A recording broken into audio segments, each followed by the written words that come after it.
All right, hello, everybody. Welcome back. My microphone says it's doing funky things. Does it sound funky? Is there music playing in the background or something for you guys right now? What's going on?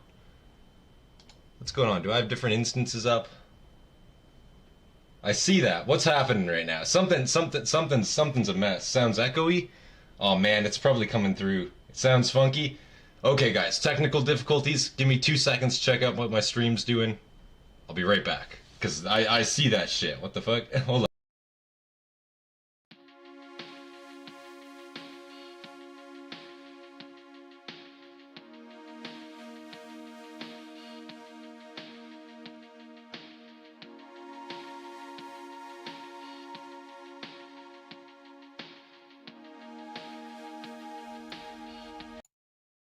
Hello? Alright. I think we're good now. Yes, I do have different mics. I have my webcam, and I do have my actual microphone, which is a Blue Yeti. That sounds better. Awesome. Sorry about that, guys. Technical difficulties, of course. How's everyone doing tonight? We are back with Ciaphas Cain, the Amber King. Ladies and gentlemen, this was most voted. Kind of swept the board entirely. I'm not going to lie to you guys. It was a pretty clean sweep. I'm just trying to open up my... I closed out my other instances of Windows because I was like, what the fuck's going on here? So hold on, let me just bring up my chat again so it's convenient and I'm not fucking twisting my neck at a 90-degree angle to see that shit, because, you know, the carpal tunnel's already bad enough. Oh, I just heard myself. That was sketchy. All right, I can see. This is good. All right. Wandering Skyrim, yeah, good to see you, Hobbit. Good to see you, Darth, Colton, Andrew, of course. Awesome to see you guys here. Yeah, Ciaphas Cain. I don't really know much about him, obviously by the look of the guy. I mean, he looks very much like a commissar. I know one of you guys mentioned he was a commissar, of course. Yeah, I don't know much about him. I'm assuming, man, it's gonna be tough to beat Yarrick. You know, commissars, in terms of commissars, gonna be tough to beat Yarrick. I don't know in terms of deeds. Maybe humor, perhaps. I've heard this guy. There's a lot of quotes with him. You know what I'm saying? There's a lot of memorable things seemingly with him. No spoilers, of course, going forward. I'm excited to check this out. Yeah, the Amber King. Just shy of 3 hours long. This is a bit of a longer one. I'm gonna leave a like right now, of course, because how could I not? The Amber King, of course, making fantastic videos. This one's 6 months ago. This is actually a relatively recent Amber King upload, so I'm kind of interested to see how that's gonna look. But yeah. Is her mic supposed to be bent forward? Sounds a little quieter than normal. Let's see here. Let's see. Is that better? Is that better? Listen, I don't know what's with all the technical difficulties this time around. I haven't changed nothing. Perhaps I bumped something. Who knows? Who knows? Sounds better? Okay, I just readjusted there. I know fucking, I'll be completely honest with you. I think it's the micro USB on this mic, bro. That shit is fucking... That shit's not on, you know. I'm gonna need to get a new one because it's like shit's like falling out all the time. So I think the connectivity of it is a little lackluster, let's say. But yes, we're gonna be going right into this. You see, Amber King just released a Fulgrim video? No, I didn't. Hold up, let's just see real quick here. Say just released. How recent was this? Oh, 6 days ago? No, I didn't see that. Goddamn, Fulgrim. Holy shit. 6 days ago. Fuck. Maybe he'll have to be on the next next week's poll. Holy shit. I had no idea. Yeah. No, he doesn't upload like a super ton, but like I understand it because like looking at like again, you got to look at the length of these videos. Like holy shit, man! Like he fucking when he works, this man works it out. You know what I'm saying? Like 5.5 hours long, you know, 2.5 hours long, 4 hours long, just shy of 13 hours long. Like it's honestly incredible work he does. So like you know, I'm willing to wait on the amazing uploads that he does do. But yeah, we're gonna get right into this. Yes, leave a like if you haven't liked, subscribe if you're not subscribed, leave your recommendations and comments below. And of course, big thank you to all of our members, all of our Hastati, our Principes, of course, Hobbit and Dagenhart, and of course, our Prefect Fear. I appreciate you guys. You guys inspire me to make more content for you guys every single day, of course. And with that, guys, yeah, let's get it. Let's get right into this video. Yeah, I say why not? 3 hours long. Gotta start somewhere. Captions are on. Let's see the quality. Quality is good. Full screen. Look at this guy. I mean, I'm gonna say he already looks like a charming fellow. Look at those chops, bro. Like straight up. Like that smile. I'm assuming this guy's got some inspiration behind his voice. Let's see. No spoilers going forward. I pointed at a random trooper. Get a broom. I need paper. I barked. Every pair of eyes in the room suddenly swung in my direction. I thought I could see my reflection in every pupil, tracking me like auspex. The troopers had barely seemed human. Emperor dammit, I'd seen Can't wait for the captions to misspell everything. Oh, it's going to be classic. Supposedly disciplined guard troopers displayed in the mess hall. The room hung in suspended, confused anticipation, the silence stretching for an infinite second. No one moved. That was not a request, I said, raising my voice a little, and taking another step forward. This mess hall is an absolute disgrace, and no one's leaving until it's been tidied up. My urge to evacuate the room upon entering had been foiled by the attention of my commissariat uniform, for which I had found to be an equally effective tool as a commanding tone. One of the first things you learn as a commissar is that people are never pleased to see you. No. Something that's no longer the case where I am concerned, of course. Now that my glorious and undeserved reputation precedes me wherever I go. A good rule of thumb in my younger days, but I'd never found myself staring down death in the eyes of troopers I was supposed to be inspiring with loyalty to the Emperor before. In my early years as an occasional loyal minion of His Glorious Majesty, I'd faced, or to be more accurate, run away from screaming orcs, necrons, tyranids, and a severely hacked off demon host. I want to say right off the bat, so first off, the cadence of this video is a lot different than Amber King's normal videos. You know, usually his cadence is a lot slower. He's speaking a lot faster in this one. So I just got to readjust to that real quick. But also, he's talking about the fact that he just said he doesn't deserve this position necessarily. He doesn't deserve the reputation that precedes him. So I wonder kind of like what that means going forward here. Like, you know, he's talking about himself in a very like nonchalant kind of way. You know, he's just kind of like, yeah, you know, I'm just doing my job. You know, and like, you know, he doesn't really see himself as, you know, all that really. It seems like. You'll hear why in a second. Okay. Orcs, necrons, tyranids, and a severely hacked off demon host, just to pick out some of the highlights of my ignominious career. So he's reached fought everything. My second century by ignoring these little scuffles of trouble, which sometimes appear out of nowhere, like those itching palms of mine, or the little voice in the back of my head which tells me something seems too good to be true. But in the first few days aboard the Righteous Wrath, I had no such need of subtle promptings from my subconscious. The Valhallan 296th and 301st. My new assignment were formed from the survivors of a recent Tyranid incursion. Though mixed regiments had been heard of, the all-male and all-female regiments had forged a resentment. One I was unfortunate enough to step in the middle of as an entire mess hall of half-beaten and some dead troopers stared bewildered at me. Confusion and uncertainty began to spread, troopers flicking nervous glances at each other, as it gradually began to dawn Sounds on like them discipline is absolutely failing on this ship, and that consequences had to be faced. Yeah. The guardsmen I pointed out, two of them women, began to edge nervously towards the door. Kill them! Double! I barked suddenly, with my best parade ground snap. The designated troopers scurried out, ingrained patterns of discipline reasserting themselves, and luckily that was enough. Bravest thing I ever saw, I heard from behind me, as one of the injured provost was helped away by a couple of his shipmates. He just stood there and faced them down, the whole damn lot. His voice faded away, adding another small increment to my heroic reputation, which I know would be all around the ship by this time tomorrow. Colonel Castine and Major Brocklaw sat opposite me in my quarters. So just the fact that he stared down this entire mess hall. Just the fact that he did that's adding to like his deeds kind of thing. So I wonder if at like, I mean, by this time he very like much has a very vetted career. He's done a lot of shit and he's survived.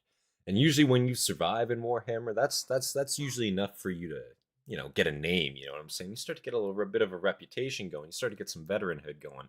You know, and this guy, he's fought a lot of different shit. And he's still going, you know? And I gotta say, just like, you know, by the way he looked, at least that initial like first picture of him, he didn't look augmented, you know what I'm saying? He didn't look like super fucked up in any way. He didn't have like an eye missing, you know, or a missing arm or a missing leg. Maybe eventually that does happen. Again, no spoilers. But from that initial picture, he looks in pretty good shape, all things considered. So it's like, goddamn, he's got to be doing something right, you know? At me in my quarters. He's already over 200. Oh shit! Okay, 200. Okay, at the start. Turning a piece of crockery over. I'm gonna write that down. Is that 3 people are dead, 14 still in the infirmary, and a perfectly serviceable mess hall reduced to kindling, because your men didn't like the plate they had their meal served on. The respective leaders of each regiment squirmed. Major Brocklaw, a man of perhaps middle age who upon our first meeting had made the mistake of testing my strength. Two could play at that game, of course, and I had the advantage of a couple of augmetic fingers, so I returned the favour, smiling blandly as the colour drained from his face. Well, listen, that's not bad. Colonel Castine was clearly younger, thrust into her role before expected to. Her enthusiasm had almost completely caught me off guard, making me unsure if she desperately sought approval because of my reputation as the hero of the Imperium. Both had switched to shallow breathing, for the presence of my aide, Gunner Jurgen, who made the unfortunate side effect of producing a miasma of what smelled like rotten socks. Though dim of wit, I had never come across a man who possessed his absolute loyalty. Surviving 40k as a citizen, you're tough. Survive the guard until older ages, yeah. The trading barbing, insults, and snide remarks followed down their respective regiments. What I currently possessed was a fighting force that was just as likely to tear itself apart rather than the enemies of the Imperium, which did little good to keep me alive. He's got to be chugging. Dead troopers and rioting over the use of incorrect regiment founding day plates. This ship is en route to a war zone. Jurgen equal Baldric? We could be within combat within hours of arrival, and when that happens I have to rely on the trooper next to them, whoever it is. I'm gonna write that down. I don't want my people getting killed because they don't trust their own comrades. So they're going to train together, and work together until they start behaving like an Imperial Guard regiment, instead of a bunch of pre-scholar juvies. And then they're going to fight the Emperor's enemies together, and I expect to win. Is that clear? Both nodded. I continued. I've had the ship's astropath contact the Minotaurum, and they've agreed in principle. There is no regiment currently designated Valhallan 597th, so I propose adopting that as our new identity. Outcry came from both of them, even a piping up from Castine's aide, Lieutenant Sula, whose face looked to me rather equine. I placed my las pistol upon the table. I've always found that the threat to violence be far more effective than to actually use it. True. If the new designation is unacceptable, he's a smart commissar, I added. The 48th Penal Legion is all. And I want to say, you can very much like root out like the bad commissars from the good ones. You know, the commissars that'll actually go far in their career versus the ones that will not. And that's the ones that, like, you know, again, as he says, use the threat of violence versus actually, you know, committing violence, right? Because if you commit violence, people are fearful of you, but they're also like, you know, what's the word? Vengeful, you know what I'm saying? Like, they want to get their get back on you because you fucking have done this, like, this awful thing in a sense, right? But if you just threaten violence on somebody heavily to the point where they're so fucking scared of you, but they really have like no reason to actually like hate you, you know what I'm saying? That's kind of like the best way, especially for a commissar. You know, you're trying to inspire the troops. You want them to be like scared of you, but you don't want them to be like hateful of you, you know what I'm saying? Like, that's kind of the whole idea, because if they're hateful of you, you're gonna get fucking fragged. You know, you're gonna be the first guy that gets shot in the back when everything goes to shit, you know what I'm saying? Especially you get out there in like the field, you know, you get lost, bro. You know, anything can happen, you know. Might lose some sleep in the night and accidentally fire my weapon in the wrong direction, you know? Something like that, you know. Damn, dude, could happen. Designation is unacceptable, I added. The 48th Penal Legion is also available, I'm told. Yeah, Baldric is Blackadder, yeah. Castine smiled tightly, unsure of how serious I was. The 597th sounds good to me, she said. Major Brocklaw? I asked. An excellent compromise, he said, and he nodded slowly, letting the idea Cain is very competent, he knows how to play others off each 8 other, months that's the nice. regiment had to their new official founding day, and I had 8 months to establish new traditions. He's definitely got some next intellect problem behind had the him. potential of screwing up He's all not just attempts like to install order. He's not brash, The it doesn't fate seem. of the mess hall instigators. He's I've confident, seen but he more isn't than my like... fair share of tribunals over the years. He's out there. Even been in front of them on occasion. And if there's one thing I've learned, it's this. It's easy to get the result you want out of them. The trick is simply to state your case as clearly and concisely as possible. That, and making damn sure the members of it are on your side to begin with. Captain Pajita, rightly devastated by the death of several of his naval provosts, was clearly out for justice. I had previously served with Valhallans before, with my first assignment to the 12th Field Artillery, my assignment where I had the pleasure of securing my aide Jurgen, and the aura of rotten cheese that oozed from him. Valhalla was an ice world that bred people as stubborn as its perpetual. Oh yeah, winter. Valhalla was an ice the line world. between Yeah, justice and the prospect of a new commissar executing their friends had the potential to backfire. I stared at the offenders. Kelp was the huge, over-muscled man I'd seen being stabbed, and Trebek, a petite woman who'd almost disemboweled him. They stood at opposite ends of the row of prisoners. In the center was the young trooper I'd seen stab the provost with a broken plate. God His damn. data file told me his name was Thomas Hollenby, and I had to look twice to make sure it was the same man. He was short and skinny, with untidy red hair and a face full of freckles. And he had spent most of the trial looking bewildered and on the verge of tears. I wasn't sure it was him, but I had seen his fit of homicidal rage for myself. Between him and Trebek was another female trooper, one Griselda Valade. She was stocky, brunette, and clearly out of her depth as well. The only one of the group who have killed a fellow trooper. She'd claimed throughout that she'd only intended to fend him off. On Hollenby's other side was Maxim Sorel. Damn, dude. Tall, rangy man with short blonde hair. I want to wait till like eyes the end of this, like Sorel was a sharpshooter, a long lance specialist. The others had been carried away by the bloodlust of the mob, but Sorel had slid a knife through the joints of a provost's armor simply because he hadn't seen any reason not to. What the last the fuck? time I looked into eyes like those, they belonged to an Eldar homunculus. Oh. When Captain Bajita announced his verdict of guilty on all charges, he turned to me with a self-satisfied smirk.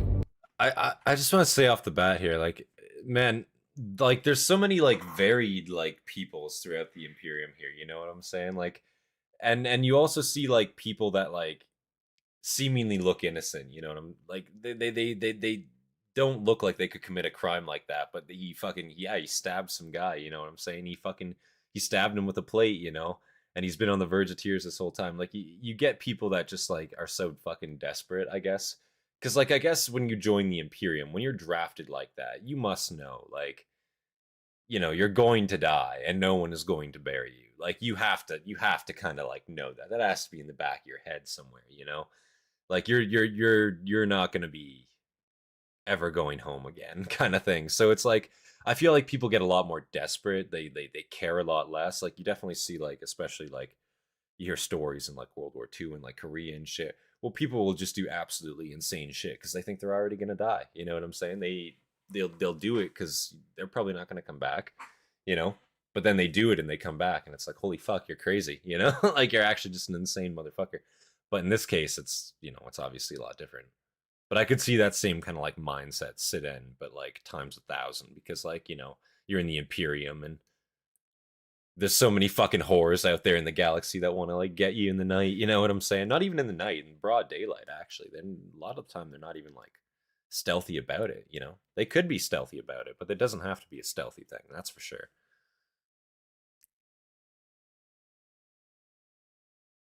Guilty on all charges. He the turned Valhallians to are me Chads? with a self-satisfied smirk. But I had my strategy we'll have to see for ourselves. Well in advance. The courtroom, a hastily converted wardroom generally used for the ship's most junior officers when silent. The story All takes the part in the troopers first looked Cain book? terrified, How many except Cain books are Sorel. there? I stood up. A commissar's duty is often harsh, I said. Regulations are there to be obeyed, and discipline to be enforced. And those regulations do indeed prescribe the ultimate penalty for murder. Yeah. Unless there are extenuating circumstances. One of the heaviest burdens a commissar must carry is the responsibility to ensure that the regulations are obeyed not only in the letter, but in the spirit. And it was with that in mind I took the liberty of consulting with them about a possible interpretation Just of under those 20? regulations. 10 The commissar's books? primary concern must always be the efficiency of the unit to which he is attached. And that means I'm always loath to sacrifice the life of a trained soldier, whatever the circumstances. Unless it is That's the only way to reasonable. win Thank his God. glorious... Thank fucking God. Okay, I want to go back and just listen to what he just said again, because that just like sums up like the mindset that I just wish like more fucking like people in 40k would have, like more like characters in 40k. Like, I'm not just gonna throw away like a trained soldier just for the shits of it. Like, I loathe doing that for any reason because it's a fucking waste. Holy shit, the man just said it. Somebody's just said it. Oh my God, it's like that's 60 chests right there, straight up, bro. regulations. A commissar's primary concern must always be the efficiency of the unit to which he's attached. And that means I'm always loath to sacrifice the life of a trained soldier. Holy whatever shit. the circumstances. That's such a W statement. Unless it is the only way to win His Glorious Majesty the victories he requires. It is the judgment of the commissariat that you'll be all confined until it becomes expedient to transfer you to a penal legion. That sucks. Where an honourable death on the battlefield would almost certainly befall you in the fullness of time. In the interim, I would rather just be shot, to be honest with you. Hazardous assignment become available, you'll all have the honour of volunteering. I saw the deep frown upon Captain Vegeta's face, and the now reassuring nods of my fellow commissars, many of whom seemed to be young pups enamoured by my reputation, and one veteran enraptured by my words. The prisoners were trudged out with a look of surprise, all except the cold stare of Sorel. I must say it was a resounding victory. I walked into a room filled with cheers and love. I will say that is very smart, though, because, then he looks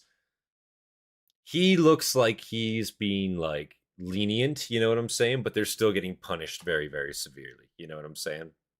But it makes sense, because they could all just realistically get lined up and fucking shot, or worse, you know? At the end of the day, especially if for the ones that killed fellow troopers, I'm assuming for any other circumstance, the penalty would be death. You're not getting interned, right? If you killed somebody higher ranked than you, yeah, you're probably getting executed on the spot, kind of thing. Or you're going to a military tribunal, and then from there you're probably going to be hanged or whatever, right? Depending on the circumstance, we'll see, right? But it's not great. Gaunt from my favorite commissary. Oh yeah, man. I got to get into those books. It's been a while. I just haven't had the time, man. I just straight up haven't had the time. But I do intend to read them. I do intend to set some time aside and actually put some reading into them. It's been busy. What I'm saying? It's been busy time. But I'm trying to get to it. Yarrick beats him slightly for me. Yeah, man, I don't know. See, that's the thing. After watching Yarrick, after watching the deeds of Yarrick, seeing what he can do, I don't know. It's gonna be so hard to compete, with Ciaphas here. Because Yarrick's just a fucking G. Yarrick's done so much. He's done so many goated fucking things, and it's just fuck, how do you compete with that? But I will say he's already kind of making me like him quite a bit. His words, the things he says, his mindset. He's really getting me on board, I'm not going to lie. He seems like an actually decent commissar. I must say it was a resounding victory. I walked into a room filled with cheers and laughter from the regiment's senior officers. I played up my humility well, as the cheers from my name roared and then died down.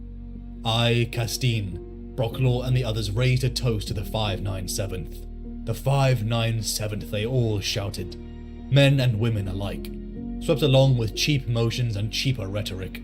In a few short weeks, I had formed the regiment into one. But most importantly, I'd established myself as a popular figure amongst the common troopers, which meant they'd watch my back if I was ever careless enough to find myself anywhere near the actual combat zone. Putting them together into an effective fighting force That's kind of exactly it, though. Bonus. Yeah. But my mood soured as Castine informed us of our new mission, some backwater dirtball named Gravelax. Editorial note. What, for want of a better phrase, I will henceforth be referring to as the Cain. The fact that Cain doesn't see himself as a hero is what wins him over. Barely for me. Deserving of so. I do like that mindset too. He's not gloating about it consists merely of a single data I do enjoy that. Stuffed full of files, arranged with a cavalier disregard for chronology. What can be stated with absolute certainty, however, is that the author was none other than the celebrated commissar Ciaphas Cain, and that the archive was written by him during his retirement, while serving as a tutor at the Scholar Progenium. Some of my fellow inquisitors may be shocked to discover that one of the Imperium's most venerated heroes was, by his own admission, a scoundrel and self-seeking rogue, a fact of which, due to our sporadic personal association, I have long been aware. Indeed, I would go so far as to contend that it was this very combination of character flaws which made him one of the most effective servants the Imperium has ever had. Interesting. In his century or more of active service to the Commissariat, and occasional less visible activities at my behest. He faced and bested it's cool that this is like an actual note on humanity. him, you know? Necrons, Tau, Tyranids and Orcs, Eldar, both free of taint and corrupted by the ruinous powers, and the demonic agents of those powers themselves. Reluctantly, it must be admitted, but He's in fought many everything? cases repeatedly and always with success. A record few, if any, more noble men can equal. What the fuck? In fairness... Okay, so he's actually genuinely fought, like, everything. Like, in terms of, like, enemy types, like, he's killed everything, you know? Is that correct? Holy shit. Like, because it seems like, you know, like, he's got a very varied combat array, a very wide array of campaigns that he's been a part.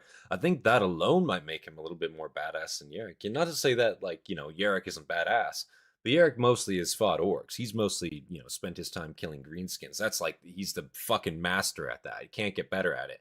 But, like, just the fact that you've kind of been everywhere, you fought everything, and you're kind of coming out on top, you know what I'm saying? Or at least you're still alive. You're still kicking. Shit, dog. I don't know. Like, that's kind of impressive, you know? I'm not gonna lie, because it's like, it's one thing to be good against one enemy type, right? And then obviously you get deployed against that enemy type consistently. You know, you come up with ways to counter that enemy, but to be, you know, kind of varied, balanced, quote unquote, and fight against everything. Kind of nuts. Just wait. Yeah, this is a brief overview. Okay. Record few, if any, more noble men can equal. In fairness, it should also be pointed out here that Cain is his own harshest critic, often going out of his way to deny that the many instances in which he appears, despite his professed baser motives, to have acted primarily out of loyalty or altruism, were any such thing. It would be ironic indeed if his awareness of his shortcomings should have blinded him to his own, admittedly often well-hidden, virtues. I have taken the liberty of breaking up the long and unstructured account into relatively self-contained chapters to facilitate reading. Okay. We intended to make an impression with our arrival. Interesting. And by the Emperor, we surely did. I like how that was like a self-aware, like, 10 kilometers or so into setting. the city. Most of the troopers were glad at the exercise, reveling in the fresh air and sunshine after so long between decks, and swung along the highway, las guns at the slope. Being an old hive boy myself, it was all one to me, but I was affected by the general holiday atmosphere, I think. Mayor, the planetary capital of Gravelax, had earned the title of backwater in my opinion. Located at the edge of current Imperial and Tau space, Gravelax would normally be the center ground for open conflict, though following the current ceasefire between us and the foul Xenos, a sort of cold war was brewing upon this small moon. As evidenced by my growing unease and the mix of architecture, the sharp Gothic of Imperial culture that I was used to became too intermixed with curved and domed buildings. There was insidious alien influence at work here. I see. There's something seriously wrong here, I said to Jurgen, who looked up briefly from the road ahead to nod in agreement. Something doesn't smell right, he agreed, without a trace of irony. Have you seen the civilians? Now that he came to mention it, there were remarkably few of them lining the route. Shouts began to call. Is this gonna be like Gene Stealers? Wait a second. Whoa. Hold up. I could be wrong. Is this gonna be like Gene Stealers or some shit?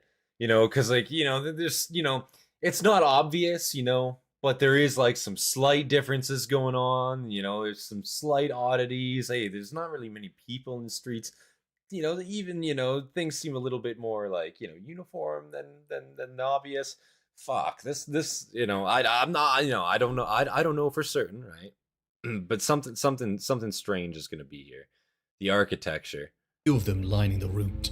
Shouts began to call from more unsavory types. It's a danger Tau? I felt relieved Okay. as we approached the Imperial compound.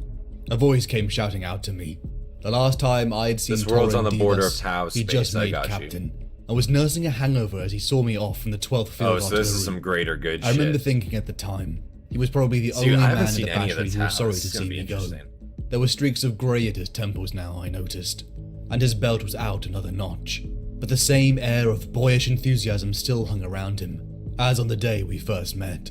I enjoyed my catch-up, but relished the prospect of our situation leading to a Tau full-scale incursion. "We're already here," Divas said. Unfortunately, this was new and unwelcome information, and I goggled at him in surprise. "Since when?" I gasped. "About 6 months, apparently. They were already deployed on the planet when the cleansing flame dropped us off here a few weeks ago. Now, if half of what I'd heard about Tau and their technology was true, we could be the ones getting our asses kicked." Divas grinned at my expression, misinterpreting it entirely. We left the Imperial compound, my commissar uniform more than enough to intimidate any who felt they could stand in our path. One thing I can say for Divas, he knew how to find a good bar. This one, the Eagle's Wing. The wide, smoky cellar was full of Planetary Defense Force regulars, and we're delighted to see some real soldiers at last. And we're fulminating at the government. So this is like militia, essentially. Loose on the aliens. Not really, but Divas kept the drinks kinda. flowing, drunk enough to voice the rumors of an little less equipped. Upon Gravelax.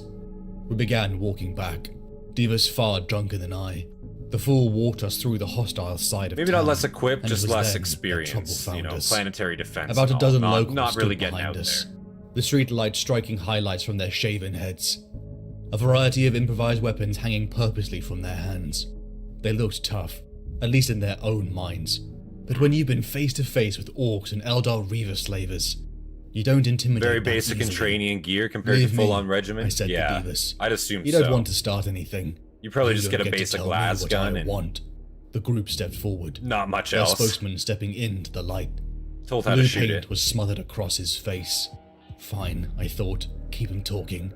That's what you Imperials do, isn't it? I don't quite follow, I said, affecting mild curiosity. Movement out of the corner of my eye told me that our retreat had been cut off. The attack came in. I drew my las pistol and scored half the face of one. I drew my chainsaw and whirled it about, but there were too many. A knee drove up into my ribs, slamming the breath from my lungs, and I was down. I felt the driving kicks and saw Divas had his own problems. A bird-like screech ended my torment, and the assailants parted. A bird-like humanoid Xenos stalked forward, helping me to my feet and speaking in strange Gothic. Yeah. Whenever you don't have a clue of what's going on, I've always found it never hurts to be polite, and I thanked him for his help. "This does not advance the greater good," it said. "Disperse now, and avoid conflict." Well, that was a challenge if I'd ever heard one. But to my surprise and my intense relief, the little knot of troublemakers slunk away into the shadows. What the fuck? "I'm obliged to you," I said. Bro, is that I don't understand. That's like the first interaction with the Tau I've ever seen, and that's like the most reasonable fucking like interaction I've ever seen go down in 40k, like straight up. This does not benefit the greater good. Disperse now. Okay. Have a good night. Like, you know what I'm saying? Like, that is actually as reasonable as I've ever seen it, I think. I don't think I've ever seen it get more fucking like straight up. That's a Kroot, not a Tau. Oh, okay. So what is it like weirdly noble and horrifying? Okay. What is a Kroot then? Because this borders Tau space. Kroot are like the Kroot just reference the greater good. So are they like an alien species under the Tau Empire? Or are they completely their own like thing? You know what I'm saying? Many species in the Tau Empire, mercenaries, they're integrated into the Tau. Okay, so they're like a species under the Tau. The Tau is like the Covenant. Yeah, that's kind of what I was thinking. It's like the Covenant. So there's a bunch of different like species kind of, you know, integrated, assimilated, if you will, under the Tau. Yeah, that's what I assumed. Okay. "I'm obliged to you," I said. I must admit I don't understand. My arm was swelling up now, and my fingers felt thick and unresponsive. My rescuer made a curious clicking sound, which I assumed to be its equivalent of laughter. "Imperial officers murdered by Tau supporters. Not a desirable outcome when the political situation is tense," he said. "I have the honor to be Gorok of the clan T'Cha," the creature said. "I am Kroot." "I know what you are," I said. "Kroot killed my parents." Ew. And thereby got me dumped into the Schola Progenium and thence into the commissariat instead of a lavish life. I couldn't say I regretted my choices, but it never hurts to grab the moral high ground. He looked troubled. "Go carefully, Commissar," he said, as he slunk off, And unfortunately, that would not be the last time that we would meet. Lucky for me, Divas' mix of intoxication and beating meant he didn't recall the events of our scuffle. Another chance for me to play down my hero's reputation, having single-handedly beaten back our assailants. Yeah, I guess you can kind of say that, can't he? Adjust the silk sling. Fuck. The governor's palace was in what the locals called the Old Quarter, with a fad for Tau-influenced architecture, which had infected the rest of the city, had failed to take hold. They also work for the Imperial from time to time. Crew will work if you pay. To the point where I almost began to anticipate enjoying the evening ahead of us. I was even more relieved to survive. Yeah, because I was gonna say, like, because obviously Xenos in general, like Xenos as a whole, are fucking viewed very, very poorly by the Imperium, let's say. You know, death to them all kind of thing. So it's very interesting. So are they kind of chill with the crew in a way? Like, I mean, not chill, but as chill as like the Imperium could get, you know? Because they're obviously not like kill on sight here with them, or like, how does this work, you know? Because he seemed pretty like not, you know, no? Okay. So they're still very much, depends who you ask. Okay. Because, like, it's just kind of like, damn, because, like, he kind of took that whole interaction kind of in strides, and I guess, like, in a sense, like, you know, it makes sense, but goddamn, like, I was just kind of surprised, like, you know, he's not spitting on, like, the Xenos, you know what I'm saying? Like, you might have saved me, but you're still scum, you know? He's still pretty, you know, calm about it, chill, you know? Very, very, like, he's very not, He doesn't have like the mindset of everyone else from the Imperium, which is kind of nice. Like, he's kind of like unaffected, let's say, by all this like xenophobia, it seems like, you know. The tower here in the Imperium isn't ready to go hot war with them in the situation. I got you. Depends on the situation, but mostly no. Rogue traders happily work with crew, but traders are an outlier of the human race. That makes sense. I got you.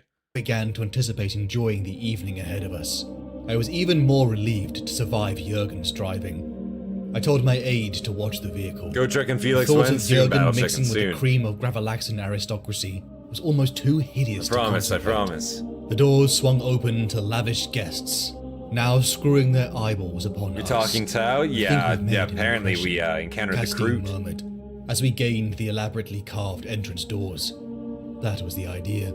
So not quite the Tau, but... I was reminded of how young the Colonel was in her nervousness, but reassurance from me, and surprisingly Brocklaw, rallied her. Inside, it was exactly as I anticipated. The kind of vulgar ostentation too many of the wealthy mistake for good taste, with crystal and gilt and garish tapestries of historic battles, and smug-looking Primarchs strewn around the place like a pirate's warehouse. Damn. Governor Grice, I said, bowing formally. A pleasure.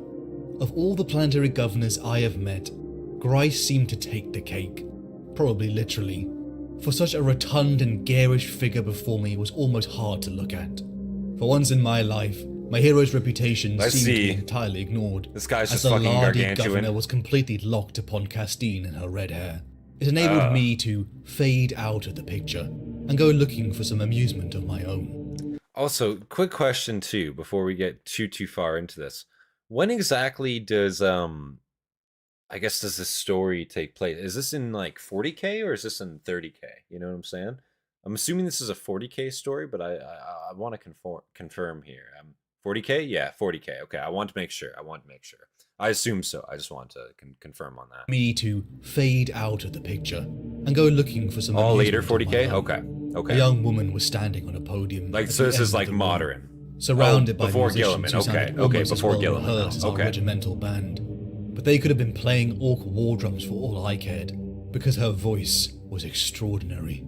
She was singing old sentimental favorites. Tau didn't turn up to late 40k. That's true too. The crowd parted. I keep forgetting how recent they are. Damn. She was tall and slim, with shoulder-length hair of a shade of blonde I'd never seen on anyone else before or since. Like, they've only been around like 6,000 years. Like, they're very recent race, man. I keep forgetting. Her eyes were the hazy blue of a far horizon, and seemed to transfix me wherever I looked in her direction. I heard you nearly started the war early, said a voice from behind me. Erasmus Donali, Time to see Cain working the pussy? Oh no. Necessary, for I had never seen an outfit that screamed diplomat more. Is Cain a fucking seducer? Let's see. I said, just defending an officer who lacked the self-restraint to ignore a blatant piece of sedition. I see, he said. He eyed me narrowly, trying to size me up. I kept my expression neutral. I take it your self-restraint is a little stronger, he said. At the moment, I said, choosing my words with care. We're still at peace with the Tau. I can see your reputation peace, quote far unquote, from exaggerated, he said, as we shook hands. His dislike of the imbecilic Governor Grice that leered at Castine was apparent. Supposedly this whole Cold War between the Tau and the Imperium was his fault. He got so carried away counting his bribes from the likes of him. Erasmus tilted his head to the far corner of the room, that he hardly even noticed his planet slipping out from under him. He finished. A cadaverous hawk-nosed individual, dressed in unwise scarlet hose and a burgundy tabard, was holding forth to a knot of local aristocracy. One of the rogue traders we've heard so much about, I said, as he shrugged. A rogue trader? So he says, but no one hears entirely what they seem, Commissar. You can certainly depend on that, he said. We drifted apart as I met eyes with Castine. She had seen a rogue trader or is he a goddamn plant? Seems like he could be a plant, man. I don't know. Follow around her. It looks like you've lost your date, a voice said behind me.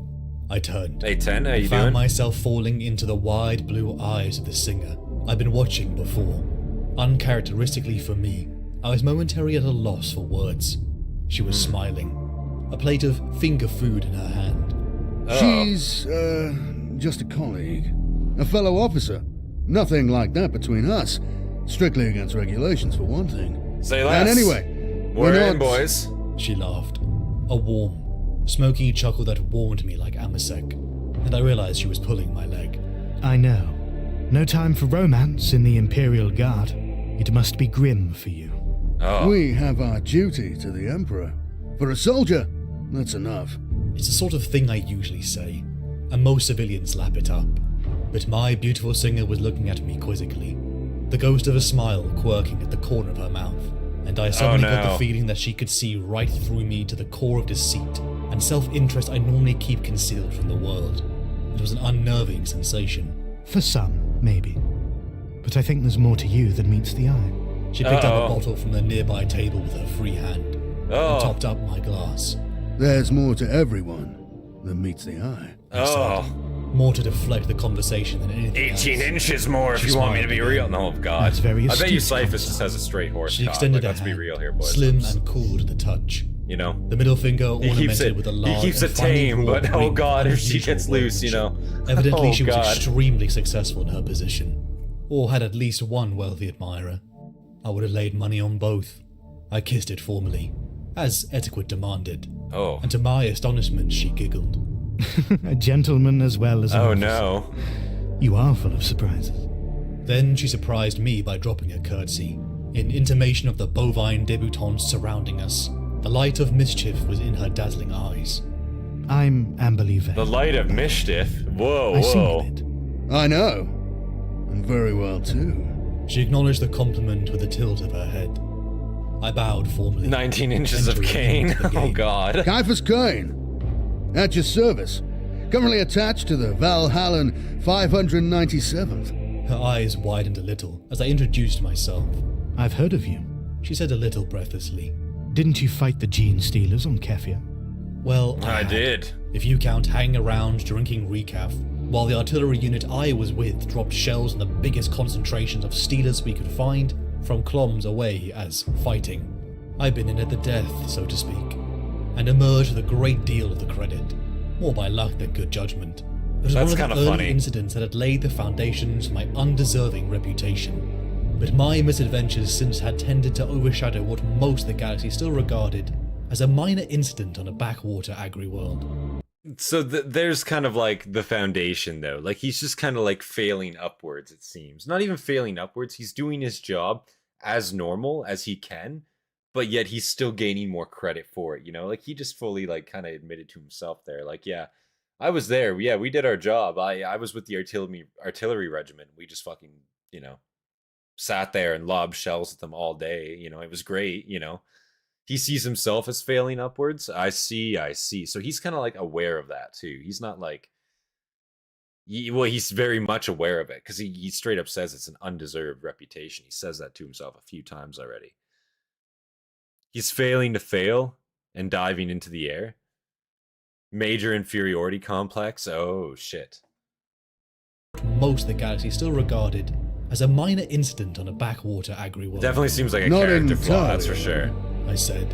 You rolled some impressive luck stats? Yeah, it's definitely a luck stat, that's for sure. There was an Imperial battle fleet in orbit at the time. And 2 full divisions of Imperial Guard on planet. She laughed again, at my astonished expression. I have relatives in Skanderberg 17th. You're still talked about back there. I can't think why. I was just doing my job. The song for Atvisvid will explain it perfectly. And yeah, again, Andrew, send that to me again if you can, by the way. Send that You're to an my, Imperial Commissar. Send it to my Discord. Duty before everything, right?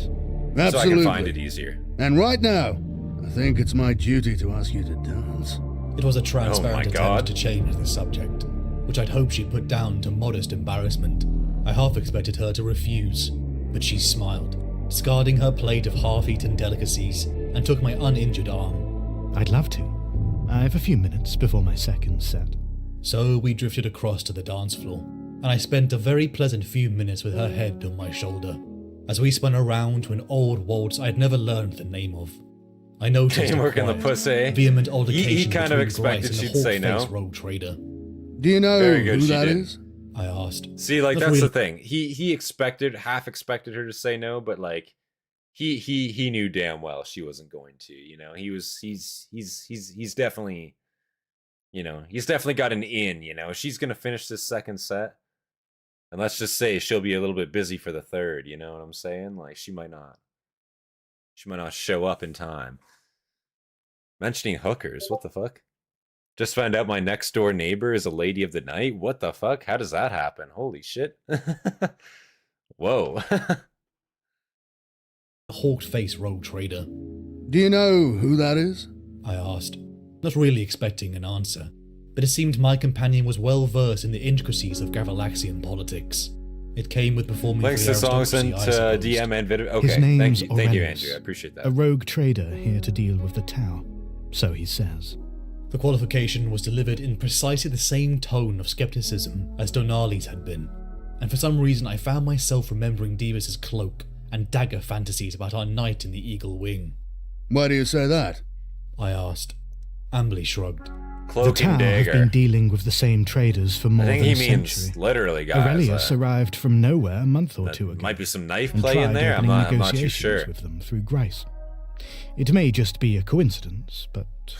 She shrugged, her dress slipping across her slim shoulders. Why, now, with the political situation destabilizing? She nodded. It does seem a little unusual. Perhaps he's hoping to take advantage of the confusion to strike a better deal. I said. Aurelius turned on his heel as I watched, and marched away trailed by his bodyguards. Grice was pale and sweating, even more than usual, and he reached out to pluck a drink from a nearby servitor with a trembling hand.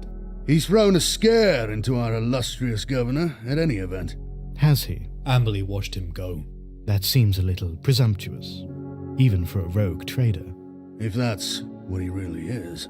I said, without thinking. Those deathless blue eyes turned on me again. Yeah, what else would he be? He's talking way too much here. That's a problem I'm noticing right away. Listen, he's got himself a pretty girl in front of him.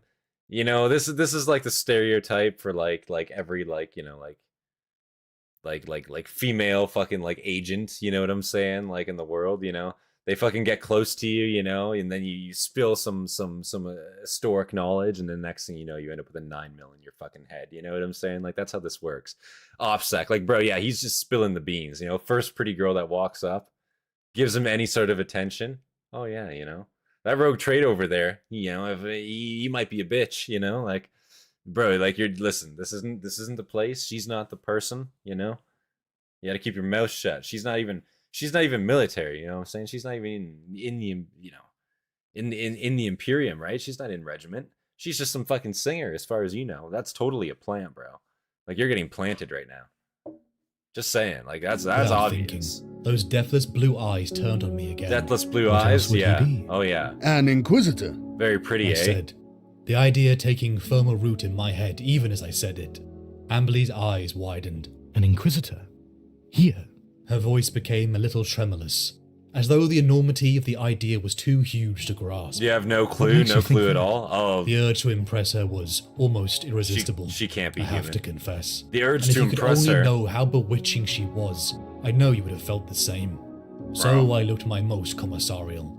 All I can say is that I've heard from a reliable military Cain source has a fucking, there like... are Inquisition agents active on Gravelines. Cain has fucking a third leg, fucking like sprouted up right now, you know what I'm Surely saying? not. She shook her head, blonde tresses flying in confusion. This does not advance the greater good, I said, echoing the words of the Kroot. I wasn't quite sure what they meant, but I hoped they had more resonance for the Tau than yet any variation on put it down before I shoot you. For those who know, we are dying. The noble guests, the Tau delegation, and especially the one frantically waving the pistol looked at me stunned. So much for a delightful evening. The bark of a bolt pistol going off had echoed around the ballroom, as I had dived for cover behind an overstuffed sofa, even before the rational part of my mind had identified the source of the sound. I may not be a paragon of virtue, but I like to think that my survival instincts more than make up for any moral shortcomings I might possess. The Tau's delegation had only been within the chamber mere moments, when Oran Shui Sasai, ambassador of the Tau, had been assassinated. Gravelax had just exploded into pandemonium right in front of our eyes. One of the other Tau dignitaries, clearly distraught, drew a pistol and was mere moments away from losing it into Governor Grice's face. Oh shit. That's when I stepped forward. My brash movement and words worked better than I dare hoped. Every Tau in the group, including the maniac with the gun, stared at me with something I took to be astonishment. Their faces are harder to read than human or Eldar, but it gets easier the more practice you have. What do you know of the greater good? The Tau asked, lowering his weapon a fraction, but keeping Grice covered nevertheless. His companions hesitated, clearly wondering if it was safe to disarm him yet. Not much, I admitted, but adding more deaths to tonight's piece of treachery won't help anyone, surely. My name is Cain, I said, and the whisper of voices around me echoed it. That's him, that's Ciaphas Cain. Oh my the reaction god. Seemed to bemuse my new friend. Commissar Cain is well known as a man of integrity. Dude, I'm just saying, like, he's got aura about him, you know? And do you think that lady even, like, you know, okay, listen, I'm just gonna say it right now. She fucking obviously knew who he was. Like, that's some targeted shit right there, okay, first off. But, like, that aside, right, like, everyone, like, oh, that's Ciaphas Cain, oh my god. So, like, nobody knew, like, that's who this guy was. This motherfucker, like, I assume this is just how he dresses. This is just how he looks, you know? This guy walks into a room, it screams like, oh, that's a commissar first off. Holy fuck, look at this guy. Look at those chops. Bro, that's recognizable. You know, you notice a face like that and you're like, god damn. You know? Also, he's out here, like, diplomacying with the Tau, bro. What do you know of the greater good? Not much, I'll admit. But, you know. Amuse my new friend. The chops are the best Cain part, is well bro, known as a man of integrity. A new voice cut in. The rogue trader, or possible official event, official uniform. Like, bro, his name's gotta be on the guest list. Was edging his way through the crowd. I leaned on my reputation, slowly calming the Tau entourage down from the precipice. Did you see the governor with a gun? I pressed them. He might have concealed it, spat one of them. True. Grice's overly ornamented robes might have concealed almost anything there. Voluminous folds. But I tried to picture that indecent lump of lard drawing a pistol. Damn, dude. His more likely source from the hundreds in the crowd around us. This guy's getting fucking spit roasted, like, simply, bro. Like, imperial investigation every time he's been referenced, this fucking guy, it's just been like insult after insult, like lard. You know, they're just calling him a fat ass repeatedly. Like, holy shit. Like, this poor guy, like, I get he's probably not the most confident in his job, but what did he do to, like, Cain personally, you know, to, like, deserve this? Like, he hasn't even, like, conversed with him once this entire time. It's like, holy shit, dude. Erasmus Donali, the Imperial diplomat, promised there would be an Imperial investigation and justice, stepping forward to appease them. It was clear that Tau trusted Imperial promises about as far as they could throw them. The situation became I worse. don't trust them. I almost believed it was my fault the assassination had let slip. If you're on my smart, books, you just don't trust until them. information came in. A force was outside and preparing to siege the governor's palace. Is that all planetary governors? All planetary governors just seem to be talked about in the worst light. Even before he struck. This wasn't meant to just disrupt the negotiations. It was supposed to signal every single one corrupt, plain and simple. The tower signaled for their own transportation, which would take time to arrive. Governor Grice offered his own guard, bedecked in jewels and gold, but equipped with almost ceremonial weapons and about 2 brain cells between them. The Tau emissaries looked less than impressed. I believe the commissar arrived with an honor guard, Aurelius said. Surely a man of his reputation can be trusted with so delicate a task. Thanks a lot, I thought. But with that reputation at stake, all I could do was muster something about it being an honor I didn't deserve. Which was perfectly true, of course. Be on your guard, Castine warned them. The assassin is still at large, so trust no one apart from us. There's a mob of rioters heading this way, and a PDF platoon with orders to secure the palace grounds. When they get here, it'll be bloody. That was right, for I had witnessed firsthand the eagerness of the PDF to bludgeon Riley citizens. I listened to the Vox traffic.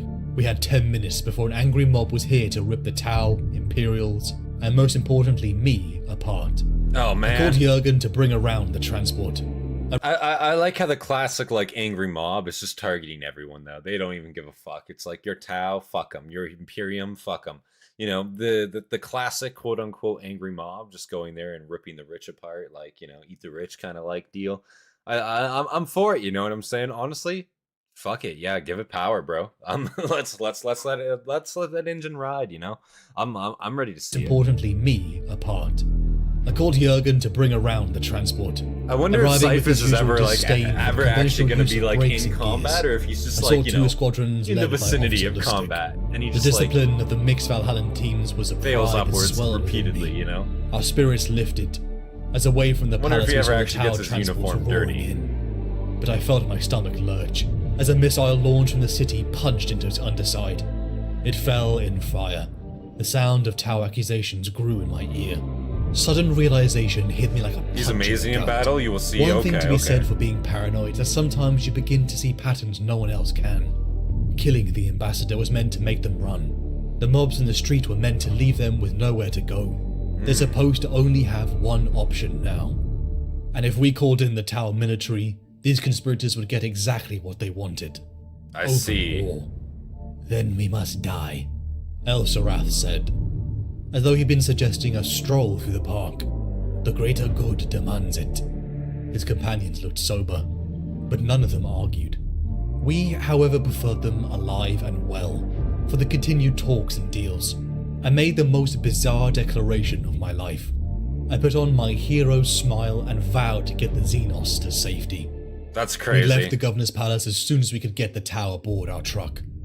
See, because it's interesting, because war does not benefit the Imperium at this time, right? Like, war does not benefit the local forces. Like, I feel like the Tau could probably absolutely stomp what they have in the vicinity. So yeah, of course they want to keep the peace, the trade, right? The diplomacy going, right?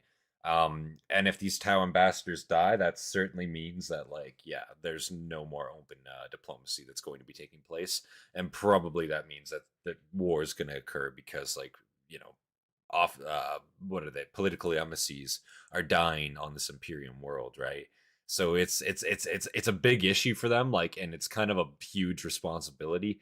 Like, if Ciaphas fucks this up, like, I could see this going very south, like, career-wise for him. Not even career-wise, because this entire thing is not his fault. He's doing the best given a shitty hand, right?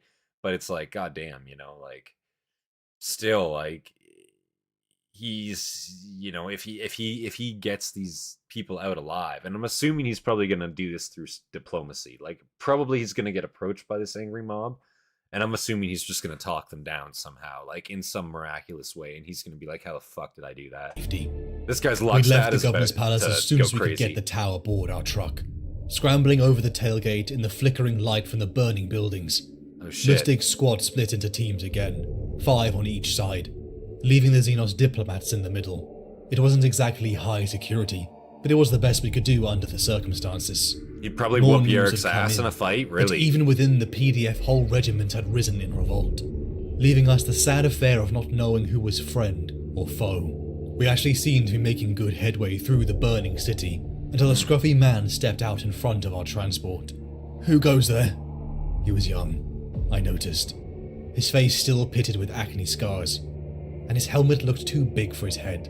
A lieutenant of the PDF. Colonel Castine, Valhallan 597th, and Commissar Cain. Castine leaned out of the cab window to talk to him. Are you on the right side or the wrong side, brother? I can't do that. His jaw took on a stubborn set. I'm sorry? Really? Castine looked at him as though she just found him on the sole of her boot. Like, literally. I was under the impression that a colonel outranks a lieutenant. Isn't that so, Commissar? In my experience. I agreed. I leaned past her to address the young pup directly. Or do you do things differently on Gravelax? He paled visibly, as I raked him with the number 2 glare. You're about to I get thought shot, we were boy. through and clear, until the lieutenant made a sly comment. El Hasayoff of the Tau jumped out and berated the PDF, unfortunately now clearly visible to the young lieutenant and his PDF troopers. Blueies, he yelped. Traitors, Xenos lovers, were screamed at us. The lieutenant ordered us to hand over our blueies. I unfastened my las pistol. The Xenos are under the Imperial Guard protection, I said levelly. And that means mine. Holy Stand shit. aside in the Emperor's name or face the consequences. I had gotten used to my... So, are we actually about to watch the PDF get wiped by Imperium forces right here? Is that what's about to happen? I was gonna say, like, bro, they're about to fucking get in these trucks and just run down these PDF, like, straight up. But, like, no, they're actually about to just, like, get out of the trucks and start getting active with them. Like, you know, the Tau should have definitely stayed concealed there. Now that they know they're there, there's no, like, you know... There's no leaving, per se, without it getting violent. So yeah, this is going to end in one way, and the PDF are not fucking ready or prepared for what's about to go down. Like, holy shit. Happens way more than you think. Like, bro, I fucking hate Imperium bureaucracy so much.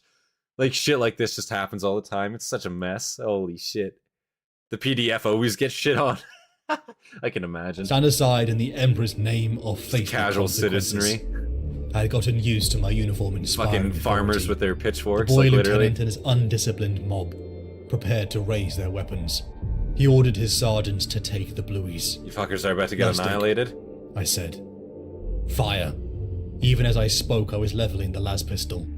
The lieutenant's eyes widened for a fraction of a second as he began to turn back to us, the glint of vindictive triumph giving way to a momentary panic, and then half of his face was gone as I squeezed the trigger.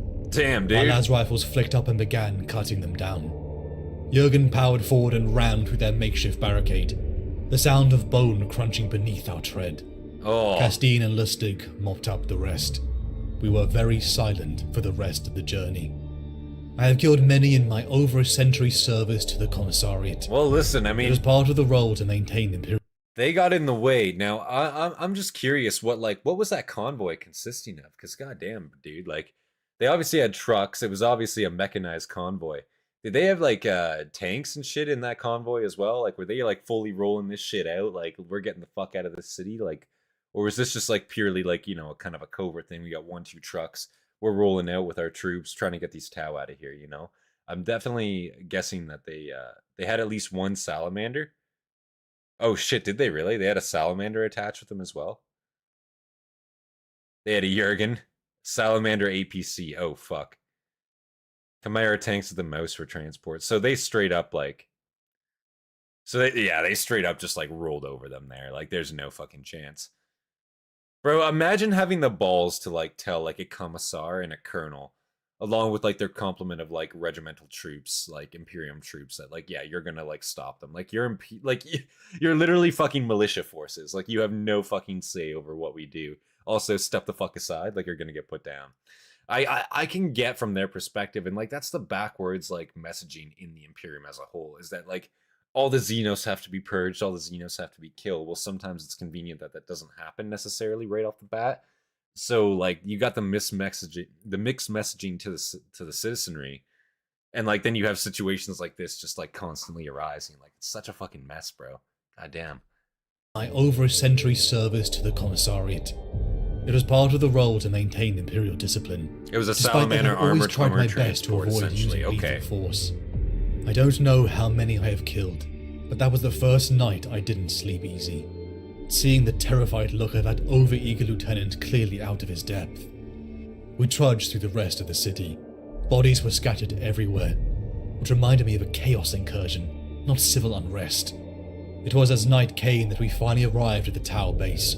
The Vox-enhanced voice of one of their water cars parted the crowd with a simple, "Please desist, for the greater good."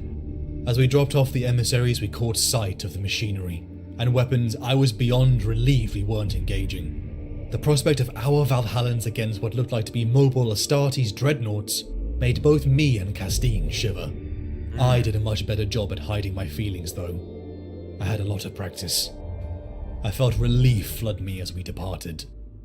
"Frack off," I shouted, after the knocking on my door had finally become loud and insistent enough to wake me. I had barely an hour's sleep since returning. I thought it was Jurgen bringing me another cup of Tanner tea, a bitter drink favoured mostly by the Valhallans. Brocklaw popped his head into my tent, telling me someone wanted to speak to me. Imagine being like an hour into your sleep and somebody's knocking on your door, bringing you more fucking tea to drink. Like, brother, I'm trying to fucking go to sleep. Fuck that. Like, let me sleep. Stop bringing me more caffeinated beverage. Like, bro, we've been out all night. You know what we just been through? Fuck that. Like, let me sleep. Hey, American white boy, how you doing? Good to see you here. Frack, another term we start using in everyday life. Brocklaw popped his head into my tent, telling me someone wanted to speak to me. If I hadn't been so tired, I probably would have wondered about the number of high-ranking officers in the echoing marble corridors, and the increasing opulence of the furnishings and the succession of anterooms. I was waved through by dress-uniformed troopers with gold-plated lasguns, but it all passed in a haze of irritation, and I never thought to question where I was and who had sent for me so brazenly. I walked into a command tent to a mixed bunch. "Sorry I missed all the fun," I said, playing up to the audience's expectations of me. My gaze swept across a couple of majors. Maybe it's sleepy tea? I don't think so. And as I got my first good look at the man seated at the head of the table, I don't think this is sleepy tea. I think this is buzz tea. This could only be Lord General Zyvan himself, the supreme commander of our little expedition. "Don't be," he said. "You did us a far greater service last night than you could have possibly done by staying." "I'm glad to hear it," I said. "But you seem to have managed all right. The palace guard must be better soldiers than they look." "Hardly." He shook his head in disgust. "Commissar," Zyvan addressed me directly. "Thank you for joining us so promptly." "My Lord General." I nodded a formal greeting. "If I had known your chef was so talented, I would have been even less tardy," I added, enjoying the sudden intake of breath from around half those present. "I'll pass on your compliments," he said with a half smile. I think more than my words that my actions last night had impressed him more. General Zyvan began the meeting, surmising our Do situation. stimulants exist in Open 40k conflict with universe? the Tau was Yeah, quite frankly I'm not worth the value of Gravelax. And the assassination and uprising were clearly linked. Oh, they exist. That was why I was invited. I voiced my suspicions of a wider conspiracy. Oh, sure that Governor Grice was too much People of an get imbecile juiced to be all the involved. time, bro. For it seemed almost accidentally he had been playing the Tau, the Imperium, and that rogue trader. I had my own suspicions confirmed to me that an Inquisitor was on Gravelax. The holo displays came up, as General Zyvan illuminated the next disaster, the rebelling PDF, their own loyalist half refusing to attack their own, leaving the idiot Governor Grice, thinking himself a hero and sending his palace guard. No doubt to be seen by the Tau as an escalation. Hot war was a breath away. He turned to me. "Commissar, would you say that the Tau have reason to trust you?" Well, of course they didn't, but that wasn't what he wanted to hear, so I nodded judiciously. More than most other Imperial officers, I suppose. I did save them a bit of a walk last night. As I had expected, my modest joking at my own expense went down well, fitting these idiots' idea of a hero. Zyvan looked pleased. "Good," he said. "We can inform the Tau that Ciaphas Cain will be overseeing the operation personally. So once again, he's just trying to like fuck around and like not get this position handed to him. Like he doesn't care, he doesn't want it. You know, he's also just trying to like, you know, shift it, like make a funny joke about it. And they're like deadpan serious, like, oh my god, yeah, you're the best thing, you know, that we have right now. You're the hero we need. You know, you got good relation with the Tau. You know, they clearly trust you, like you're the boy. And he's just like, why the fuck would they, you know, trust me? I'm just some Imperium commissar. Like I got no fucking reason for any of this. Like no one gives a shit. Like, bro, they're probably just gonna kill me if things go Ari. Like I'm not doing this. Like, but of course, like now he's just gonna do it. Best guy for the job, I guess so. Like circumstantially speaking, at this point, yeah, I suppose he is. But it's still a crazy plan. Like they don't really have any more reason to trust him right now than anyone else. They kind of did him a favor. Like he did them a favor, admittedly. But that's not reason enough for them to trust the Imperium, you know, like for the Tau to trust the Imperium. Not really, no. Now, the Commissar Cain will be overseeing the operation. It's still very personally. Dangerous. Like this is ballsy. My palms began to itch. The Valhallan mixed regiments of the 597. Drop a witty line, get sent on a self-deleting mission, like exactly. Like this is suicide is what he's thinking, bro. Like no. A remarkably easier assignment compared to the Tyranids they had fought before I had joined. Cool college scheme. I noticed a loyalist PDF blockade of a few had blocks and offered my services to see what was holding them up. Cain is like your average enlisted in terms of personality. Yeah, I'm getting that too. I just found for myself. Castine and Brocklaw should have the Xenowist survivors pretty much dealt with. If all went well, most of the dust would have been settled before I got anywhere near the firing line. It seemed my luck hadn't deserted me after all. I promised to be back before the final push. How could I not? They had seen Jurgen's driving. The harder and the faster you go in, the better. I concluded my briefing speech, breaking off to glare at Sulla, who whispered something to her neighbour and giggled. I said to leave when I heard a voice. Commissar? I turned, momentarily startled by the voice at my elbow. Sulla was still seated, her face flushed with uncharacteristic nervousness. I just wanted to say... She hesitated again, then blurted it out in a rush. I know that you haven't formed a very high opinion of me since you joined us, but I appreciate you giving me a chance. You won't regret it, I promise you. Oh, I'll make up to you later tonight, I promise. Wondering what the frack she was on about. I watched her Bitch, what do you want? to get prepared for the engagement. Like, I mounted the command salamander fuck out of my face. procured and looked out over the expeditionary force. Feeling a surge of pride despite the upcoming danger, I, Jurgen, Castine, Brocklaw, Lustig and Sulla set forth to our targets. Cain equal Blackadder levels of lucky, I'm noticing that too, yeah. I and Jurgen along with our squadron of... I will say, Andrew, I am very much noticing, like, yeah, that correlation between, like, this and Blackadder for sure. Like, yeah, like, you have, like, a character that, like, is trying their hardest to, like, not be seen, be the gray man, kind of slip out when they can, you know, not be anywhere near combat as much as they can, you know? But he's straight up just, like, still there, you know what I'm saying? Like, and he's succeeding, and he's lucky, and he's getting, like, commendations for shit that he doesn't want any part of, you know? He's not looking for this attention yet, he's still getting it. It's like, fuck, you know? But I'm definitely noticing that, that correlation for sure. It's very cool. As our artillery came alive, I and Jurgen along with our squadron approached the PDF quadrant, only to hear lasfire ahead. It was the Inquisitor. One of the foppish PDF lieutenants gasped. I saw 6, 4 men and 2 women, he said. I surmised my thoughts on a conspiracy that had been followed up by that of Aurelius, and perhaps just ahead below a warehouse they had found something. I grabbed the flamer and my chainsaw from the salamander and moved up on foot. Behind debris and clearly masked in civilian clothing, I saw our enemy. I triggered the flamer, sending a gout of burning promethium down the alley. The results were impressive. Crates burst into flames, and the rebels behind them got caught in the backwash. They burst into the open, their clothes and hair on fire, shrieking like the damned, and Jurgen cut them down with the bolter. Let's finish this, I said, and my aide gunned the engine, rolling us forward over the pools of burning promethium, which now carpeted the alley. As I glanced behind us, the PDF officer was gazing at the devastation we'd wrought, his eyes wide with shock. We pushed in further as flames spread to the other buildings. That's fucking hilarious. So they straight up just rolled down an alleyway, took like a turn, Just fucking open fired, leveled the fucking area, just start rolling through the local PDF. It's just like looking in shock, like, do we stop this? What do we do? Holy fuck. He's just clearing out His the fucking eyes landscape, wide bro. with shock. We pushed in further as flames spread to the other buildings. More loyalist PDF troopers emerged, stunned. Commissar, the Inquisitor's team are pinned down inside the warehouse. They want immediate extraction, the officers said.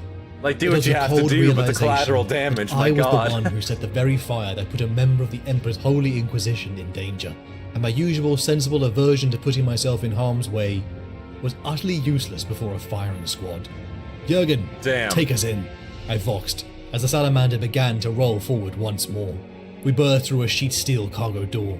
Flames rose from every quarter as thick smoke immediately smothered me. I coughed, tore off my sash and tied it around my face. It didn't do a lot of good, to be honest, but my lungs felt a little less choked than before. Frack this, I said, on the verge of ordering Jurgen to withdraw. Then I caught sight of a small knot of figures hurrying towards us. I pointed, and Jurgen swung the salamander around, stopping us almost dead. I saw Aurelius. He paused over the corpse of a muscled man, and then picked up running. I clambered to the top-mounted bolter and raked munitions through the smoke towards the figures behind the running five. Jurgen, I shouted. Help the women! Aurelius took a lasbolt to the shoulder, dropping his handgun. I wasn't about to lose him now. Not after going through all this, so I jumped down, drawing my las pistol and went to help him. Commissar Cain? He looked slightly confused until I remembered my makeshift smoke mask and pulled it down. It wasn't doing a damn bit of good anyway. The whole building around us was ablaze, the heat terrific. I heard you needed a lift, I said. He's nothing. One of the women shrieked at the touch of Jurgen. I hadn't thought this was the time to complain about my aide's smell, but with the last of them in, I yelled, Jurgen, get us out of here. What the fuck? He opened the throttle fully. I like how that's like, in the heat of the moment, I like how that's like just how he fucking sees that. Like this woman's just like sitting there like fucking tweaking out, like saying sweet nothings. And fucking, like, he's just like, oh yeah, he smells bad. Fuck it, I don't care. Bitch, like, shut up, get in. We're saving you. You know what I mean? Like, that's just how he, like, conceptualize it. He doesn't give a shit.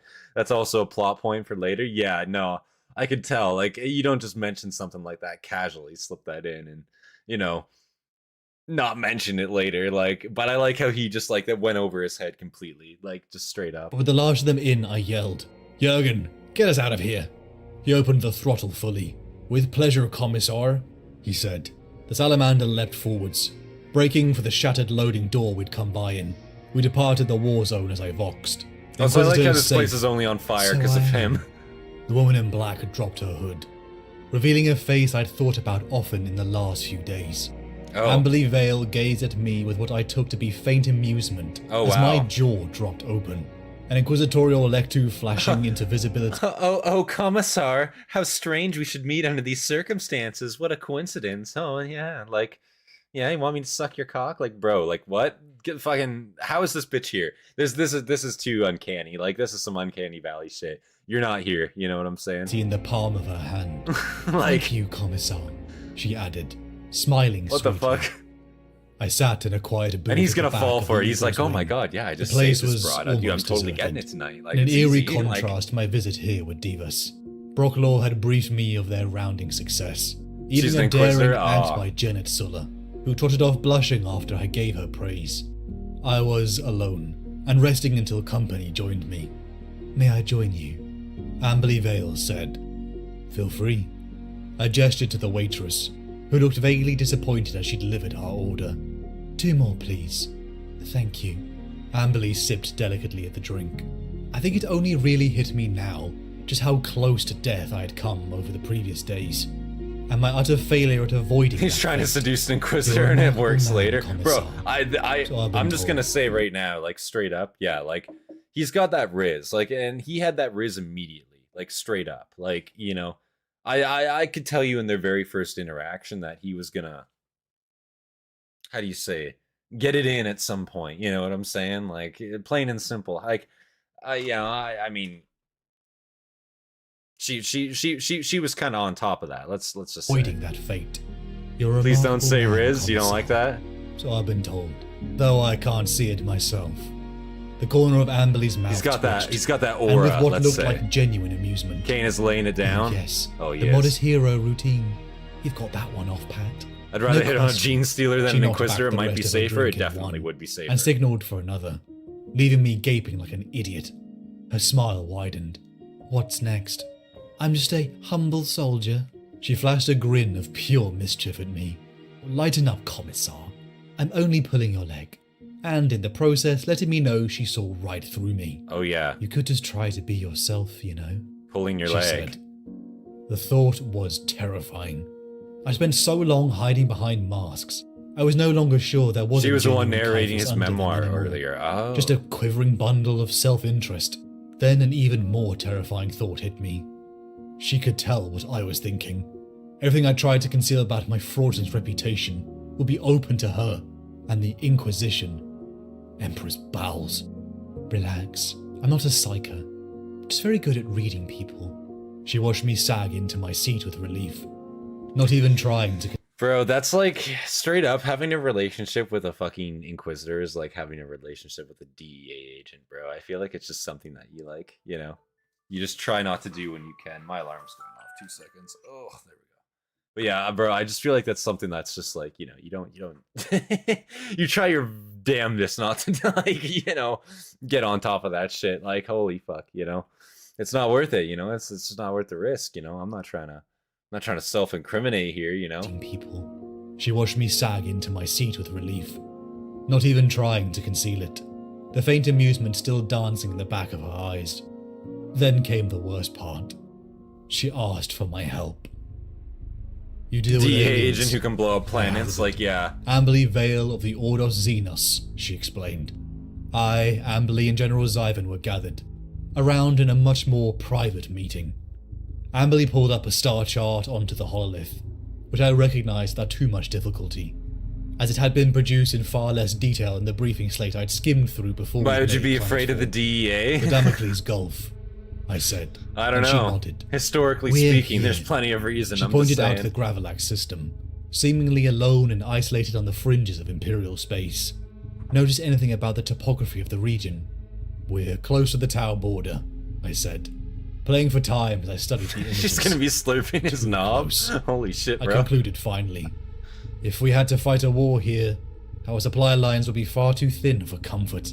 Precisely. Zyvan nodded approval, which is why we're desperate to avoid a full-scale war over this miserable mudball. Amberly said. It became clear Gravelax and other worlds like it could be emboldened by a Tau uprising, causing Imperial resources to be diverted from potential enemies in the sectors, such as a new Tyranid Hive fleet, and the Necrons.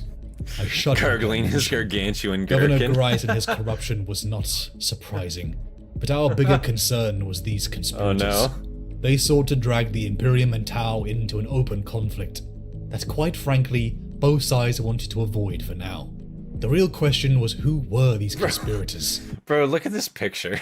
Like, look at this illustration. This is fucking crazy shit, dude. This is what I like to see. Based image, like, yeah, this is what I like to see. Like, right here. This is some good shit right here. Do you have any clue to their identities? Zyvan asked. Amberly shook her head. But that was the reason they were under the warehouse. It hadn't occurred to me, but Amberly, that the conspirators' Propaganda? source was in the Undercity. I don't think so, man. Something that as a I think hive that's just rat how it myself, goes I every was familiar time, with. right? But I never imagined Gravelax would possess. The human is in Admittedly melee fast auto win. and light. True. Amberly said. One fire team. There's and the nothing the commissar to Tau lead can them. do. She turned those Nothing. dazzling eyes on me again and smiled. I'm sure a man of your formidable reputation will be up to the challenge. I Yikes. wasn't. But you can take my word for it. But I couldn't refuse a direct request from an Inquisitor, could I? So I nodded and tried to look more confident. You can rely on me, I said, with all the sincerity I could fake. And from the grin that quirked in the corner of her mouth, I could tell she wasn't fooled for a second. With Amberly's retinue injured and out of action, we were the next best thing. I'll ask for volunteers, I said. But she shook her head. No need. I've already assigned some. I looked at the data slate. Kelp, Trebek, Verlade, Sorel, and Hollenby. The 5 troopers responsible for the mess hall riot. The only troopers on the planet I'd least trust to watch my back. My palms were itching.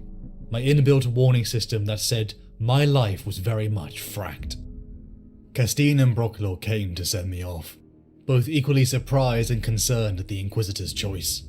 Yeah, that is kind of concerning. This wasn't the suicide mission my heartbeat was drumming to. Yeah, so it seems like she's kind of like setting him up for like failure right now, but I almost wonder if like, you know, this is some like sick like female like initiation, right? You know what I'm saying? Like in the 40k universe, like, oh yes, you have to prove yourself that you're willing to, you know, fucking go on this impossible fucking task, this suicidal mission for me. And only then do you get the puss, you know? Like, like what the fuck? Like, bitch, you know what I mean? Like, cause she knows, like, he's like faking his reputation. She knows, like, what he's doing, right? Like, that a lot of what he's kind of saying, he's not even like downplaying what he's done. He's being honest about it. He was there and all that. It's just like it was a lot less exciting, I guess, in that sense. Fuck. Human and Tau relationships would be very different if Shadow Sun met Cain.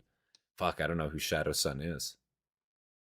That's a dream team right there. Definitely not the Suicide Squad. Yeah, it feels like it. The A-team. I was desperately hoping this wasn't the suicide mission my heartbeat was drumming to. My aide Jurgen walked to us across the room. A faint expression of nausea ghosted across Brocklor's face. "I'd like to go with you, sir," he said at last. I was touched. I don't mind admitting it. We'd been campaigning together for the best part of 13 years by that point, and faced innumerable perils together. A female Tau commander? I got you. Me. "Thank you, Jurgen," I said. "I'd be honored." He seemed to flush. He turned and rushed. The only thing Shadowson is going to get is a bolt round to the sternum, whoever that is. In a uniform that, despite measuring, that's crazy. Still looked baggy and oversized. I found that other than myself, Jurgen was the only being in this galaxy I completely trusted. Most people tended to avoid him. So I gotta ask too, what exactly is Jurgen? Is he just a human? You know? Like, cause, you know, he definitely seems like he's just, you know, he's got like not a lot of intellect per se, you know. What is he? Like, what exactly is he? Like, I'm assuming he's just a human? Yeah, I'm assuming he's just a human. Like, straight up, yeah. He's just like, you know, he's special. He's simpler. Okay, yeah, that's what I'm thinking. Okay. I just want to make sure, you know. I just want to make sure. In this galaxy, I completely trusted. Most people tended special to needs. avoid Okay. him, put off by his appearance and body odor, and the vague sense of wrongness he exuded. But I'd been close to him for so long, I'd gotten used to seeing past that, to his well-hidden virtues, though I was the last person you'd normally expect to appreciate them. Kelp, Trebek, Valade, Sorrel and Hollenby lined up before me and Amberley. All of their faces looked panicked. We the A-team. All except Sorrel's, whose eyes still made me shudder. I take it we aren't expected to survive. Find out later what Jurgen is? Okay. Kelp cut in. Amberley met his eyes, staring him down. "That rather depends on you," she said. We're all special? The Commissar certainly God. intends to. I suggest you follow his lead. Plus the rewards was freedom from a penal legion. "So, to recap," Kelp said, "you want us to go into an unmapped labyrinth, looking for something you think might be down there, but you don't know what, protected by an intermediate number of heavily armed guards, and the last time you tried you were the only one who made it out in one piece?" "That about sums it up, yes," Amberley admitted cheerfully. "But you are forgetting one thing." "Which is?" I asked. "This time they'll be expecting us," she said. "What's to stop any of us putting a lasbolt through your head and disappearing over the horizon the first chance we get?" So you won't get very far. "Good point," Amberley smiled. "I'll execute any one of you who even looks like they're thinking of making a run for it," I chimed in. "Even if you can't take us both," and the amusement was abruptly gone from her voice. "I sincerely doubt that. I've lost count to the number of people I've met who thought they could outrun the Inquisition. But you might as well give it a try. That is pretty crazy. Sorrel. That's a fucking crazy statement. Yeah, you can't outrun the Inquisition. That's fucking nuts. Yeah, have yourself a good one, Ten. Catch you later. Excuse me there, but yeah, it is also an interesting choice. They're taking fucking penal penal battalion here with them. Like, this is a very interesting choice. Like, people that fucking, you know, already are kind of like on the verge of questionable, you know, and you're taking them in. Now, they are probably a bunch of hard fighters, but like, it seems like a risk, you know, it seems like a big risk. Learn from Commissar Cain's lessons here. The big brain is the one to listen to. Maybe don't, yeah, like, and that's also another thing. Like, who the fuck do you think you are threatening a fucking commissar and like an inquisitor here? Like, this is kind of nuts. This is a suicide mission. Who better to volunteer? Yeah, the people who can't volunteer, I guess that's true. This is sort of a redemption mission, I guess. A redemption mission, but like straight up, like, you know, if I'm going on a suicide mission, quote unquote, I want people I can trust. I don't want, like, you know, people who are just openly threatening me, like, hey, what's stopping us from just shooting you in the back? Like, straight up, like, that's what they're saying, like, immediately. Like, bro, what? Die here or die in the meat grinder? True. Inquisition. But you might as well give it a try if you really want to. Sorel nodded. Their mood seemed to pick up, as a raid before them was the finest equipment in the regiment. A gift for a line trooper. It was the first time I saw emotion flicker in Sorel's eyes as he nodded to me, happy with the procurement of his personal sniper. Hell, I even tapped on a layer of body armor myself for added protection. As we packed up, it became clear that there was an entanglement between Hollenby and Valade. Oh. Amberly mouthed. How sweet. Maybe to her, I thought. But to me, it was little more than another potential complication in a catastrophe just waiting to happen. The expedition was ready and set off. One of them or both of them are going to die. If I'd known then what awaited us in the undercity of Mayo, I probably would have broken down in hysterics from sheer terror. It wasn't long into our journey that we heard the news. The imbecile Governor Grice had ordered combat readiness, despite the stalling of General Ivan. We approached the smoky remains of the warehouse, lumbering down into a hatch Amberly and her retinue had escaped from, only to find a makeshift barrier. Jurgen leveled his melter rifle, a rather monstrous piece of gear that could punch through even tank plate. Kelp and Sorel ran back, as Amberly stopped him in his tracks. Right idea, though, I said, seeing his crestfallen expression. Valade, Hollenby, front and center. 5 rounds rapid. Our path was open. I assembled the squad quickly. Kelp, I said, you're on point. He nodded but didn't look happy. Then Sorel, Valade, Jurgen, me, the Inquisitor. Hollenby, Trebek has rear. That ought to keep the biggest potential troublemakers as far apart as possible. And separate the two lovebirds just enough to keep their minds on the job instead of each other. Is that a unique weapon? We proceeded in silence for some time. Is that a quote-unquote unique? Goddamn, dude. Warning us to stop. Amberly and I padded over to join him. Movement, he said, pointing away into the darkness ahead of us. Amberly checked the screen on her For a unique Jurgen? Nothing. Growing up in a hive city, you learn a few things. I pushed my hearing to its his main primary for good reason, drowning out the beating of my own heart. Probably enhanced or some shit. I picked up on gunfire, on the edge He's gotta of have that perception. shit souped up. We pushed forward into the dark again. My own senses telling me we were pushing deep into the earth of gravity. Yeah, that's true. A Meltagun's fucking massive, isn't it, Colton? Yeah, Meltagun's, like, just thinking about, like, Space Marine. Those are big fucking guns, dude. So is Jurgen a fucking monster? Like, Jurgen's gotta be a fucking bit of a beast here for just a regular human, right? Like, that's kind of insane, right? Like, he's just fucking wielding that like it's nothing. Like, the recoil in that. It's a sized down version? Oh, okay. He's got his own, like, personalized. Okay. But he is a Chad. Okay, I gotcha. My own senses telling me we were pushing deep into the earth of Gravelax. The crackle of gunfire had disappeared as we found a pile of human corpses. Plasma scars evident on some. It was in that moment I saw a glow in the corner of my eye. Rocket pass and land on a crate next to us. I'm proud to say that despite the suddenness of the attack, my intellectual faculties remained undimmed, which isn't to say that I didn't dive for the nearest piece of cover the instant I realized we were under fire, of course. The rest dove into cover next to me, as now an unending stream of plasma pinged around us. I knew that despite the layers of body armor stacked upon me, a plasma would pierce straight through, much to my dread. Jurgen, I shouted. Can you get a shot? Not yet, Commissar. He was tucked behind a barricade of crates. The melter gun rested across it, covering the tunnel entrance. I have movement, Sorel said calmly, sighting carefully down the barrel of his longlaz. He pulled the trigger. It was then that I heard a unique scream, one I had last heard on a drunken stroll back to camp, saving me from a savage beating from blue-painted morons. Kroll. That was Kroot, I said, in stunned amazement. Kroot? Holy shit. Now it was Kroot. Ambly's turn to look taken aback.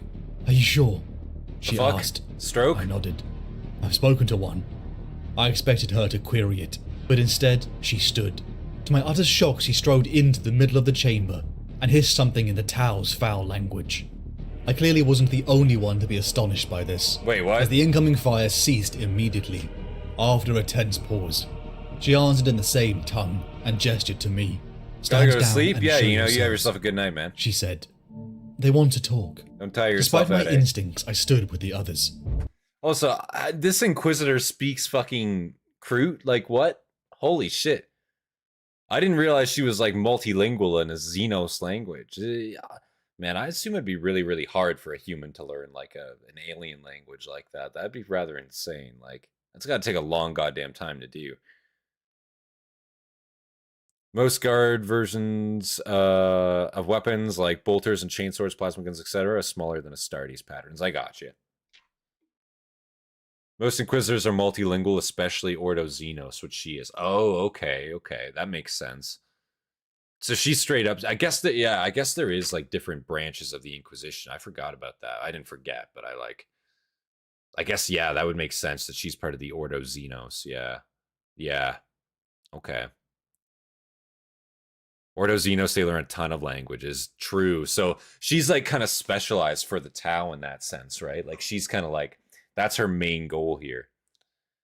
Or like not her main goal, but like that's her main like kind of like forte, I guess, would be the Tau. And then you'd have like certain Inquisitors where the Eldar is kind of like their forte and, you know, on and on kind of thing. Eldari is apparently really complicated to learn. I could imagine because it's like an ancient language, right? Like that shit's been around forever. Like quite literally. She said, they want to talk. She can speak dozens? Oh, so they just learn them regardless. I got you. Anticipating a plasma round to the chest. Despite our expedition being in the gloom and dark for hours, I had trouble adjusting into the Tau right in front of us. I shuddered at the image of their robotic-like helms covering She looks their young, faces. but due to her rank, she's likely older than Cain. Okay, that's probably deceiving me a little bit. Well, you're probably too. thinking I'm pretty dense, not to have recognized Gorok straight away. But you should bear all the circumstances in mind. Why in the galaxy should I have expected him to be there in the first place? His use of my name had an immediate and somewhat gratifying effect on the Tau, whose head snapped around to stare at me. Then the leader turned back to Ambly and asked something. Gorok made the particular clicking laughter equivalent I'd heard before. The notion that my reputation had somehow filtered to what the Tau called their firecars was amusing. I bowed formally to the leading Chassui. He states that your service to the greater good is remembered with gratitude. Gorok translated helpfully. El Zorath remains in good health. Pleased to hear it, I said, tactically refraining from hoping out loud that El Hassai, the gun-waving lunatic, wasn't. Amberly conferred with Gorok and the Chassui and came back with a rather amusing proposal. It seemed that the Tau were down here for the same reason, and it served the greater good to team up. Team up with the Blueies? Kelp was outraged. You can't be serious. The Blueies? That's blasphemy. That's what the Inquisitor wants. Live with it, I said. Despite the blasphemy, I was rather pleased with the idea of having more guns and bodies between me and any potential threat. Yeah, I can understand Cain's point of view completely right there. But again, like that's that mixed messaging from like the Imperium as a whole. Like all the ordinary troops that like can't understand like the bigger picture, I guess, like let's say. Yeah, like why the fuck are we teaming up with Xenos? Like that is blasphemy. Because like again, you have to think from their perspective, right? You know, they could potentially assume that like their leadership is corrupt, right? And then would they be wrong for taking them out, you know, assuming that they are corrupt, assuming that they have been lost, right? You know, that's one of the things, right? Like, because like from their perspective, yeah, you're teaming up with the Xenos here, like straight up, like that's sus, you know, that's some sus shit as far as the Imperium's concerned.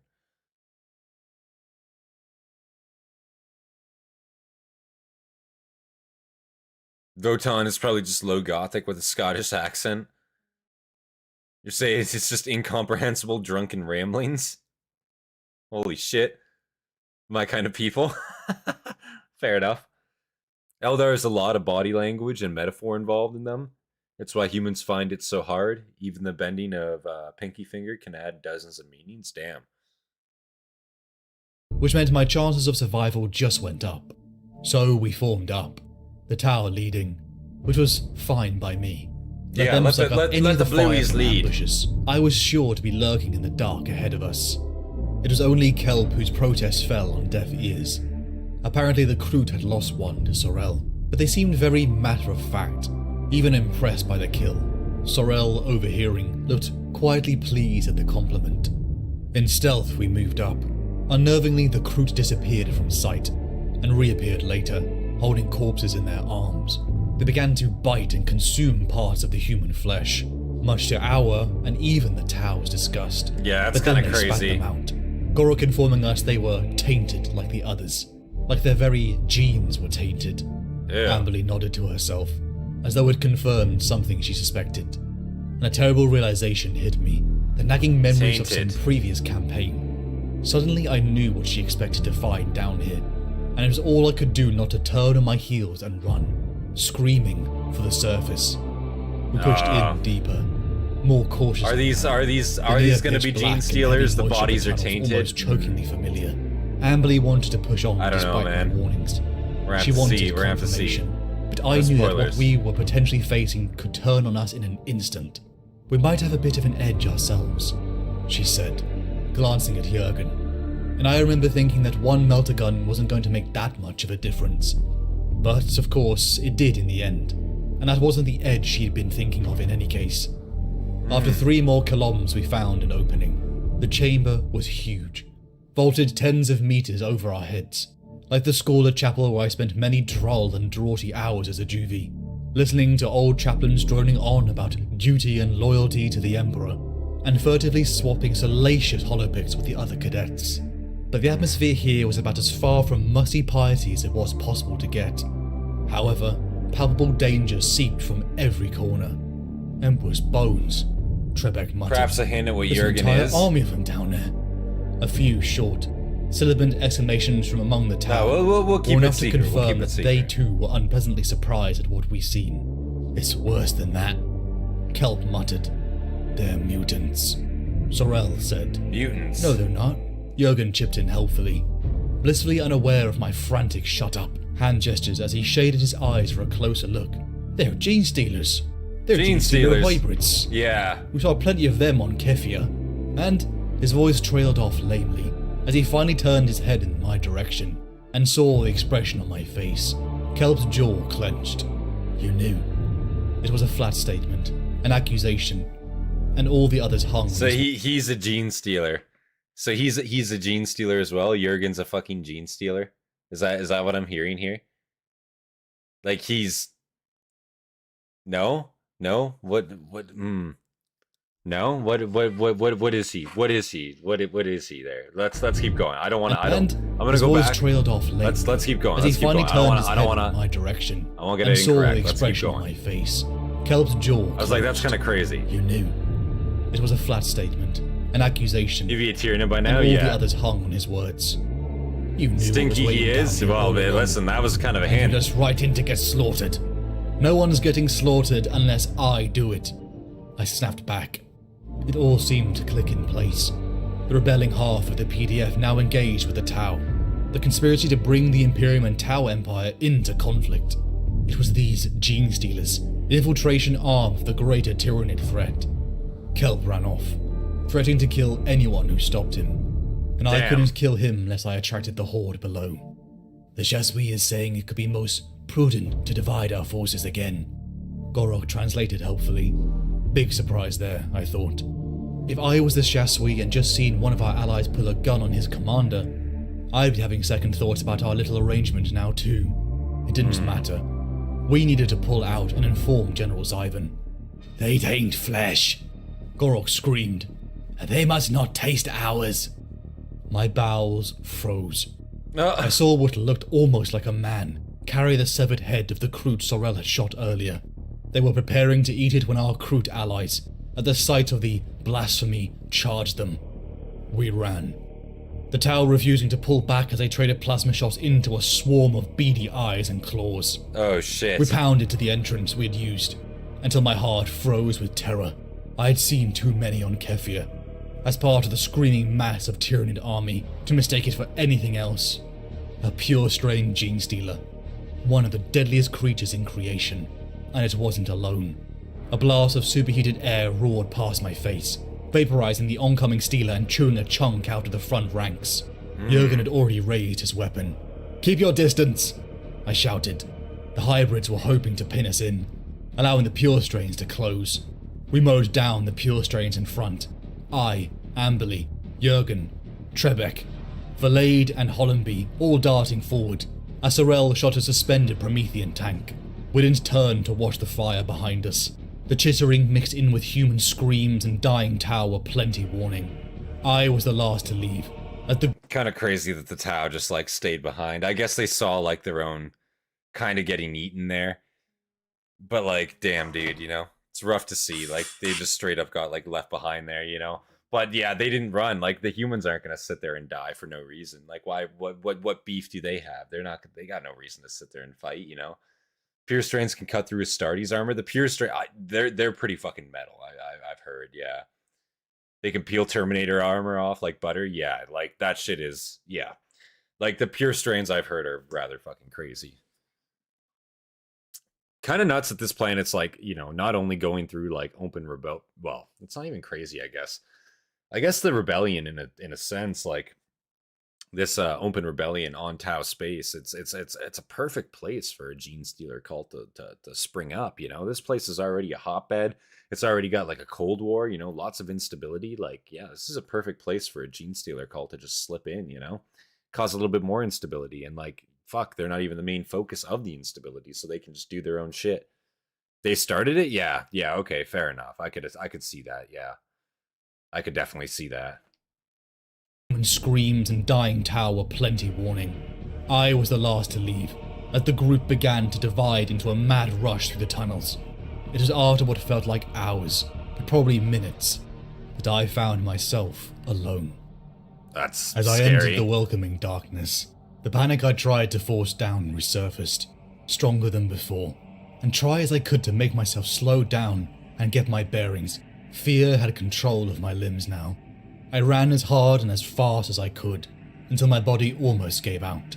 I was alone, but corridors like these had been my playground as a child, and I'd never quite lost the knack for finding my way around them, so not all hope had abandoned me.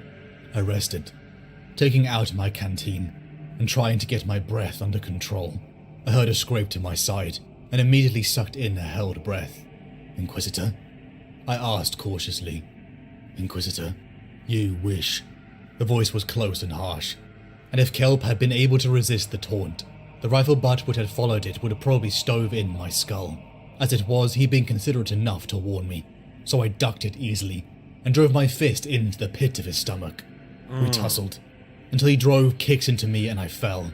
He screamed at me as I desperately tried to... See, this right here, this is exactly why you don't take a fucking penal battalion in with you. Like, you know what I'm saying? This right here. That right there. Because, you know, one's gonna fucking... He ran, and now you're literally getting attacked by these motherfuckers. They don't care. They're gonna try to frag you, you know? Fuck that. No, I don't care. Redemption my ass? No. No, not worth the risk. Not on these high-risk suicide missions. Nah, bro. If we're looking for success, this ain't success. Nah. Hustled, until he drove kicks into me and I fell. He screamed at me as I desperately tried to fend him off. I pushed him back and slunk into the shadows, drawing my chainsword. "If you're going to fight, fight," I said, using the sound of my voice to draw him in. I masked the whine of the blade as it powered up. "Don't make speeches." He must have thought he had me, because he charged in with a roar of triumph. I slashed him across the leg, sending him reeling. I went to advance when he raised his gun at my chest. "Commissar?" I heard the distinct voice of Amberley at our side, and the rest of the group fanning around us. "Jurgen, kill him," I said. The expression on Kelp's face was almost comical, for the half second or so that he still had one. Then he exploded into a small pile of gently steaming offal. Damn. I turned to my aide, who was lowering the melter rifle, and nodded with acknowledgement. "Thank you," I added. "You're welcome, sir," he replied. Amberly smiled. "You seem to have the situation well in hand," she said. I shrugged. I've faced worse odds. We pushed on quickly again, following a run. You're gonna go turn to slag? Upwards. Yeah, bro. But You I couldn't got shake the fucking pink sense of misted there. unease that settled over me as we trotted through the dark. Like, I'm One thing imagining I'd that was learned like from a my point previous blank, like encounter with melt the shot creatures, damn near, they like were probably like remarkably 5 stealthy. feet. I You probably preferred got to strike fucking from the blasted, shadows. dude. It was in that very moment I had that thought, that the hail of munition landed around us. I heard the rising screams from all directions, and once again spotted the rambling horde of pure strains. Jurgen sent a melter blast down the corridor, but it barely slowed them. I am kind For of everyone surprised that they fell, got there away seemed from to be an them army for in that reserve. time. Abruptly, Trebek took a bolt to the chest, the explosive tip bursting through her ribcage, splattering the wall next to her with viscera. She just had enough time to look surprised before the light faded from her eyes. Every gun we had barked into the wall of death. "Commissar!" Amberly's voice was suddenly in my vox bead. "Tell Jurgen to shoot the wall, about 3 meters back from the current position. Hurry!" To his credit, Jurgen complied as quickly. "This way!" I shouted, Amberly and I stepping over the rubble. As we passed the threshold, to my horror, the hole collapsed, as rubble from above poured onto it. I scrambled, trying to shift the stone. "Leave it, Ciaphas." Amberly shook her head regretfully. "They're past helping now." I stood, slowly, brushing the dust from my clothes, and wondered how I was ever going to manage without Jurgen. What? 13 years was a long time to serve together after all. I didn't know how many times he had saved my life. Jurgen got The only fucking person crushed? I trusted. The sense of loss was numbing, and quite unexpected. Oh, man. We walked mostly in silence for the next hours, only putting together the pieces behind the conspiracy. We became frustrated, even snapping at each other. Such was the tension we had experienced for nearly a whole day. It was so That fucking absurd. sucks. Everything we had been through, that I started to chuckle, growing into a full belly laugh. It infected her too. The throaty chuckle I'd found so appealing before erupted from her chest like magma. After that, there was no stopping either of us, and we simply held each other up until we could finally force the air to remain in our aching ribs. Our laughter faded as we once again pressed on, until we approached what looked to be a loom. Interesting. We found access to a hatch that led directly to the surface. I like how they had like a nice like peaceful like moment there. The music was like all like tame and like calm. They had a nice like belly laugh together. Like, oh yeah, good thing we got out of that alive together. Yeah, and then on to the fucking horror. Yeah, we're still in like the fucking catacombs with like a bunch of gene stealers. Yeah, like by the way, in case you forgot, We approached what looked to be a loom. Jurgen the hero. Yeah, We bro, found that's kind of access to a fucking- hatch that led that's a way to go directly out. to the Yeah. surface. As we Got climbed crushed by further rocks. up, Fuck. we started to recognize the architecture. We were 13 beneath years. the That governor's is palace. a decent amount of time. We for crept into a them to chamber, serve together. spotting what looked to be more gene stealers, That is impressive. but donned in the palace guard uniform. Praised the Emperor, but none of them had spotted us. We moved again, making it to the shelter of a column. I was just beginning to hope that we would make it all the way to the stairs, and to Just whatever more like a lay moment of beyond. there's not a logical When reason the we are crack of a alive. lasbolt True. against stonework close to my head told me we'd been spotted. We drew our weapons and prepared for the oncoming rush. I took one in the head as Amberly pierced another through the chest. Oh, Suddenly an explosion rocked their ranks. I glanced upwards, expecting I knew not what. Perhaps the Emperor himself, since only divine intervention looked like saving us now. What I saw was almost as unexpected. The familiar shambling form of Jurgen? He's back? even grubbier than usual, lobbing frag grenades as Yeah. Sorel leveled his rifle and began picking them off. Oh, yes, sir. A small explosion here of for joy ya. and relief shook my chest. Amberly and I rushed into their falling numbers. Fuck, I how did you raised get out my of that? chainsaw Damn. and cut down two. When I heard the footsteps growing behind We me, gotta hear I Jurgen's turned story next. and swung, Surely coming he's face got to a book face with about the him, creature right? from my worst nightmares. It was grotesque, a bloated parody of a gene stealer, and the whipping blade bit deep into its arm, which would have Jurgen surely lives. ripped off my head. It howled then, in anger and pain, and I was desperately fighting for my life. "It's the Patriarch!" Amberly yelled. Hold on, Commissar. Jurgen was running down the stairs, his melter readied, Holy and shit. I prayed to the Emperor he wasn't going to try a shot from there, as I'd never survive it. But he had more sense than that, at least. Sorrel, clear a path for Jurgen. Amberly called. The two of them began to concentrate their fire on the cultists between my aid and the desperate battle I still fought. I sprang back a fraction too late. Shit. I felt talons scrape my ribs, ripping through the armor beneath my coat and burning like fire. Damn. I swore, and struck back at the thing, taking the hand which had wounded me off at the wrist. Icorp hung from it like a fire hose, spraying me and everything else in the vicinity, and if anything, it redoubled its efforts. I turned my head reflexively, trying to keep my eyes clear, and thus got a clear view of Jurgen as he raced across the floor towards me. Jurgen's For a fucking heart-stopping coming in hot, instant, dude. What the I thought a fuck? couple of pure strains were Yo. about to eviscerate him, but for some reason they hesitated for a fraction Jurgen's of a fucking second sprinting in. as they were about to close, and Sorel and Amberly dropped them both with well-aimed shots in the nick of time. I turned Gotta head to back bed? the Yeah, you creature, have yourself a good night, encouraged Heidi. by my Take care, success in wounding it, and swung the chainsword again. It never even flinched, batting the humming blade aside, and I ducked a wild swing of its lower left arm. What does it take to kill you, you bastard? I snarled. Also, yeah, carried away crazy by that my Cain own is dueling anger this and disgust. motherfucker too. Yeah, How as about you this? say. Jurgen asked, appearing at my elbow. As he approached the creature, it staggered back, like the pure strains had done, Oh, shit. momentarily disorientated, and he jammed the barrel of the melter into the wound I'd cut into its belly. As he Damn. pulled the trigger, the entire midsection flashed into steam, and foul-smelling offal. It staggered back, its eyes glazing, and swung its head in confusion. Then, slowly, it toppled over, I was gonna vibrating say, the stone floor with a violent impact. of no its way fall. it fucking lives Thank that. you, It just Jurgen. got boiled from Much the obliged. inside out, bro. Holy Don't fuck. mention it, sir. He said, turning the weapon to seek other targets. I like how fucking Jurgen just like fucking bombed it down that staircase, sprinted towards him. Fucking like, Cain's there parrying, he's fucking fighting for his life. Blocks high, fucking, and then Jurgen just slips underneath of him, fucking jams his melt in there and just fucking lets loose. Like, that's crazy, dude. What a fucking G there. Great aid, I will say. Great aid. This is definitely the kind of guy you want by your side in combat. I can see why he's kept him around for 13 years, and why they've been, arguably not even just aid. Like, he's not even just like an aid to Ciaphas. I'm sure he's like considered a friend at this point, because goddamn, he definitely seems to pull his weight for sure. The pure strain who puts off a psychic presence staggered back. Yeah, like that's kind of strange, eh? Don't mention it, sir. He said, turning the weapon to seek other targets. But the cultists were scattering back into the shadows. His only For friend, the first true. time, some of Well. them gave voice. A keen What do you call the Inquisitor lady then? I mean, she's a friend. You know what I'm saying? And a kind of friend at least. Let's say. into the shadows. For the first time, some of them gave voice. A keening wail that sent shivers down my spine.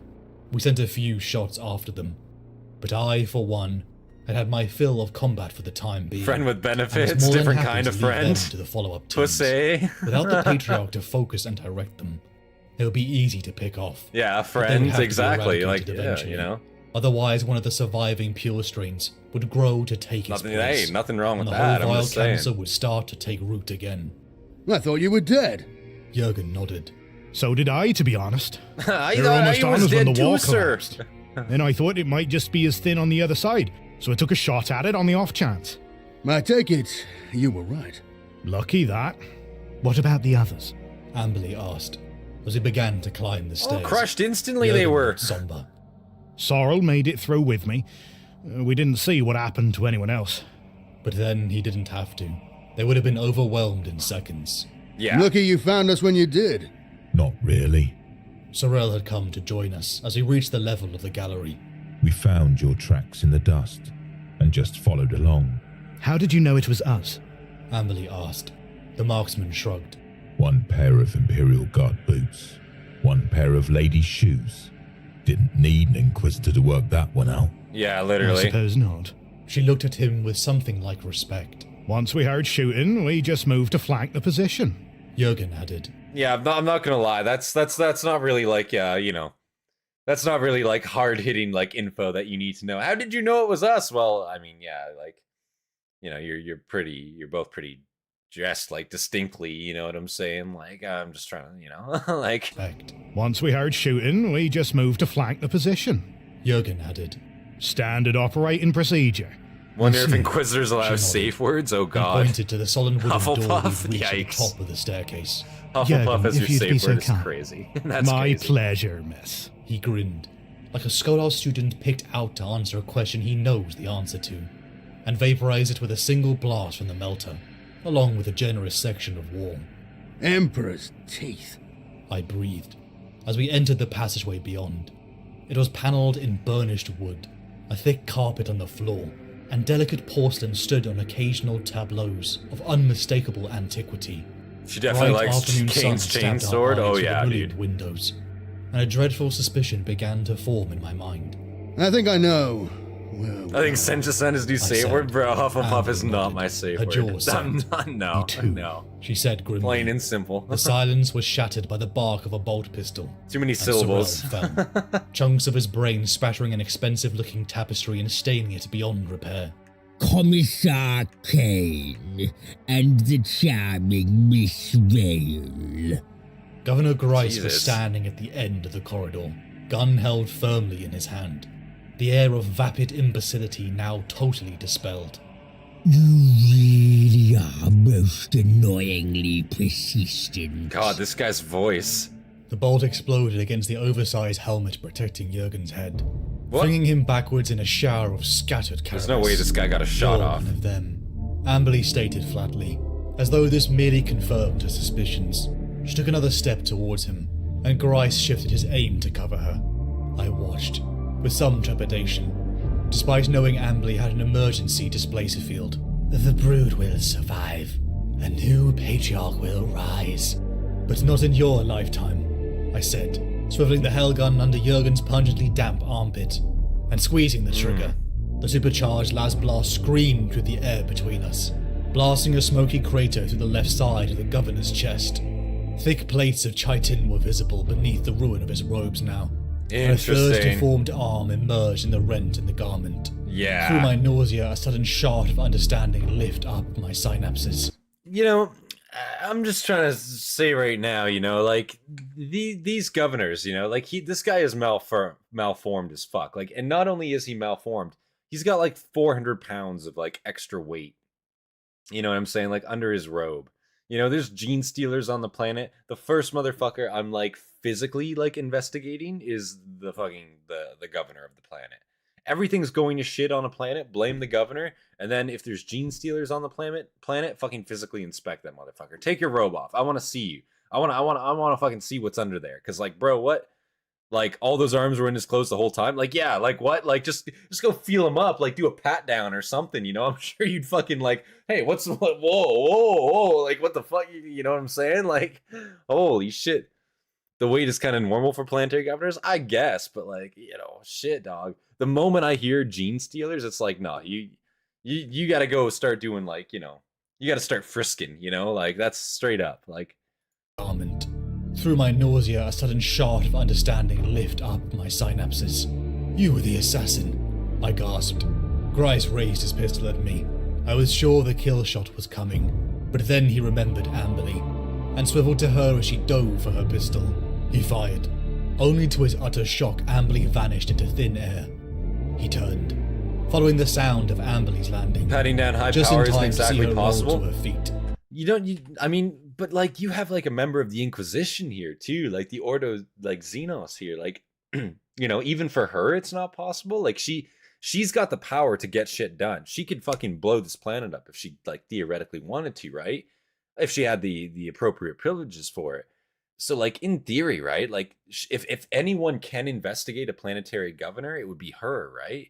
Undercover, I guess, yeah, she's undercover, but it's just like, fuck, like she had suspicions too. It's like, bro, yeah, you got to act on those suspicions. I don't know. Following the sound Damn. of Amberly's landing, She was undercover, just in time yeah, to see fair her enough, roll fair to enough. her feet, with the dexterousness of an accomplished martial artist. I guess that makes Consider sense. You yourself got to confirm relieved it, of yeah. your position, she said, pointing an accusing finger at him like a scholar tutor, admonishing an unsatisfactory student. A bright flash sparked from a ring on her finger. Grice paled over, writhing from what I assume was about the worst bloody toxin in the galaxy. The estate's doors burst open. "Stand up, slowly," a familiar voice barked, then took on a tinge of astonishment. "Commissar? Is that you?" Castine looked at me for a long, searching moment. Oh no, it's the before side taking piece. in the disheveled state of the Inquisitor. Oh god. Then her gaze moved on and down to the prostrate figures of Who's this Jurgen bitch? Like, indicated first my words. aid. Like, can you "He's a imagine? medic," I said. Then for some reason, my legs gave way beneath me.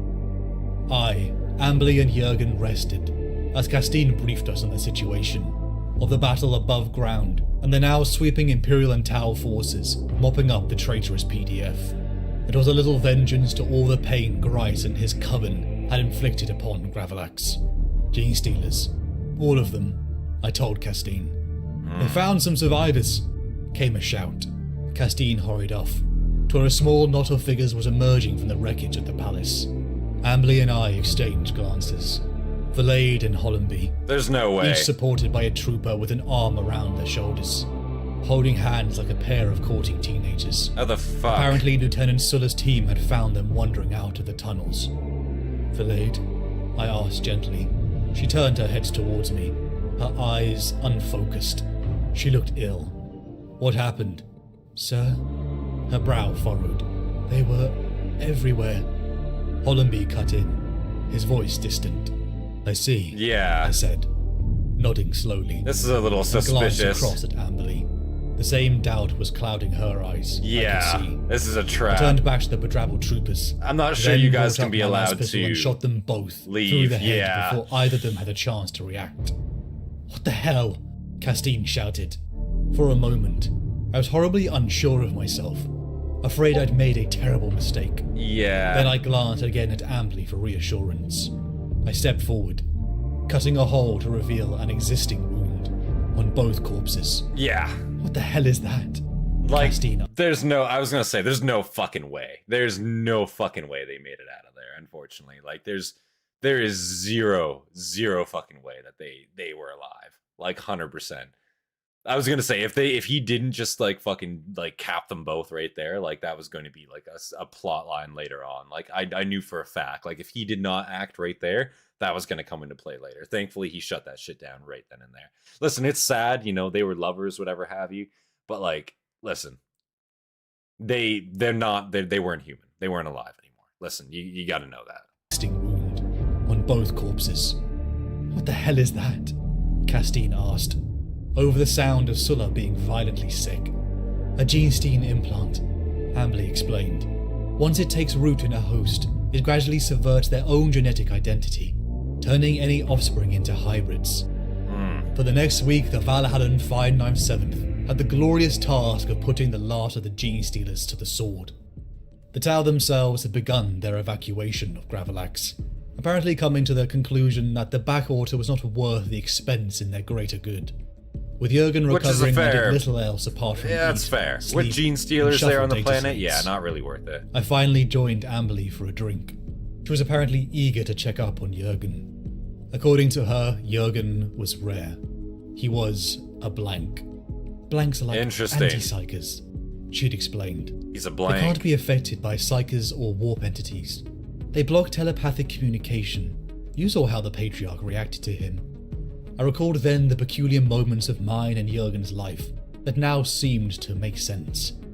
Apparently she knew the first time she saw him, due to her retinue psycher's reaction. "You're going to recruit him, aren't you?" I said. "If he can face down demons and sorcerers, you're not going to leave him buried in an obscure Imperial Guard unit." She smiled. Apparently not. Such was his rarity that if Jurgen's status became common knowledge, the politics of the Inquisition would become sticky. We toasted to our somewhat victory. Ambly grinned at me again.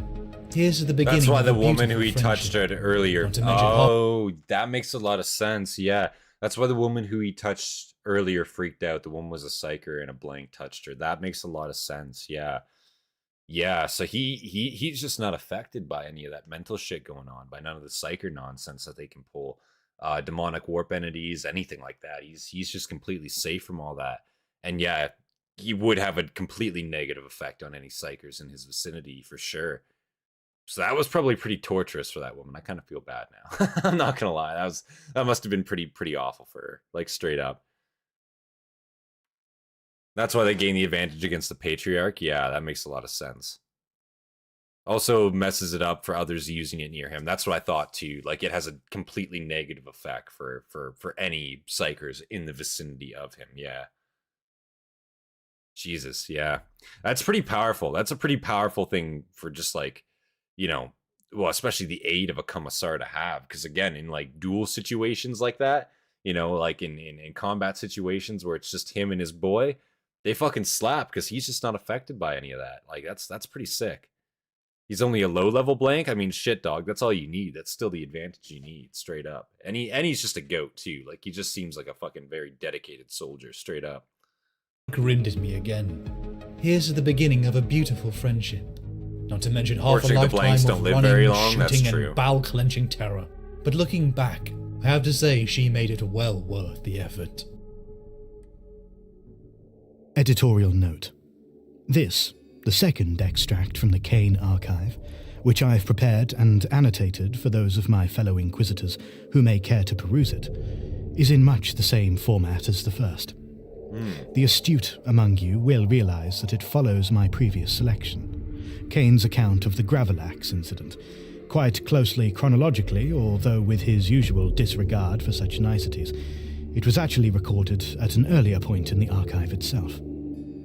I have chosen this section of his memoirs not only because it is relatively self-contained, requiring little background knowledge of his early I do really like these like narrative but also bits. Because the records of the Ordo Xenos contain quite a bit of detail about the events on Simia Orichalcae that year, and anyone with cause to consult them is certain to find the only high-level blanks, and people start quite literally going insane. Yeah, that's like the whole idea of like not the black least ships, because right? It confirms the suspicions they like throw them on there others because have like long straight harbored up they just about like the part they're too played powerful, by certain right? members of the Adeptus Mechanicus in the affair, which may be useful in future dealings with them.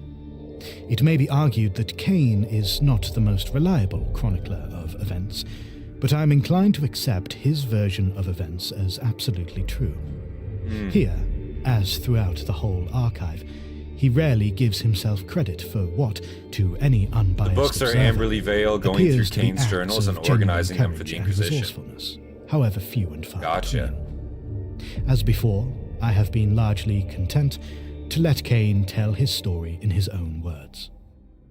It's cool too how she straight up says like, yeah, like, you know, his tellings aren't like, you know, his tellings aren't like in order per se, like they're confused, but like what he says is true. Like she makes like a point to say like he's not fucking crazy, like he's an accurate storyteller, you know what I'm saying? Like he's very truthful, you know, like what is said is accurate, and that's good to know too, because like in Warhammer, you know, you get a lot of things where it's like, you know, instances are up for debate, you know, you don't really know the full story, but it's good to know like he's a reliable storyteller, you know, at the end of the day. That's good. To let Cain tell his story in his own words. The ice world of Simia Orichalcae. I was like how every time Cain mentions another woman in his travels, said. His grey eyes it always makes sure to badmouth them because she's display. jealous. That's funny. Being ice worlders themselves, I'll keep an eye out for that. The Valhallans were overjoyed to hear we were being sent to Simia Orichalcae. Even before we made orbit, the viewing ports were crowded with the off-duty troopers, eager for a first sight of our new home for the next few months. As a chatter of excited voices had followed Castine, Brocklor and myself through the corridors towards the bridge. My enthusiasm, needless to say, was rather more muted. I'd been serving with the Valhallan 597 for a little over a year by that point, and had managed to settle into a fairly comfortable routine. I got on well with both Colonel Castine and her second-in-command, Major Brocklor. They appeared to consider me as much of a friend as it was possible to be with a regimental commissar. The Valhallan 597th was by now a well-oiled machine, but I was beginning to see why the vast majority of regiments in the Imperial Guard were segregated by gender.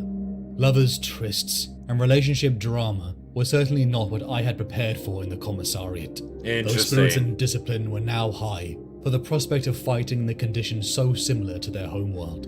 Yeah, and I imagine that would be like a really like a prominent problem too, to be completely honest with you, in the Imperium where you have mixed regiments like that, like mixed gender regiments. You'd get like, you know, troopers basically like, you know, getting it on in a sense, right? Forming relationships with each other, which is not really professional and it's not really a good thing to have happen. Especially on the battle space, you know, it can lead to indecisions and you know, mistakes being made, let's say.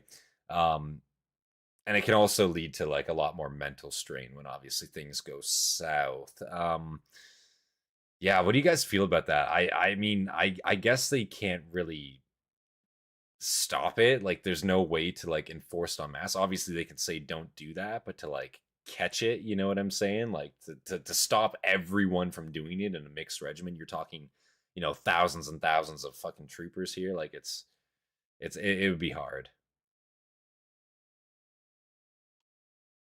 Discipline were now high for the prospect of fighting in the conditions so similar to their homeworld. I could sense their impatience to get down there and feel the permafrost beneath their boot soles. Like bacteria under a microscope, we zoomed in on the orc mass that threatened the Mechanicus facility we had been ordered to defend. Interesting. It was cutting Orcs it now. fine, but we could have the regiment down at least a day before the Vanguard smashes against the Cogboy's precious refinery. The ship captain's own tech priest handed us a date slate. The discomfort we all felt was apparent, but seemingly unnoticed by the tech priest. Or if she did, she said nothing. I headed towards the first shuttle. My overblown heroic reputation had to be maintained, and a likely uncontested landing would just about do it. In this I had a valuable ally, my aide Jurgen, who had an almost preternatural talent for scrounging, which had made my life considerably more comfortable than it might otherwise have been in our decade and a half together. He dropped into the seat next to me, preceded as always by his spectacular body odor. The most important part of Jurgen was his complete lack of imagination, which he more than made up for with his dogged defense to authority. Love how Cain goes from having disciplined the regiment for killing each other to orders. disciplining them for getting Having each other someone like pregnant this as a between buffer active between me and the battlefields. mundane Yeah. task amounted to a gift from. Like, see, that's the problem when like you're not at war. Like, you know, idle hands are the fucking devil's work kind of thing. Like when they're not at war and you're in like a mixed battalion like that. Like, yeah, it's a rough reality of like serving on an interstellar vessel like that, because like obviously, yeah, like people are gonna want relationships like that, you know, people are gonna click like that. It's rough to see, you know, because like again, you have to discipline, you have to break them up, like you can't really have that. So it's brutal to see that, you know. Like I don't know what he's going to do about that. Like I don't really know what the punishment for that is either. Like what would you guys say the punishment would be for having like, you know, a relationship like that amongst like the lower ranks in the Imperium? Is it like straight up like, it wouldn't be like penal battalion straight away, would it? I mean, it might be. It could be, actually.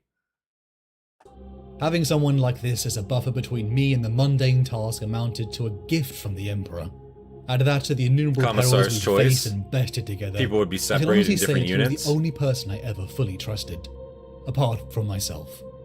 I almost groaned out loud as Lieutenant Sulla and her platoon loaded onto our transport. We were stuffed to the brim with Valhallans in their thick coats as our shuttle departed. As we dove into the atmosphere of Sima Orichalci, I peered over to Jurgen. The poor man suffered from motion sickness and was desperate to be on solid ground again, and perhaps sooner than expected. The shuttle began to rock. We were taking fire. Nothing to worry about, I said, almost amused. That's small arms fire. The chances of anything actually hitting us at this range are astronomical. One day I'm going to learn to stop saying things like that. No sooner had the words left my mouth than the shuttle shuddered even more violently than before. Oh shit. And pitched sharply to port. Small Red arms icons fire for began to now, but then appear the on AA data guns slates, open up. and the servitor began punching controls with greater speed and abhuman dexterity. Pressure lost in number 2 engine, it chanted. Combustion efficiency dropping by 16%. What's going on?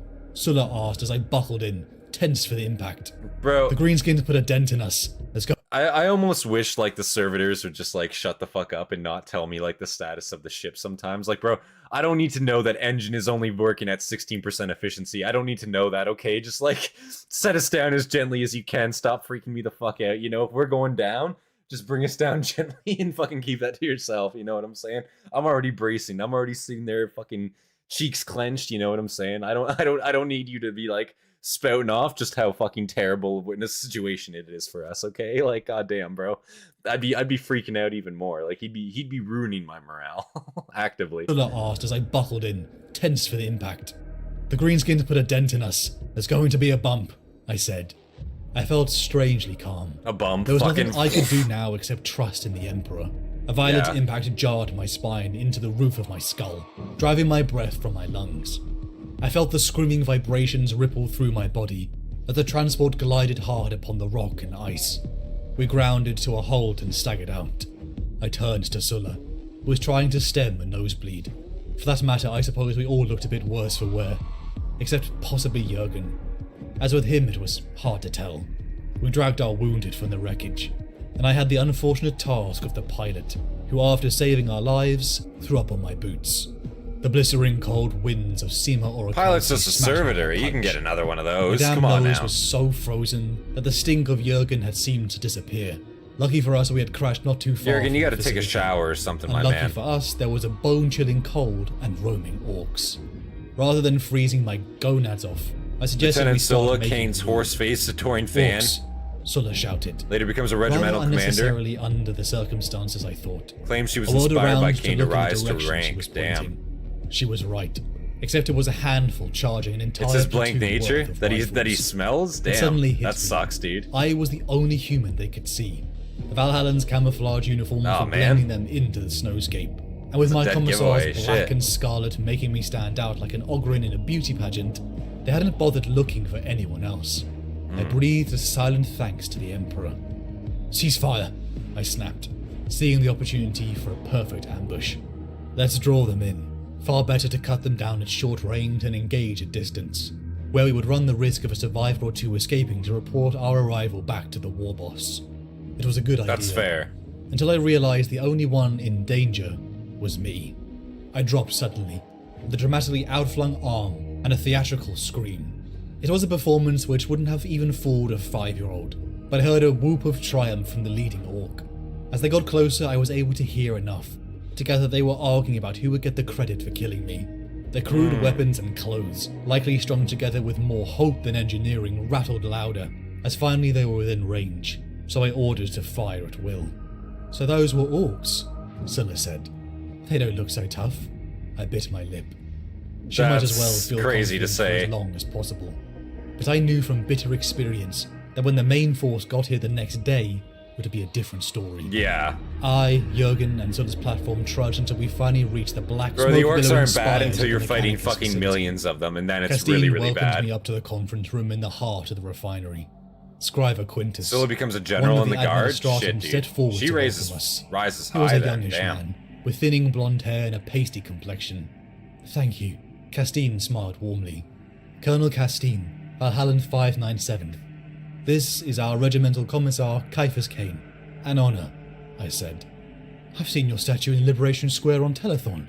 I must say it doesn't really do you justice, he Damn. said. That'll be the pigeon droppings, I said dryly. Man Jealous has a to role statue. by natural dignity. He laughed, and I decided I liked him. He informed us of the ongoing problem, the one about the amassing army in the mountains, but also deep beneath the facility. Cain makes the ladies so 5 eager of to the please him, they miners had rise the gone missing ranks, over yeah. a period of weeks. Leader It's the only way to Morel's get more miners were the attention, am ones I dragging right? up the raw materials for the Mechanicus, and apparently he was more than flummoxed by the waving of his concerns by the tech priests. And then it was almost like the man wouldn't stop babbling on. The highest ranking administratum adept, a white-haired woman called Pryke, called the meeting to order with every sign of enthusiasm. Fortunately, Castine had a much lower level tolerance for idiots than I did, so it was with some relief that I saw her stand to interrupt the aging bureaucrat mid-flow. Thank you for all your input, she said crisply. It is clear that you all have particular insights to offer, which we will be calling upon and when we see the need, she said. May I suggest you provide us with daily reports, Pryke said. You may not. Castine bit back. We are here to fight a war, not push files around. There was an edge to Castine's voice. Now, How dare we whichever have officer in a the regiment proper had learned fucking to like be wary listing of what the fuck's going Pryke on here? whistled. This facility now is under martial law. I added. And I Damn. have to admit the result was hugely enjoyable. Pryke went scarlet, then white, then scarlet again. By this time tomorrow, all you'll see out there is orcs, Castine continued. That's true. We are your only hope of not ending up dead or worse. So shut up, keep out of our way, and let us do our job. This is unacceptable, Pryke said, her voice tight with outrage.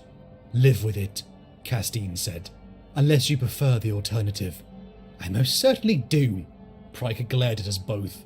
Fine, I said.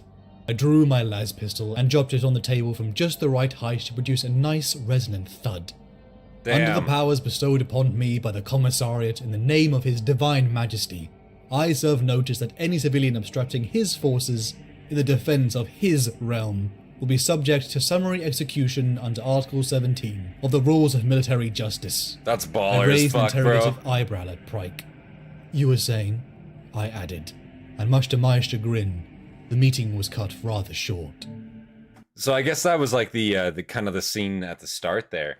But damn, given the circumstances, I mean, she was straight up asking for the alternative, and the alternative was, yo, yeah, like, I'm not giving you control of the fucking planet. I'm not giving you control of this facility. Yeah, I want the alternative. I think you should have just fucking shot her right there. I'm just gonna say right now.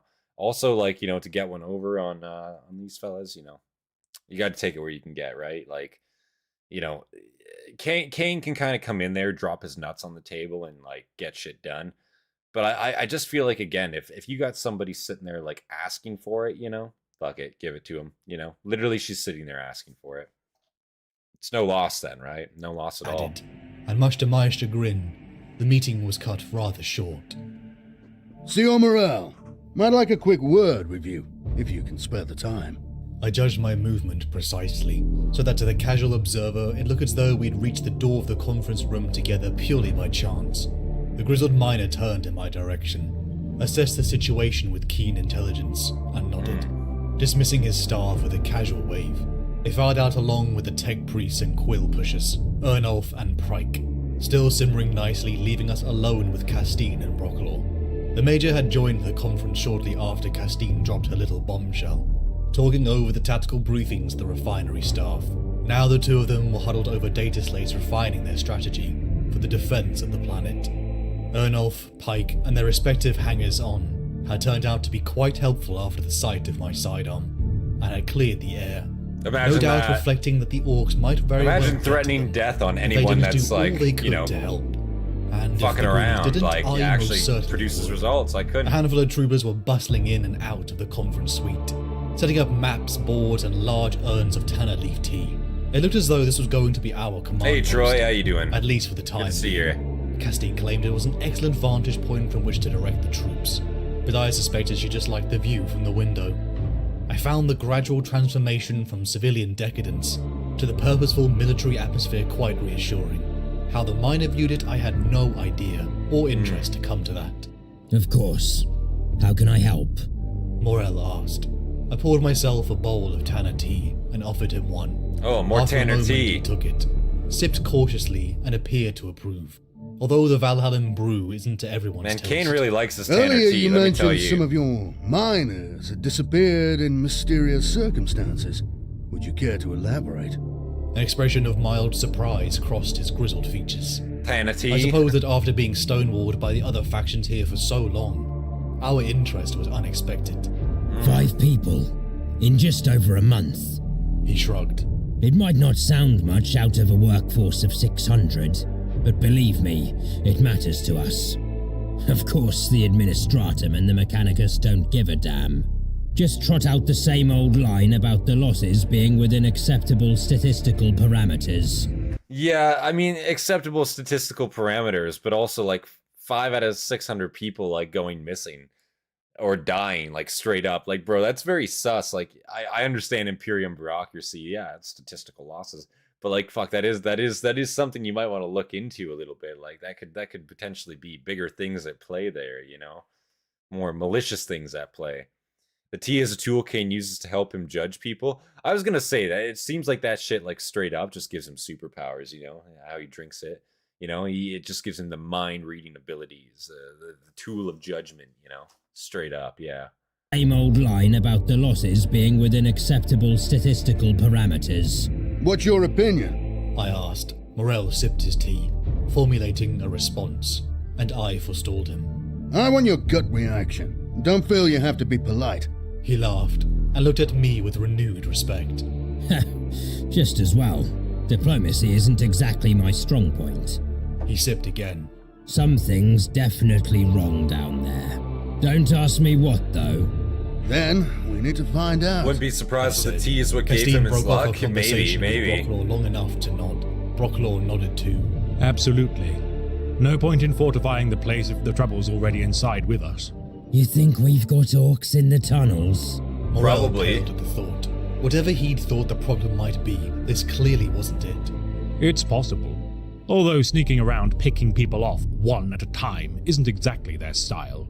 And I don't see how they could have Yeah, got here man. that soon. They're wearing Castine purple. added, with a glance at the hemisphere map pinned to the wall close to her seat. It's taken them over 6 weeks to get here from the crash site.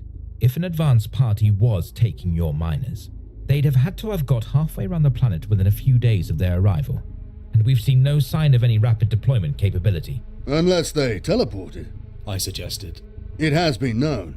We're not jumping to conclusions, are we? Listen, if the mused. orcs deem it possible... Could it just be an unfortunate series of accidents, after all? That hardly seems likely. Morel stared at the plan on the opposite wall. The strangling and meandering lines looked nothing so much as a detailed diagram of a plate full of noodles, where the precious veins of ice which could be transmuted into promethium had been hauled out for countless generations. Can you show us where the missing miners vanished from? I asked. Morel nodded, picking up a stylus from the desk, and marked the points in rapidly. I realized he must have done this before, no doubt hoping to find some connection himself. I stared at the rumpled sheet of paper, translating the lines into my mind into a three-dimensional image, and trying to get a feel for the space. If there was to be a pattern discerned, however, it eluded me. Have you spotted something? Castine asked hopefully, aware of my tunnel rat instincts from my report on the Gravelax incident. I shook Tunnel my rat head. instincts. There's no obvious connection between these points. I said. I tapped one with a fingernail. This gallery is a dead end, for instance. An assailant would have to get past an entire shift of workers unobserved. And that's just not possible. Morel confirmed. Yes, it Respect is. Another question that Brocklaw was obliging enough to ask. That orc is Unless just... one That of the orc just thinks refinery he's the staff is sneakiest responsible. motherfucker. Like, He straight began, up. but trailed off as Morel's face darkened. Cain If grew up in a you're hive city. planning to That makes accuse sense. any of my people of murder, you'd So he's better got a have feel some for this damn good environment evidence. No one's accusing anyone of anything. I soothed, bringing back the unspoken yet. You've brought a potentially serious security breach to our attention. We're trying to get to the bottom of it, that's all. If it saves any more of my people, I'm glad to help. The miner said, somewhat mollified. I'm glad to hear it. I gazed at the map of the mine's workings again, as though deep in thought. But I don't think we'll solve the problem talking about it over a bowl of tea. Then what do you suggest? Castine asked. He's gotta go down there and I sighed with investigate. every appearance of reluctance and shook my head. I'll just have to go down there and take a look around. Yeah. I said.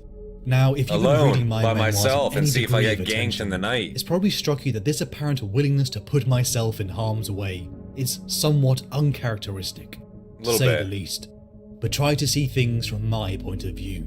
For one thing, if I hung around here while the defenses were being prepared, there was a pretty good chance I'd end up in that bone-chilling cold again. True. And I was most reluctant not to do so. The cold Not does to mention suck. the fact there was a horde of greenskins on their way. I've seen some sights in my time, and it takes a lot to impress me, but I have to admit that even today, after more than a century, the ice caves of Sima Orichalche stand out in my memory as a sight to behold.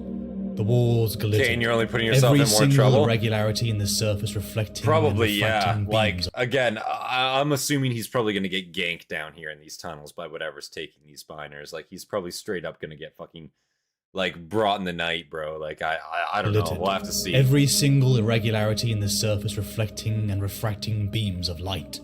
Sergeant Lustig, a man who upon Gravelax had shown me nothing but competency, led our small squad deeper. We had by now long passed the layers of metallic facility, past the throngs of miners down into the dark and rock-hard ice caverns. Pen them here, The voice of one of the troopers hissed in my comm-bead. "I've got something. Looks like tracks." We saw Trooper Penland Maybe there's some backlit by the beast illuminator down she here. taped to the barrel of her lasgun. Jurgen trotted at my heels, his own weapon leveled and ready for use. Experience had taught us both you can never be too cautious in circumstances Next time you hear like Cain this. voice a plan, It think looked I like have a a bit of cunning cheese plan to your moment. tracks. True. Jurgen said uncertainly. He was partly right. They'd been gouged out by what looked like powerful talons. Oh. The spacing was all wrong to be the work of a stealer. Or Nids, maybe? I don't think so, I said. I felt the crunch disappear from my steps, as now we trod in the smooth ice, likely never witnessed by mankind. It was warmer down here compared to the blistering surface, yet There still would my be no breath wind. puffed out before me. The trooper on point, Penland I think, began communicating by hand signals wherever possible, and resorted to the comnet only when absolutely necessary. Almost without thought, we slipped into the assumption that we were now in hostile territory. Yeah. We reached now what appeared to be a dead end. They're being But the chances watched, of like, whatever had straight left up. those tracks staying behind to be bottled up by our advance were remote. But still my mouth went dry, my stomach cramping with the anticipation of combat, my imagination running wild with the images of rampant chaos spawn. We halted. I used my lumen to scan around the room, tracing a small crack from the ceiling, too near where Penland stood. A faint, but ominous cracking sound echoed in the chamber. "Penland!" Lustig started forward, until I restrained him with an arm across the chest. The chamber began to shake, and Penland disappeared into the dark. Damn. There was no knowing how far the treacherous dreadfall extended. "Penland, report!" Static hissed in our comm-beats. "What's the first step, Sarge?" Her voice sounded winded. But if she could crack jokes, she couldn't be that badly hurt. "It's steeper than it looks. Better move carefully," I counseled the sergeant. "No telling how unstable the rest of the floor is." I inched forward cautiously. From here I could see that a thin crust of ice had formed across the gap, where the roof fall had breached the ceiling of a chamber below us. A chamber, I suddenly realized, which didn't appear anywhere on the map. "That's frozen over recently," Jurgen said, with the certainty of an ice welder. We peered over the edge and saw Penland. "Sit tight." Lustig appeared at my elbow, a coil of climbing rope in his hands. He threw it down as she began to climb, only to freeze suddenly. "Sarge, there's something down here. I can hear movement." Oh she said. god. After a second or so, I She's heard it fucked. too. The scrape of a claw against ice, moving fast. Man, what's And the down loud here? panting of a predator which had caught a fresh scent. I joined Lustig, grabbing the rope and hauled. "Get her up!" I shouted. I pushed my hand out as she grabbed it, when something seized the dangling rope below her and jerked it hard. Penland fell, along with me. I was swallowed by the dark and landed hard on ice. I was reeling, but had just enough wit to dive for Penland's las rifle. I had a brief, panic-stricken image of claws and jaws too large and terrifying to be real. I raised the rifle as fast as I could move, and unleashed a full clip into the blur of death. The creature screamed and fled. It was hours later that I, Jurgen, Lustig, Penland and the squad returned to the conference room. "And you don't have a clue of what it is?" Brocklaw asked. "None. But you wouldn't want it as a house pet, believe me." A few Damn, of so those even he present doesn't in the know what it command is. center chuckled dutifully. Alongside a strange creature, a new tunnel and the frozen Very, very weird. So this must be like this might be some like indigenous beast to the planet or something, or maybe even something more sinister. It's hard to say at this point, because even Cain here, he doesn't know what the fuck he's dealing with either, and he kind of just came face to face with it almost in a sense, mind you, in the dark, and it was a very, very quick engagement. But damn, dude, fuck. I'll send you a pic of this beast later. Yeah, you should do that. Yeah, for sure, do that later, Andrew. I'd love to see that. chuckled dutifully. Alongside a strange creature, a new tunnel and the frozen remains of the miners. Being We had more a large unlucky. issue. And We lucky had is a the weak Skaven, point in the Gracie, or heart of the Thanquoy. facility. Before the administratum, Thanquoy, Minor Morel and aka the the Great Horned Tech Rat, Priests, silliest Christina clown, oh holding the fuck. fort. Just outside, I could see it. The orc horde had arrived just on time. Yeah, now and were you now have the orcs throwing to their deal with fodder against immediately. our outer defences. The 597th would relish this part, but I knew it would get worse. It's why the evacuation of the civilian population kept pace. Morel broke in.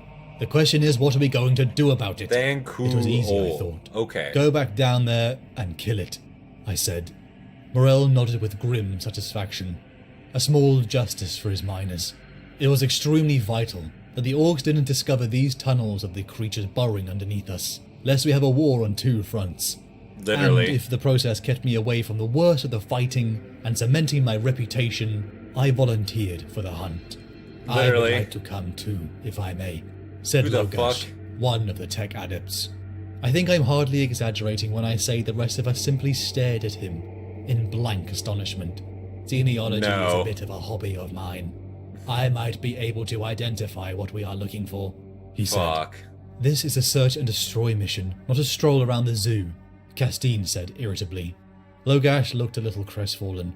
I thought she was being unnecessarily hard on the boy. It would be at your own risk, I told him. And you'd be under military authority. That means you do what you're told at all times, alright? Fine. He nodded eagerly. Do I get a gun? Absolutely not, Castine and I said simultaneously. Before I departed, Castine and Brocklaw pulled me aside. What do you guys feel about that? I don't know. Conferring with the wide auspex. Anytime the Mechanicum want to get their fucking greedy little fingers into anything, man, I'm always hesitant. Anytime I see them coming on like human patrols and shit, I just feel like, bro, something's gonna go wrong. They're gonna botch it somehow for their own gain.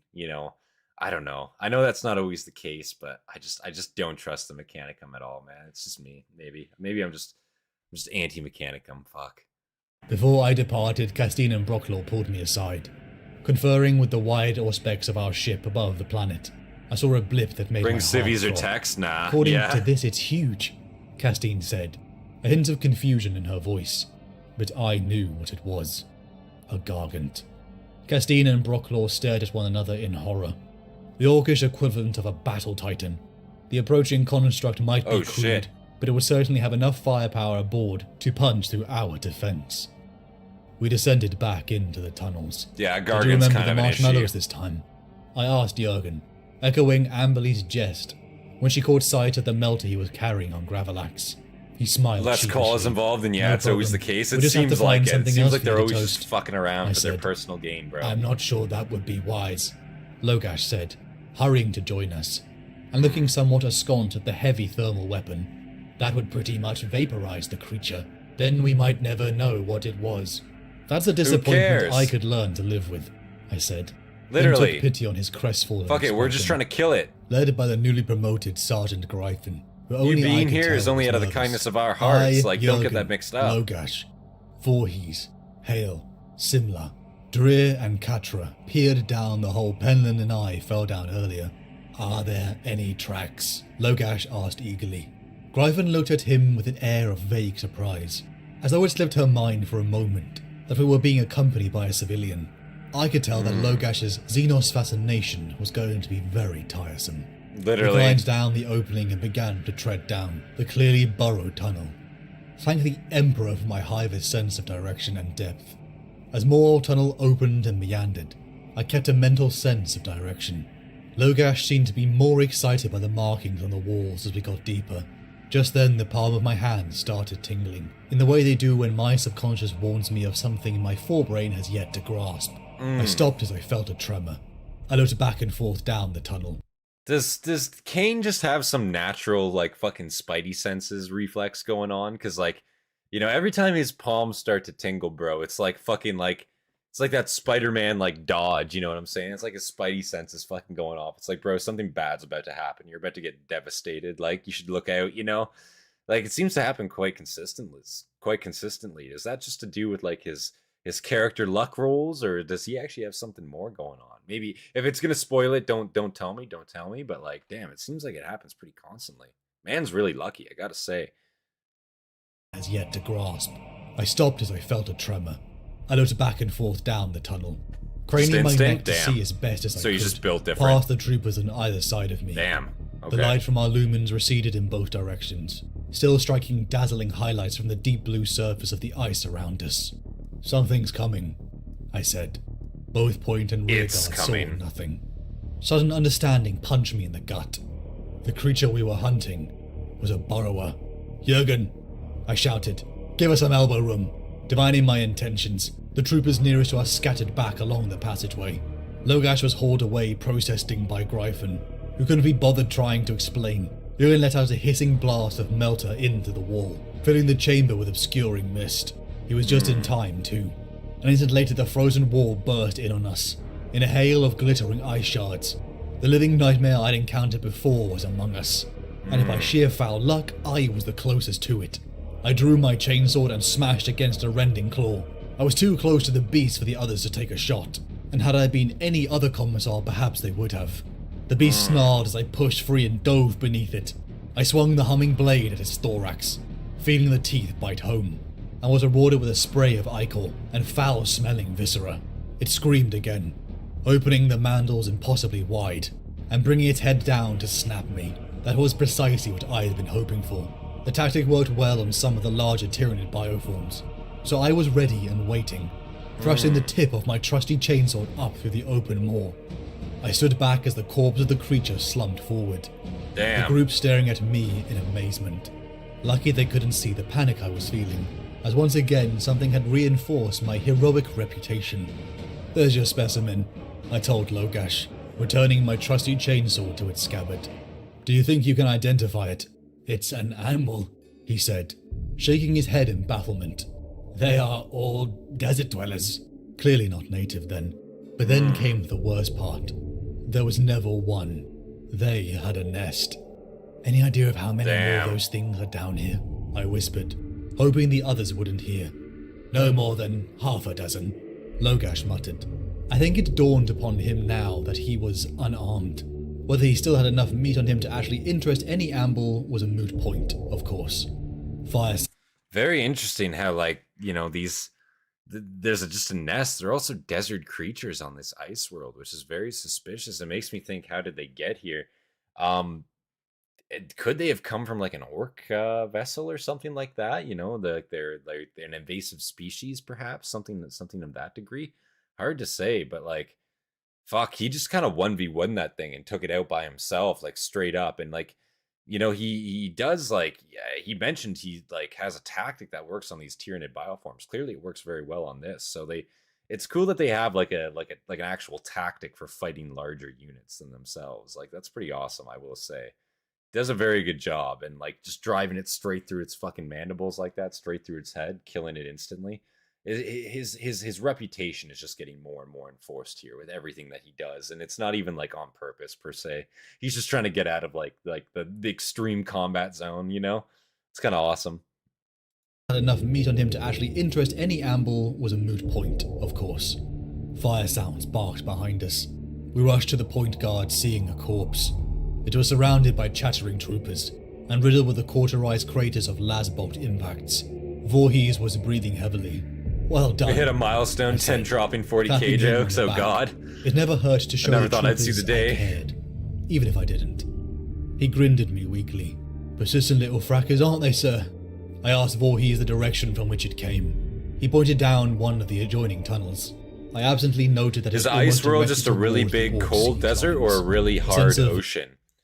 Yeah, I'd say, yeah, it depends on the place. I'd say typically like an ice world would usually be considered like a frozen over ocean. Typically. Or it would at least be a planet that has, like, let's say a couple kilometers of ice crust, let's say, on the top surface, and then ocean underneath of it. Basically. For the most part. I think there's like, you know, because there's ice worlds, and then I guess you could also like classify like a snow world, quote unquote. Or a tundra world, and that would be more like, you know, like a big cold desert world in a sense, if I had to assume. I absently noted that it was almost directly towards the orc siege lines. A sense of grim foreboding settled across my shoulders. If it was returning to the lair, it would have been carrying prey of some kind to share with the others. Logash chipped in helpfully. The pool of light from our illuminators revealed nothing apart from the dismembered amble. There was an answer. We weren't going to be able to complete our reconnaissance mission without passing through a cavern full of these monstrosities. But bow clenching as the prospect appeared, I liked the idea of a horde of orcs pouring through these tunnels to slaughter the lot of us even less. True. "Close up," I ordered. "Be ready to concentrate your firepower." We moved out cautiously, heading towards the center of the maze. our sensors alert for any sign of movement in the darkness. We debated dousing a few of our illuminators, but according to Logash it wouldn't make a difference, as the creatures couldn't see in the dark anyway. Oh, Again, that's convenient. Hours of silence, where we pushed our hearing to the limit. The temperatures so deep in these solid dark blue caverns had stabilized to just freezing, which was a little comfort. A lasgun opened up, bright muzzle flashes strobing down the reflective tunnel. Our middle group broke into a run to the point guard. "Jenny!" Voorhees shouted, and a second weapon opened up in support. A moment later there was a shriek, which echoed through the tunnels, raising the hairs on my arms, and a howl of feedback through the combi which made my teeth ache. Deary was down, streaming blood starting to freeze in a slick, hard plate, over a gaping wound in her torso. Her face was pinched and white from the shock.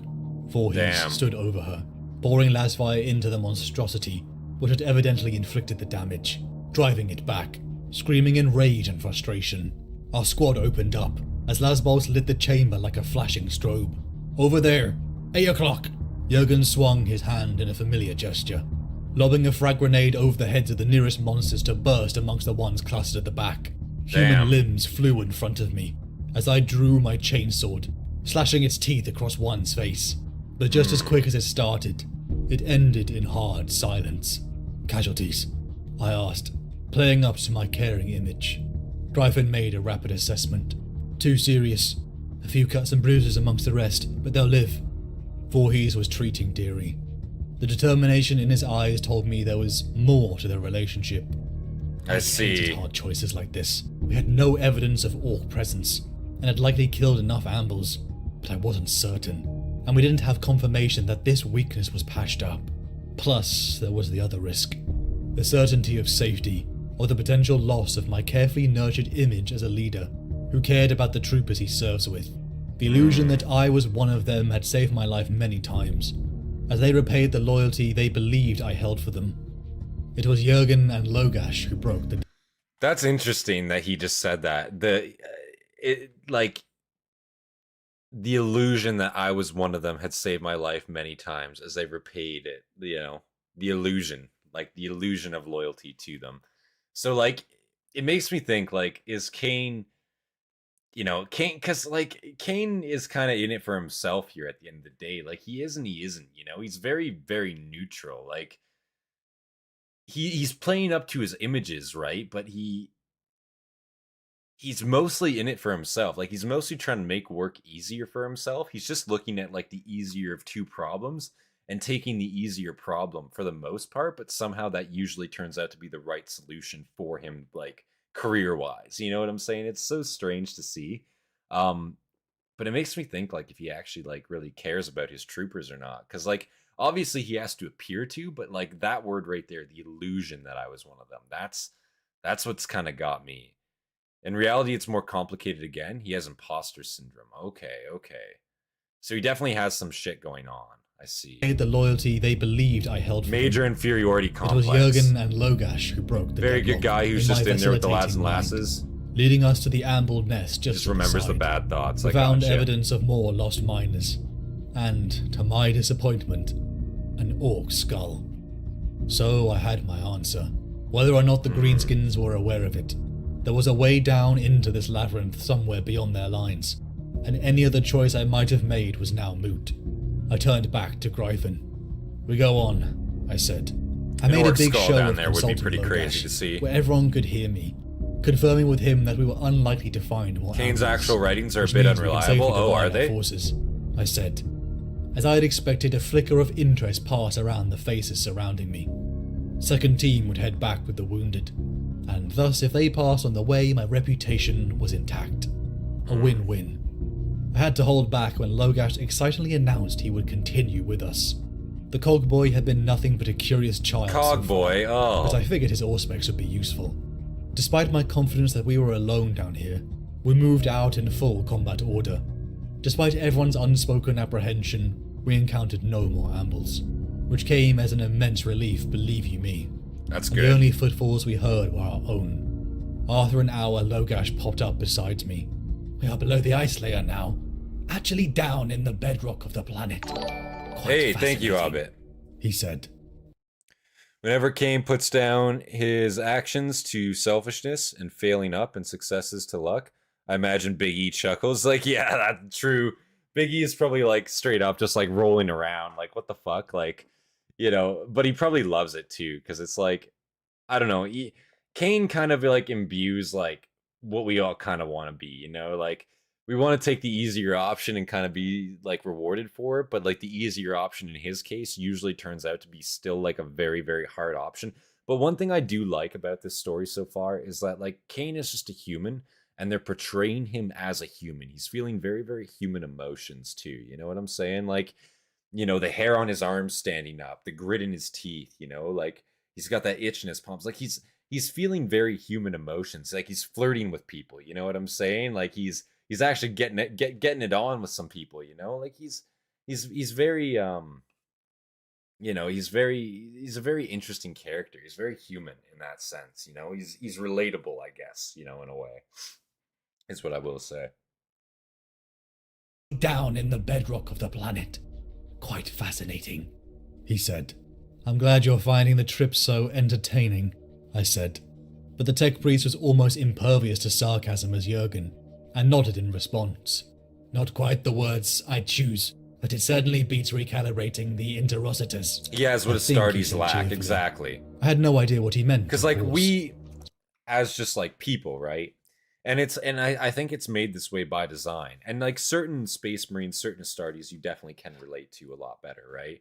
But the average Astartes, right? They're meant to be superhuman, right? They're meant to forgo a lot of their emotions, right? Forgo a lot of their humanity, quote unquote. And it's by that way by design, right?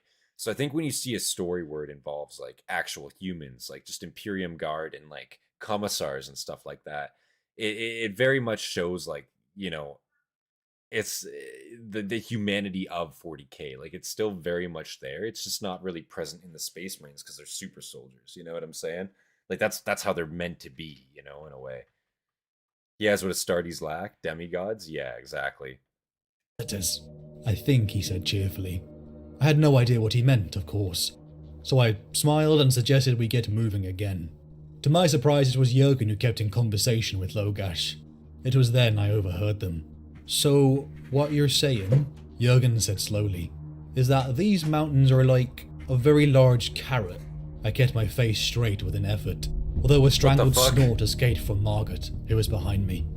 We followed the ice tunnel for hours, until strangely the walls changed, from circular and irregular to angled and square.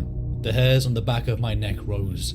I began to recognize obsidian architecture in front of us. Finely polished stone of absolute blackness, seeming somehow to suck in the light into itself, all the darker and more forbidding, for the faint reflective sheen which coated it. Omnis Haia preserve us. Logash breathed at my elbow, and for a moment I thought he'd recognized it too. Everyone out, I commanded. Break out the demo charges and prepare to seal this now. Commissar? Gryphon looked a little confused.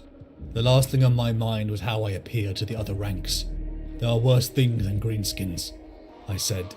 The Valhallans probably would have no idea what I meant when I uttered the word Necrons. But you can't give up a discovery of this magnitude. Logash was practically... This is why you don't bring fucking Mechanicus with you. That must be down there. Oh my god. Destroying it would be a crime against... Bro, this is why you don't bring the fucking Mechanicus with you, because anytime something unexpected pops up, oh my god, there's Necrons on a planet, we need to bury this shit deep. Oh my god, all the discoveries down there, oh my god, you can't bury this, all the archaeology. Dude, fuck off, it's Necrons. We don't need that and orcs going on right now. Like, just fucking keep the Mechanicus out of shit that they don't need to be dealing with, you know, and everything just goes smoother, it seems, like, just generally, overall. Because now you got to deal with this motherfucker. And what's he going to say? He's going to go and report this, you know? And next thing you know, you're going to have a Necron fucking tomb awakening on your goddamn planet because of these idiots right here. This guy, this idiot, him, you know? Man. It's the Omnissiah. Frack the Omnissiah, I say. Orcs, Necrons, and animals? Like, yeah, oh my. Like, what more could go wrong? Dormant Necrons down there. And we did something to disturb them. I'm sure your soldiers could deal with and an ice world and a Gargan. Yeah, it doesn't get any worse, bro. Stiffly. Well, I'm not, I said without thinking. Memories flashed in my mind. Metallic It kind of does get skeletons, worse. It could get an worse, but undying 2 in numberless 1, horde of that's a big Xenos, problem. Reaping bolts of flaying light. This changed everything. The orcs above were nothing compared to the threat that slept below. Holding the facility would be no longer possible. We had to evacuate and seal this tomb from orbit. Logash glared at me, the divergence of our thoughts evident. But as if a joke straight from the God Emperor, Silma called. We crept around, joining her, finding one of the orcs' crude shooters on the floor. Likely the piece belonging to the skull in the nest. It meant the ambles had tracked through here, meaning there was another cavern. One that the orcs could still find. And worse, awaken the Necrons. It would mean a war on 2 fronts by 2 Xenos. We had no choice but to press forward. Although if you could smartly get the orcs to awaken the Necrons, and then get the orcs to just straight up fight the Necrons for you, that could be pretty beneficial. And then you just kind of come in and third party that when necessary. But the problem is like you're you know, you kind of have the point of contestation at this moment right now, you know? That's the main problem right now. And obviously a Necron tomb, like you're dealing with, like, you know, again, ancient tech, like an ancient race that has been there since the dawn of fucking time, essentially. Not the dawn of time, quite literally, but as far as your civilization's concerned, absolutely. And they could absolutely wipe the floor with, like, the Imperium forces on this planet. So it's still a risk. You'd have to have, like, a lot of things go well for you in that third party. It's an option, but ideally you just want to bury this shit deep and not think about it ever again. Ideally. Fronts by 2 Xenos. We had You no do not wake up choice the Necrons? Then why do the but to press Mechanicus do it so we clung to goddamn the often? edge of the ominous sickly green glowing black city. We all held bated breath. If I didn't know any better, it's like they're their best friends, because they do it all the Pushing time. forward, I started to rally. The Fucking dread Mechanicus. rise got lighter and better. Smells like snow, Gryphon said cautiously. We must be getting close. I was prepared to take her word for it. After all, she knew snow and ice the way I did tunnels. Emperor's bows, I said, Emperor's pulling bows. the scarf up over my mouth and nose, feeling sharp shards of paint skitter through my abused lungs. Somehow, incredibly, the Amble's tunnel had broken to the surface, hundreds of meters deeper than it should have been possible. But we were undeniably outside again. Conditions outside were even worse than I could have possibly imagined. The snow continued to flurry all around us, driven by a wind keener than an I would Eldar wake up the witch's Necrons, I'm sure they're chill guys. I Yeah, found my they gotta eyes be, shutting right? reflexively, before I was a handful of paces from the cave mouth. I inhaled Jurgen's acrid odour gratefully, as though it were a bouquet of fine vintage, mildly surprised to find that my nose was still working. Hold on, Commissar. Something settled across my face, and the stinging in my eyes abated a little. Luckily, I usually carry a spare, Jurgen said sheepishly, placing goggles across my face. To my complete lack of surprise, every trooper in first team had donned a pair as well. But, like Jurgen, these conditions were common to them. Warped, judging by their body language, most of them were actually enjoying the hellish temperatures. Lucky for us, we only found a singular orc track, likely the one devoured by the ambles. We were set to head back, when we realised an issue. Logash was nowhere to be found. Of course Not he that wasn't. I would miss the blithering idiot, but I didn't want to risk his corpse being another flare for orc activity near this opening. We pushed into the blizzard. From beyond the cave, the storm was so thick that any tracks here were long gone. My Vox bead. Valhallans love their Contact. ice. Yeah, 90 clearly. meters down the slope. They're right I at could home hardly here. see an arm's length in front of my eyes, but I gotta say too, I hate the fucking cold, bro. The cold sucks, man. I would rather deal with the heat all day long. You know what I'm saying? I love the heat. You know, you can get a nice tan going. You know, you can get a nice swim going. You know what I'm saying? But in the cold, bro, the cold is just ass. You know, it's just ass, plain and simple. And it kills you. It kills you a lot quicker than the heat does, plain and simple. You know, and people are like, oh, well, you can always like take layers off if you're cold or hot, if it's cold outside. And it's like, bro, just wear shorts and a t-shirt and don't fucking worry about the heat. You know what I'm saying? Drink water. You know, you go outside in fucking, you know, minus 20-degree temperatures, and it's just uncomfortable no matter what, you know, because then you're just wearing 30 pounds of fucking clothing to be warm. It sucks. It's awful no matter what. I hate the cold. I fucking hate the cold, personally. 90 meters down the slope, I could hardly see an arm's length in Some front of my eyes. that's some milk but Gryphon drinker talk, sounded bro. confident enough. I was still trying to force my numb lips to form a reply when Graven's voice cut into the net. Have you ever had heat stroke, Sen? I've come pretty close. Negative. Have you ever had hypothermia? Their voice tense. Because let me tell you. A lot of movement down there. That could only mean one thing, of course. I was already scrambling for my las pistol, with numb and nerveless fingers, when they spoke again, confirming it. Greenies. Lots of them. Pull back, I ordered. I've seen people go down with hypothermia, of course. I've personally never gone down with hypothermia because when I'm like working in hot conditions, you know, I'm usually slugging back like 4 to 6 liters of water a day. You know, some people obviously don't do that, and yeah, they suffer heat stroke pretty readily.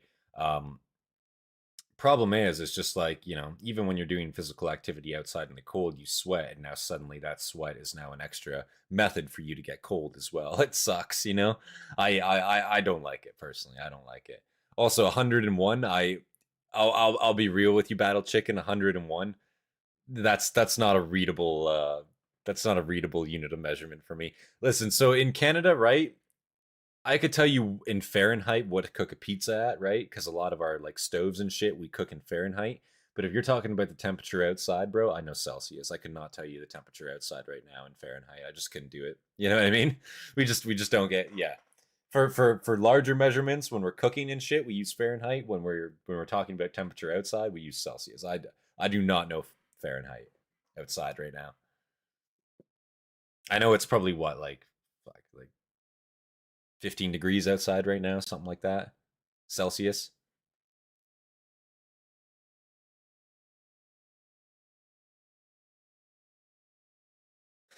The cold is way better because at a certain point your cooling units stop working. I speak from experience when I say heat sucks. I speak from experience when I say hypothermia sucks. Hypothermia strikes you, you're losing digits, my man. I don't know. I would not say the cold is better, to be honest with you. The cold, you know, you got to be dressed for the cold. You could go outside in nothing in the heat and be fine, realistically speaking. You know what I'm saying? Assuming that you're hydrated properly. If you go outside in nothing in the cold, you're going to freeze to death instantaneously. That's what'll happen to you. You know what I'm saying? It's just a much harsher environment to live in. I dislike it. Greenies. Lots of them. Pull back, I ordered. We spotted at least 30. Probably more. Too many for us to take out here. Even with the Valhallans' ability to make use of the terrain, and weather conditions to mount an effective ambush. We have to secure the cave whatever happens.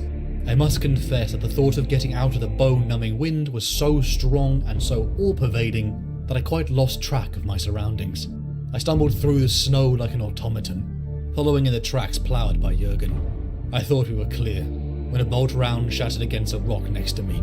I turned, and with numb fingers fired 2 las bolts into an approaching shadow. The unmistakable hiss of a melter opening up behind me made me turn, just in time to see my aide cut down a small group of orcs. More sounds of gunfire barked in the distance. So they're here already. My ears, desperate not to hear the sound of Necron Gauss flares. Maybe they've found the cogboy? Hale said slowly, clearly not relishing the idea. I nodded, sharing the same mental picture of the tech priest fleeing blindly, howling greenskins with the suit, firing their ramshackle weapons excitedly as they ran. That seemed unpleasantly plausible. I made the difficult choice to leave Logash behind. Good. The Necron threat had to be brought back to... Literally, I'm just gonna say it now, that's his problem. Why the fuck did he walk away from the group, first off? Second off, like, he's unarmed, we know this. Third off, like, you know what we're here to do. We're here to plug this gap. Why are you walking off into the blizzard? Fuck him. Yeah, let him die. It's his fault. I made the difficult choice to leave Logash behind. The Necron threat had to be brought back to command. Plus, it got me clear of the howling winds and greenskins. We hunkered down near the cave entrance, hoping the flow of orcs would pass us by. 38 degrees Celsius, hot enough here to literally cook an egg on a hot metal pan. A vivid green beam, the color of... I've been down to places where it's like 45, 50 degrees Celsius. I've been down to Nicaragua before, right on the equator there. And even that, like on the beaches, I'll admit it was kind of unbearable, but even that I didn't mind as much, to be honest with you. I'd rather that over minus 30, like straight up. I like 100% would. Because again, man, when it gets to minus 30, it's just like, that is fucking disgusting weather. You know what I'm saying? It's ass. Also to drive, no. Disgusting weather. You know what I'm saying? I'd rather the heat any day of the week. Straight up. Give it to me, you know. Put me there, I'll love it, you know. I'd have a great time. Suspicions were confirmed. as a vivid green beam, the color of a festering wound. As long as you're not like straight up on a beach 24/7, like in the sand. Of tearing cloth, hell yeah. Striking one of the orcs full on. In less than a second, he seemed to dissolve, skin, muscle, and skeleton whipping away to vapor, leaving only the echo of a howl of inhuman agony to mark his passing. Damn. Death incarnate emerged through the snow, as the metallic skeleton-like bodies of the Necrons made their appearance. They're awake. The orcs were flayed alive, as more of the green plasmas reaped their lines. Oh. The orcs were pure rage and muscle. They didn't go down easily. The shambling horde closed the gap, despite many falling. They managed to rip apart the two Necrons, their bodies upon death fizzling into the snow. The orcs howled in triumph. Only I knew that the Necrons were simply teleporting back to their foul source. The remaining orcs were emerging from cover now, stamping about where the Necrons had vanished, and looting the bodies of their fallen companions. Guttural expressions of surprise and confusion drifted towards us on the wind. What about the greenies? Silma whispered. I hesitated. They weren't our most urgent priority now, and with any luck would divert any Necron attention from us, as we scuttled back through the tunnels to warn Castine and the others. But then again, they'd already found the mouth of the cave. It would be too close behind us for comfort, if they felt the urge to do any exploring. Kill them all, I ordered. A flurry of lasbolts sheared through green muscle. Greenskin slammed dead against the snow. Cars tend to overheat where I'm at. I've seen tires melt from sitting in the asphalt. Hefting his flamer and dousing a full that's fair. Greenies. Overheating's annoying, I will admit. Charred skin. But so is your battery dying after a night because it's cold as fuck. Trying to line up another shot. Having to recharge your battery every day is an expression of pain and surprise on his face, as a bloody crater exploded in his chest. Jurgen, I ordered, gesturing to the group, also which was ice now on the close roads. enough to be targets for the melter. Smiling grimly, my aide took careful aim, sighting directly at the limping leader, who was still snarling in triumph at the death of our fellow trooper. Jurgen loosed a sizzling shot, carving the beast into parts of stinking meat. Silence fell as we gathered around Lunt's now freezing corpse. He did his duty, I said, the highest praise I could think of, and everyone nodded somberly. Gryphon gestured to Hale and Silma. Bring him, she said. We'll take turns. I shook my head. I wish we could, I said, as gently as I could manage, but we don't have the time, and we have to get back as fast as possible. I half expected her to argue, but she nodded reluctantly. We can't leave any trace of our presence here, I said somberly. I led the others in a few ritual words commending Lund's soul to the Emperor, as Jurgen's melter ignited his remains. I felt like it was the right thing to do.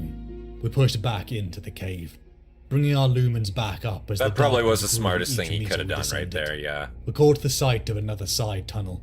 Although I will be honest, the random fucking Mechanicus tech priest just wandering around is probably a giveaway. And several orcs.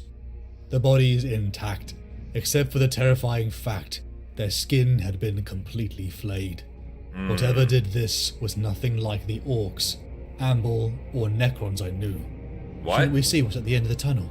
Gryphon asked. Now what the fuck is here, bro? Holy shit. I shook my head. No.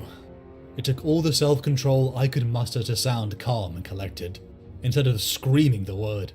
Nothing's more important than reporting back what we've found. Besides, Maggot chipped in, indicating the mutilated orc with a casual wave. That looks like a pretty Does she have a goddamn spliff rolled right there? You guys see that right there? Is that a doob? She have a doob fucking rolled in this picture here? What the fuck? Bro, listen. I could see the Imperium, issuing out that dream grass. You know what I'm saying? Fucking keep the troopers, actually chilled out a little bit on the front line, bro. Yeah, hell yeah, hell yeah. They used to give that shit to the workers in the farms in the early 1900s. Keep them calm, hard day's work. Keep it easy. Hell yeah. Oh, the flayers, yeah, true. No, I haven't encountered these before. Yeah, I haven't. I don't know what these are yet. Goddamn. Definite keep out sign to me. No spoilers, no then, spoilers. Let's take the hint, I said. Gryphon nodded. You'll get no argument. Can't remember the guard name for weed. We made to move when we heard it from behind. The hey, sounds Goop, how you of doing? boots crunching on hoarfrost, and the guttural voices whispering in Orcish. They had found the cave. The voices grew in volume, but in a tone I was sure what passed for orc stealth. The squad scattered and clung to the walls as we prepared our ambush. To my surprise, however, they didn't charge blindly forward into combat as I'd expected. A couple of small objects flew through the gap, bouncing on the frost-covered floor, and skittering wildly in random directions. "Grenade!" Silma yelled, just before they detonated. A storm of shrapnel ripped through the air. Silma fell backwards, ugly wounds peppering their body. Hale was luckier, their partner taking most of the blast, but I could see their left arm was bleeding heavily and hung limply at their side. Hale leapt forward into the gap, screaming in anger, firing their lasgun one-handed on full auto. A volley of bolts tore Hale apart in a rain of blood and viscera. Jesus Christ. And then the orcs were among us. Silma tried to raise their lasgun as the first bounded through the narrow opening, but before they could pull the trigger, a massive cleaver swung down to bisect their skull. Fuck. The greenskin bellowed in triumph, but it was short-lived. You're getting cut As Margaret down and here. I shot it almost simultaneously. The chokehold was swarming with orcs, and I leapt forward with my chainsword. I gutted one, spraying blood and viscera that instantly froze on the cave walls. A surge of melter blasted past me, that scorched through a crowd of orcs, creating a plug of meat. The cave began to shake. Margaret pulled me back as ice and rock collapsed in front, sealing off the orcs and the others too far ahead. Only I, Jurgen, Gryphon, and Margaret were left. I understood the pain on Gryphon's face, having lost so many. The way in front of us was sealed, alongside the greenskin advance. I'm just saying, awful convenient how two of the ladies squad members, stayed alive. I'm just saying, Cain's harem is slowly growing over time here as we continue. So many. The way in front of us was sealed, alongside the greenskin advance. In time, they would clear the mound, but the Necron threat was more important. We all looked to the last tunnel available to us, and shuddered. I averted my eyes from the mutilated orcs as we filed past their silent, you're gonna have to go down the Flayer tunnel now, and wondered if I'd doomed us all. Maybe. My tunnel rat instincts told me we were descending slowly again, ever deeper into the bowels of the planet. Yeah, they're And fucking just going in, went, aren't they? Holy shit. The closer the enshrouding gloom seemed to wrap itself around us, until the air against my face seemed thick and warm, almost choking in its closeness. A faint humming was discernible in the air now, hovering just on the edge of audibility, and a faint acrid tang tingled the membranes of my nose. All things I remembered only too well, and hoped to never experience again. We reached what felt like an entrance. I enjoyed the expression of perplexity on Gryphon and Margaret's face. Jurgen was an easy man to underestimate, until you got to know him, and few people ever bothered. He stepped forward and offered to lead the way. I tried to look calm, but I'd be surprised if I fooled any one of them for a moment. Both women looked almost sick with apprehension, and knowing what awaited us, I have no doubt my appearance was even worse. Cain, come on, you gotta get him out of here. You gotta show him who the man is. Full of machinery of strange design and think about how thankful they're going to be. Vast geometric slabs rose in the gloom about us, leaking that rancid green illumination from vents and thick pipes of stuff, which looked like glass, but undoubtedly wasn't, suffusing the whole space with shadows and flat, directionless light. In the pale green glow we looked like corpses, long dead and rotting, and I found myself wondering how I ever hoped to come through this unscathed. We stalked through the shadows. Cain is going to give them his goop, silhouettes of skulls reflected dimly. Then stasis. I breathed. There was no exaggeration to say I was utterly stricken with horror. I think we'll need bigger guns, Gryphon said dryly, wrenching her eyes away from that all but infinite legion. The plan would be to bury this tomb from orbit. That was the best we could do. Getting laid should be the last thing you think about when Necron players are on the menu? Hobbit, I disagree. I think it should be the first thing. I think it should be absolutely the first thing on your mind. The fingers ended in hey man, listen. Gleaming blades, at that smeared point, with a substance that looked black. You're already fucked, right? Like, which take I what you had can get, no bro. doubt was truly red. Most terrifying of all, their metal torsos were hidden. Flayers, yeah, take what you can get again. Take what you can get. Along with the spasm of nausea. It's already they over. Were draped in the flayed hides of dead orcs. Oh. We moved again. That'd be terrifying. Passing through the forests of glowing tubes. Uncannily What's reminiscent worse than of Necrons? plague Necrons wearing orc skin. And as others we scuttled along in the shadows of the blank-sided metal slabs the size of starships.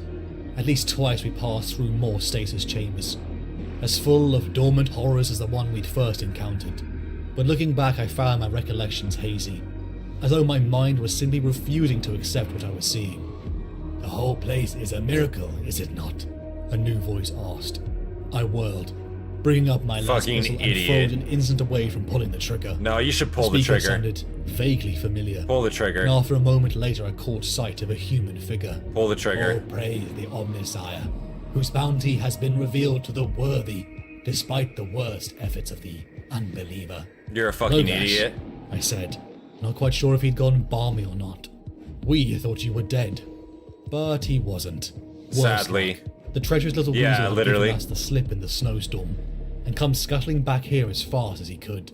I admit I felt like shooting him, but the sound would have woken up the silent death around us. Well, you got a The holy chainsword. guardians failed to notice me, as I would expect given my unworthiness, he said.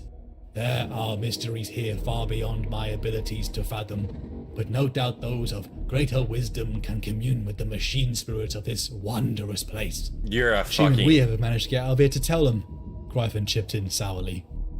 We moved Like, see, again. the Mechanicus always want to interface with anything that they can, man. And it's like, bro, stop interfacing with the goddamn Necrons. You're just gonna wake them up, piss them off, and wake them up. Like, it's not gonna end well for you. This has been established, you know, multiple times. I feel like anytime the Mechanicus has tried this, it's never gone well. I'm assuming that they woke up in the first place because of this idiot, you know? Like, because we saw Necrons outside the cave, I'd assume it's probably because of this Mechanicus fool. And if it isn't because of him, I'm still gonna blame him anyway. Chainswords make noise too, to be fair. They do, probably less noise, and at the end of the day, think about the satisfaction you get for, like, cutting this Mechanicus, like, twat in half, like, simply, you know? I'd say it's worth the risk, arguably, and the satisfaction alone would make it way more worth it, you know? Straight up. Catching glimpses of Like, a Cain would portal probably at the feel really, center of really the good chamber, doing that, to be where fair. the shambling flesh-draped Necrons walked through. I began to ponder if they came off-world. As if all of my Emperor-given luck finally paid off, we found the tunnel entrance we had first emerged from.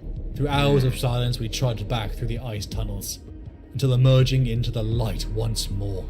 The horror-stricken looks on our faces clearly surprised the troopers, until one trotted over to us, a beaming smile upon her equine-like features. When I say we shouldn't Sulla, think about getting I fucked, said. you disagree, but Of when this course. Mechanicus wants to Who else insert, would it you be? get mad? That's different. That's different. Listen, that's different. He doesn't, listen, because he doesn't even have the parts anymore, you know? Likely. These Mechanicus fools, they get rid of that. They forgo all that, you know? I don't even think they can feel pleasure in the typical sense, you know what I'm saying? So, like, you know, for him to interface with the Necrons, that's just like, you know... It's not the same, okay? It's just, pure and simple isn't the same. I don't care what you say, Hobbit, it's not the same. Not the same Of at all. course. Who else would it be? They aren't inserting the same thing. Exactly. It's got to be biological Magnify it a little. insertion. Castine asked. Not mechanical. Quintus You know what I'm flushed saying? and complied, revealing another almost Now you're imperceptible king shaming the cob? Acari Yes. Yes. A murmur Yes, of I am. voices rippled around the table. The Mechanicus and none of they're at a bunch least of had the grace to weirdos. look surprised. We missed that. He admitted grudgingly. Quite understandably. Castine assured Cain him banging an diplomatically. Inquisitor player, Tell Cogboy us what shakes it a is. toaster, no I can comment. guess. The Megos again admitted reluctantly. Like, bro. I suppose for all his bluster, he was a fair-minded man, but it may just have pained him to swallow his pride like that. His colleagues looked positively dyspeptic, and Pryke was gazing at him in open-mouth astonishment. Castine just nodded coolly. Thank you, Majos. I'm glad to see we all seem to be on the same side at last. Quintus? For some reason, the young Scivener became flustered all over again, as she looked in his direction, and stuttered for a moment before resuming. Well, it's outside of my realm of expertise, as the Majos pointed out. But it seems logical to assume that the flare of warp energy somehow activated the dormant portal in the tomb. Ernolf was nodding in agreement. That would be my interpretation. Of course. Logash butted in with the single-minded enthusiasm of the obsessive. That's how the Ambles got down there. They came through the portal and dug their way out of the tomb. That explains the anomalous habitat. He trailed off, That would suddenly make sense. conscious of how very much nobody else in the meeting cared. Brocklaw nodded. So they sent a scouting Hey, party Obi. through. Good to see you here, man. That Yeah. makes sense. Could be anywhere in the galaxy. Somewhere with ambles, by the look of it. But that doesn't narrow it down much.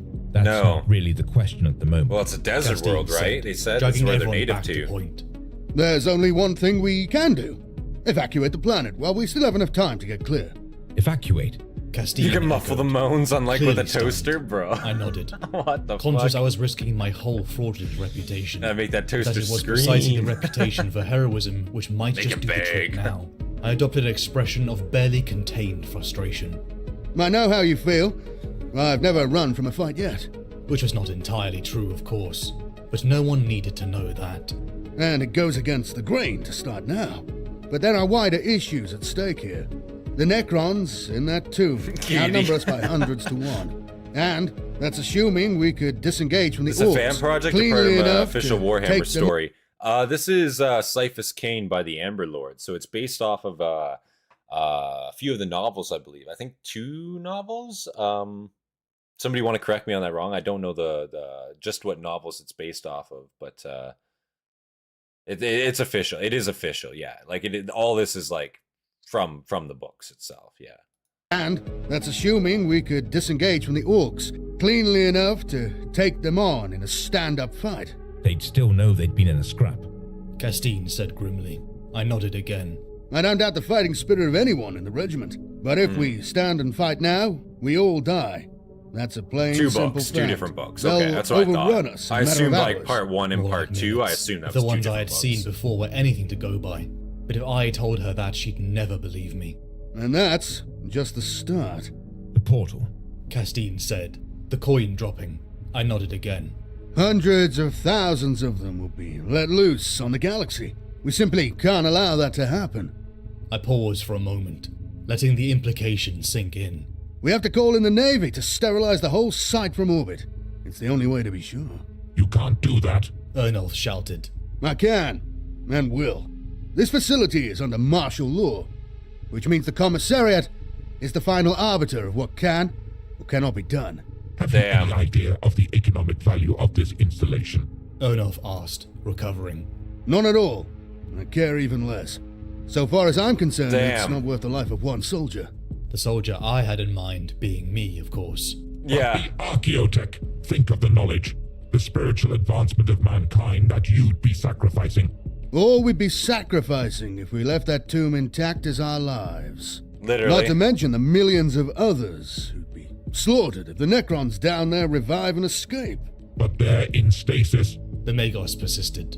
While they're dormant, we can safely examine. We don't know that. Castine cut in. Yeah, you For all never we can know, they're safely up and examine about them. by now. And even if they aren't, their friends could be flocking through the portal from somewhere else. We simply can't risk sending anyone back down there. And that's final. On the contrary, I don't think you can risk not sending anyone back. Explain. Castine said, although in a sudden agony of panic, I realized what the Magos was driving at. The worst of it was that he was right, damn it. And spasming of my bowels told me who by far was the most likely candidate to get stuck with the job. You've Of said it course. yourself. He said triumphantly. The portal's still active. Even if you called in your naval strike, it would be left intact and functioning for months before a flotilla could get here. Possibly even years. The Necrons would be long gone. Emperor's bowels. He's right. Brocklaw looked more shaken than I'd ever seen him. We have to blow the portal before we pull out. I felt every pair of eyes at the table look on me like the targeting auspex of Fuck. a Hydra battery. I feel so bad for Cain in these situations, bro, because he's literally just like, yep, I don't give a shit, blow it up, I don't care, it's not my problem, I'm not going back down there. You'd have to be fucking crazy to go back down there. Oh shit, we have to blow that portal up. He's right, he makes a good point. Oh, but who could we send to go down into this brutal Necron tomb, you know, of which most people probably would never come back. Oh man, if only we had a hero to go do this for us. All eyes shift to fucking Cain in the corner, who's just like staring silently downwards at the table. Like, fuck. Like, it's gonna be me again. I have to go back down there? Nah, bro. Nah. I felt every pair of eyes at the table look on me like the targeting auspex of a Hydra battery. The air grew tense with expectation. The first excerpt while is my from mind whirled the first frantically, Cain book released. trying to find some plausible reason why this was a truly And the terrible best is idea. from a latter But book. Can't remember the inspiration title or had, book for number. I once, gotcha. deserted me. At length, I nodded, my mouth dry. I can't see any alternative. Neither can I. Castine turned to me, solemnly pronouncing what I truly believe to be hide behind my death plot sentence. armor? Oh no. Can you lead a team back down to the tomb, Commissar? Seems like it almost, I have to admit. Of course I couldn't refuse. Could I? Not in front of all of those people. You could. I'd been nearly impaled on my own rhetoric, and pulling out at this stage would have ruined the reputation I didn't deserve. The 597th had been holding well above ground, but with that gargant arriving soon, and the likely awakening tomb beneath us, somehow we convinced the Mechanicus element. Another point too, I like how he hasn't fucking fought with his, like, men, like, the mainline force of his men, like, at all. Like, straight up. He hasn't been present, like defending the settlement whatsoever. He's been doing his own thing in the fucking tunnels, and, like, he's, like, the hero of the 579, or the 597th. It's just kind of, like, crazy to me, you know? Like, he's taking all the credit here, but he's, like, not fucking present, you know what I'm saying? He's elsewhere doing something very important, mind you, but he's not, like, on the main line, like, battle lines, that's for sure. He's not inspiring, like, the mainline troops, because doing so would mean that he's, like, very much at risk, and also he hates the fucking cold, so it's like, damn. Ciaphas is the pull-out king? Yeah, it seems like it. And the likely awakening tomb. Nearly time for another mega chat Somehow moment, we yeah. convinced the Mechanicus elements to evacuate. I had to keep my trembling hands in my pockets, lest Castine and Brocklaw see them. I tried a few times to subtly test if there was an alternative, but seemingly the orcs had caught wind of the Xenos tinnies, and some were peeling off for a proper fight. Detections of portal use told us that the Necrons fighting were coming from another tomb rather than the one below us. And that meant there was still time to send down the hero of the Imperium. It's from the book's to Cave see of us Ice, during the okay. evacuation. I'm not going to lie to you. Aptly named, I think. Said. Our chances of coming back from this assignment are practically non-existent, but it is also no exaggeration to say that the lives of everyone on this planet, not to mention the uncountable others, hang on whether we succeed or not. I flickered my eyes along the impassive faces in front of me. Not one of them blinked. I think you're the best team for the job, which is why I asked for you. But I'll only take willing volunteers. If anyone wants to pull out, you have my word. There won't be any disciplinary action taken, Never or a pull word out. about it on any of your records. Because, I thought, I'd be too busy being dead to worry about it. Sergeant Waylard and his squad stood in perfect parade. I had purposely chosen the regiment's longest-serving veterans, a crack team who I knew had the best chance of not turning tail as soon as death stared them in the face. Truly. Any questions? I asked. No answers came. Not the time for So the penal I drew troops, that's myself for up, sure. Straightened my cap and tried to sound more confident. Good. Then let's go. We descended back down the facility when our point spotted movement. Jurgen? I called out. What the frack are you doing here? My aide stepped fully into view. Jurgen? The stormtroopers emerged from the cover they'd taken, looking mildly sheepish. I thought you were stowing our kit on the shuttle, I said. All taken care of, sir. He produced a thermal flask. I thought you might like a bit of tea for later. And a sandwich. He burrowed in one of his pockets for a moment. What the In fuck? there somewhere. I see, I said, silencing the barely audible snickering from a couple of the stormtroopers behind me with a quick glance before turning back to Jurgen again. And the melter? He shrugged. The heavy weapon slung across his back, shifting as his shoulders moved. I couldn't let you carry your own provisions, sir. Wouldn't be fitting. Quite, I said, Aw, astonished yet again at the what a depth good of his guy, loyalty. honestly. For Yeah. the first time, I began to feel that I actually might You're- get out of this ludicrous. What a guy. Jurgen stows all of his kit on the shuttle so they can make a quick escape when they need to. All that's taken care of, and he thinks, oh man, you know, my commissar still needs me. I think I'm gonna go bring him a flask of tea and a sandwich. Like, bro, like what a fucking like W move that is by Jurgen there. That's the guy you want with you for sure. What a great aid. Like straight up. I don't think you can ask for a better one. Holy shit. Like that's pretty W. Of his loyalty. For the first time, I began to feel Sir, that you I can't actually die. might Games get out of this Workshop won't let ludicrous you. Oh, expedition wow. in one piece after all. I suppose you better come with us then. Make sure to take my Melta. Very good, sir.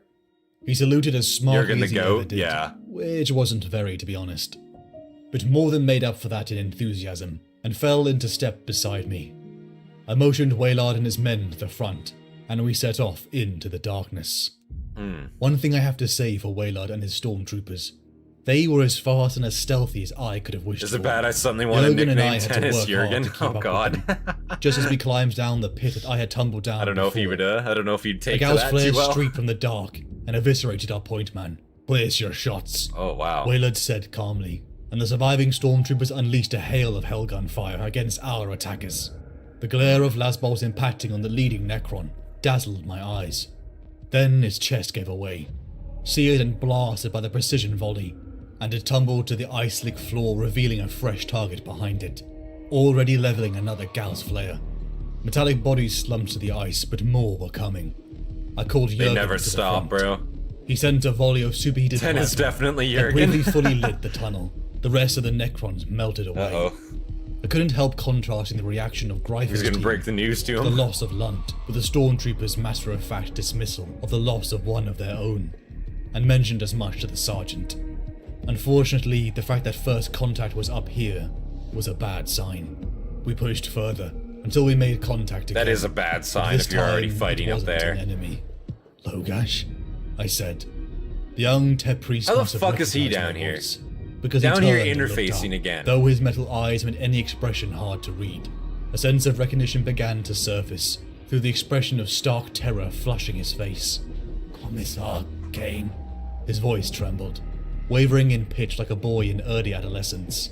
If he wasn't bonkers He's just before, tech I horny? thought, Bro, he needs to certainly stop was jerking now. it and fucking go You do were something right. useful. We were unworthy to tread paths on the sacred mysteries of the Omnissiah, he muttered incoherently. To the surprise of no one, Logash had given back his findings to Magos Ernolf in secret, defying the evacuation orders in the name of the sacred tech. Seemingly, the Mechanicus had sent their own expedition immediately, and discovered just how welcoming Bad the Necrons situation were to not be a visitors named character, who and I wanted was to thinking pray the and same throw thing. oils at their All work. these veterans, I quote saw the unquote, they're all mangled gonna remains die. of that expedition around us. I dragged Logash up as a sound grew before us. I peered into the dark, seeing what I thought to be Magos Ernolf. Then the shambling horror stalked forward. The God evident skin damn. and biometrics draped over itself. The skin flares were here. Frack this, Oh. I shouted. Jurgen! On cue, my aide unleashed another blast from his melter into the center of the group, cutting a swath through them as efficiently as before. Once again, the Necrons caught by full force of the blast were simply annihilated, flashing into vapor as thoroughly as victims of their own terrible weapons. We lost only one this time. And once again, but This more time. unnerving, Sergeant Waylard and his squad showed no emotion. How far to the objective? Waylard asked. About 300 meters, I said, using all my strength to keep my sanity.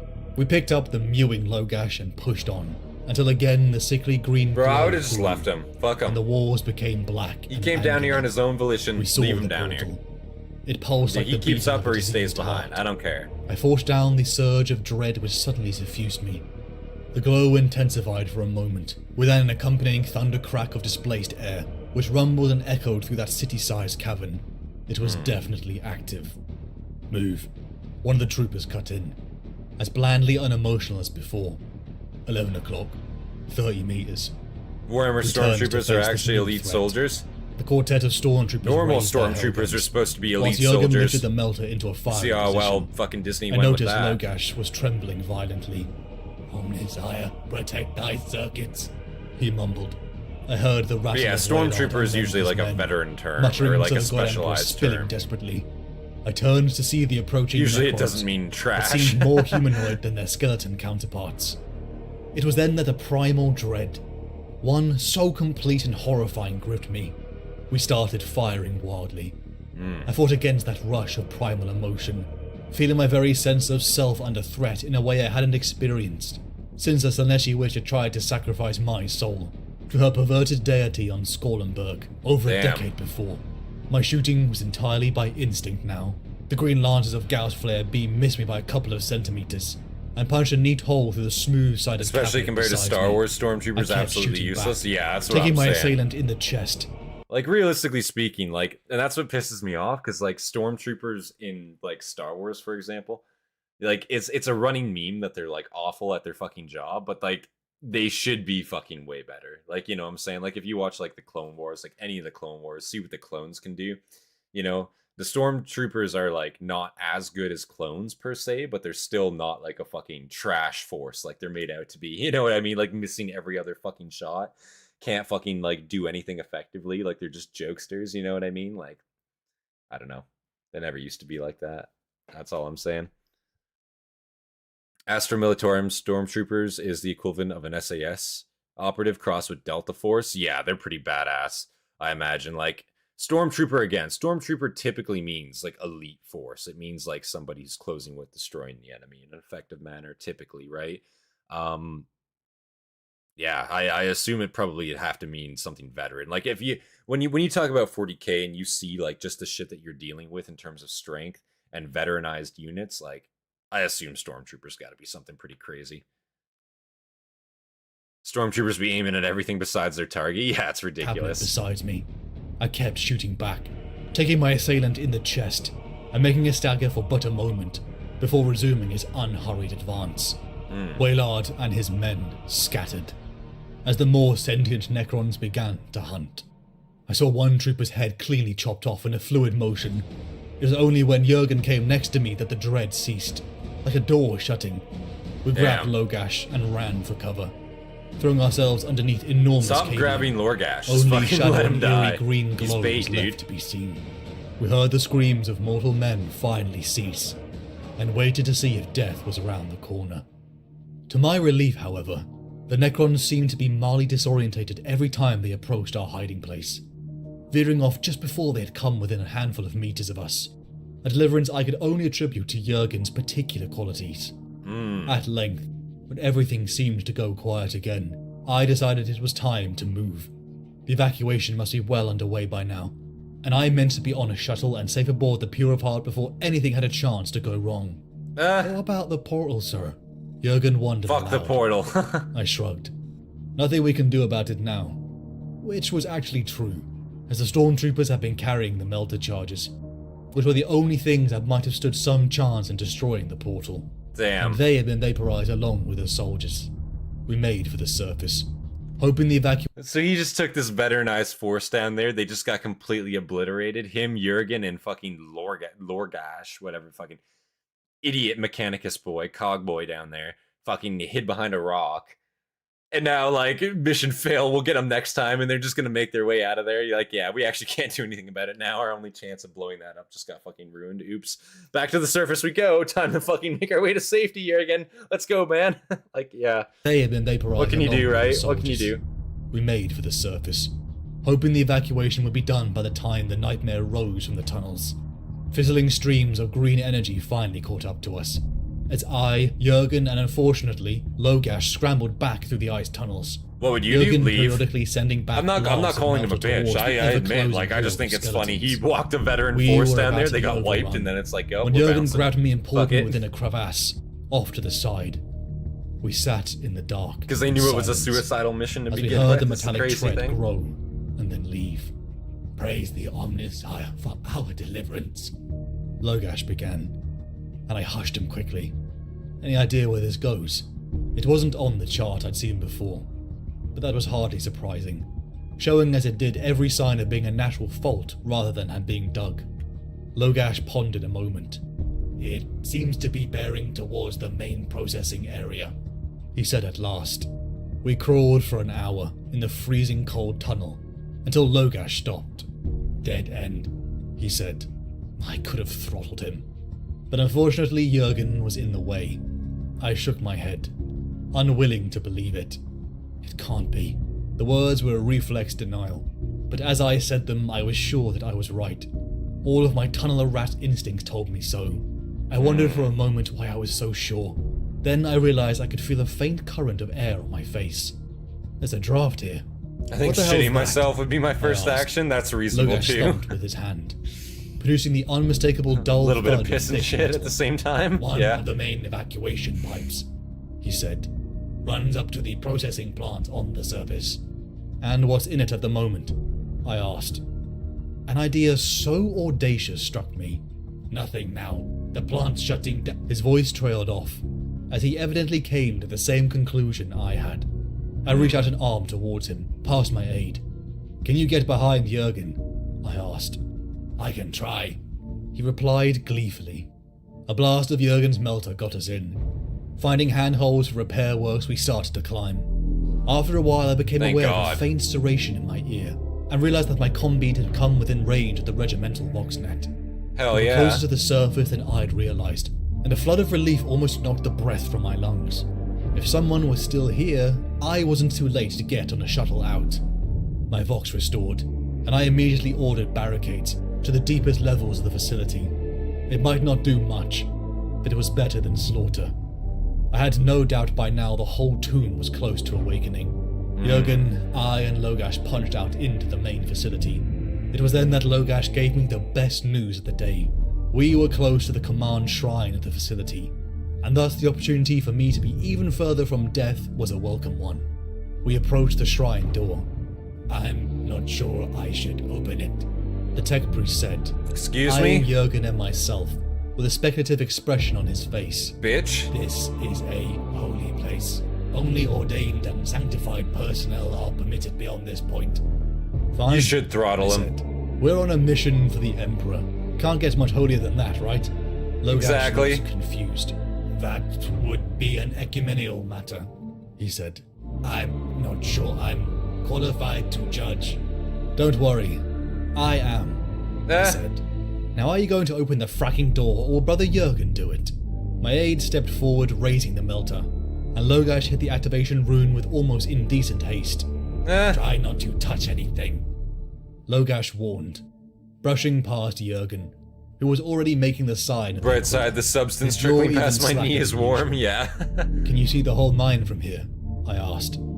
He nodded. Absolute absurdity of Ciaphas aside, he's probably one of the most competent commissars. I think so too. Was grim, he's very, very reasonable. It didn't take me long to establish that the lower levels were crawling with Necrons. Lorgash is so insufferable. I fucking hate him, dude. That they were systematically I've hated him since he's come on screen. I'm not gonna lie. Went. I voxed Castine. By my estimate, we've got about half an hour before they reach the surface. If we're lucky. Every time I see him, he's just been a bitch. The landing pads above were still swarmed with civilians. The 597th also still engaged at the perimeters, as the orcs were now fully upon them. We needed to delay the Necrons. It was then that an idea came to me, one that made me almost giddy with excitement as I darted over to Logash. How much is in the tanks at the moment? I asked. Roughly 8 million liters, he said. Since the tankers can't land with the orcs, it's built up rather, but still within acceptable safety parameters, I assure you. I was rather hoping it was unsafe, I said. And if he had any eyebrows, I'm sure he would have raised them at that point. I pointed to the tangle of pipe work around the storage tanks. Do any of those pipes connect directly to the mine? I asked. Not directly, no. He looked at me quizzically. Why do you ask? Because if we could dump all that liquid down the shaft, it should really give the Necrons something to worry about, I said. A slow smile began to spread across the tech priest's face. Excellent, I said, feeling a flare of optimism returning at last. Okay, so is he actually going to be useful for once? As I and Jurgen watched Logash's fingers dance. Listen, I'm not going to say this is going to be redemption for Lorgash here, because it certainly is not going to be.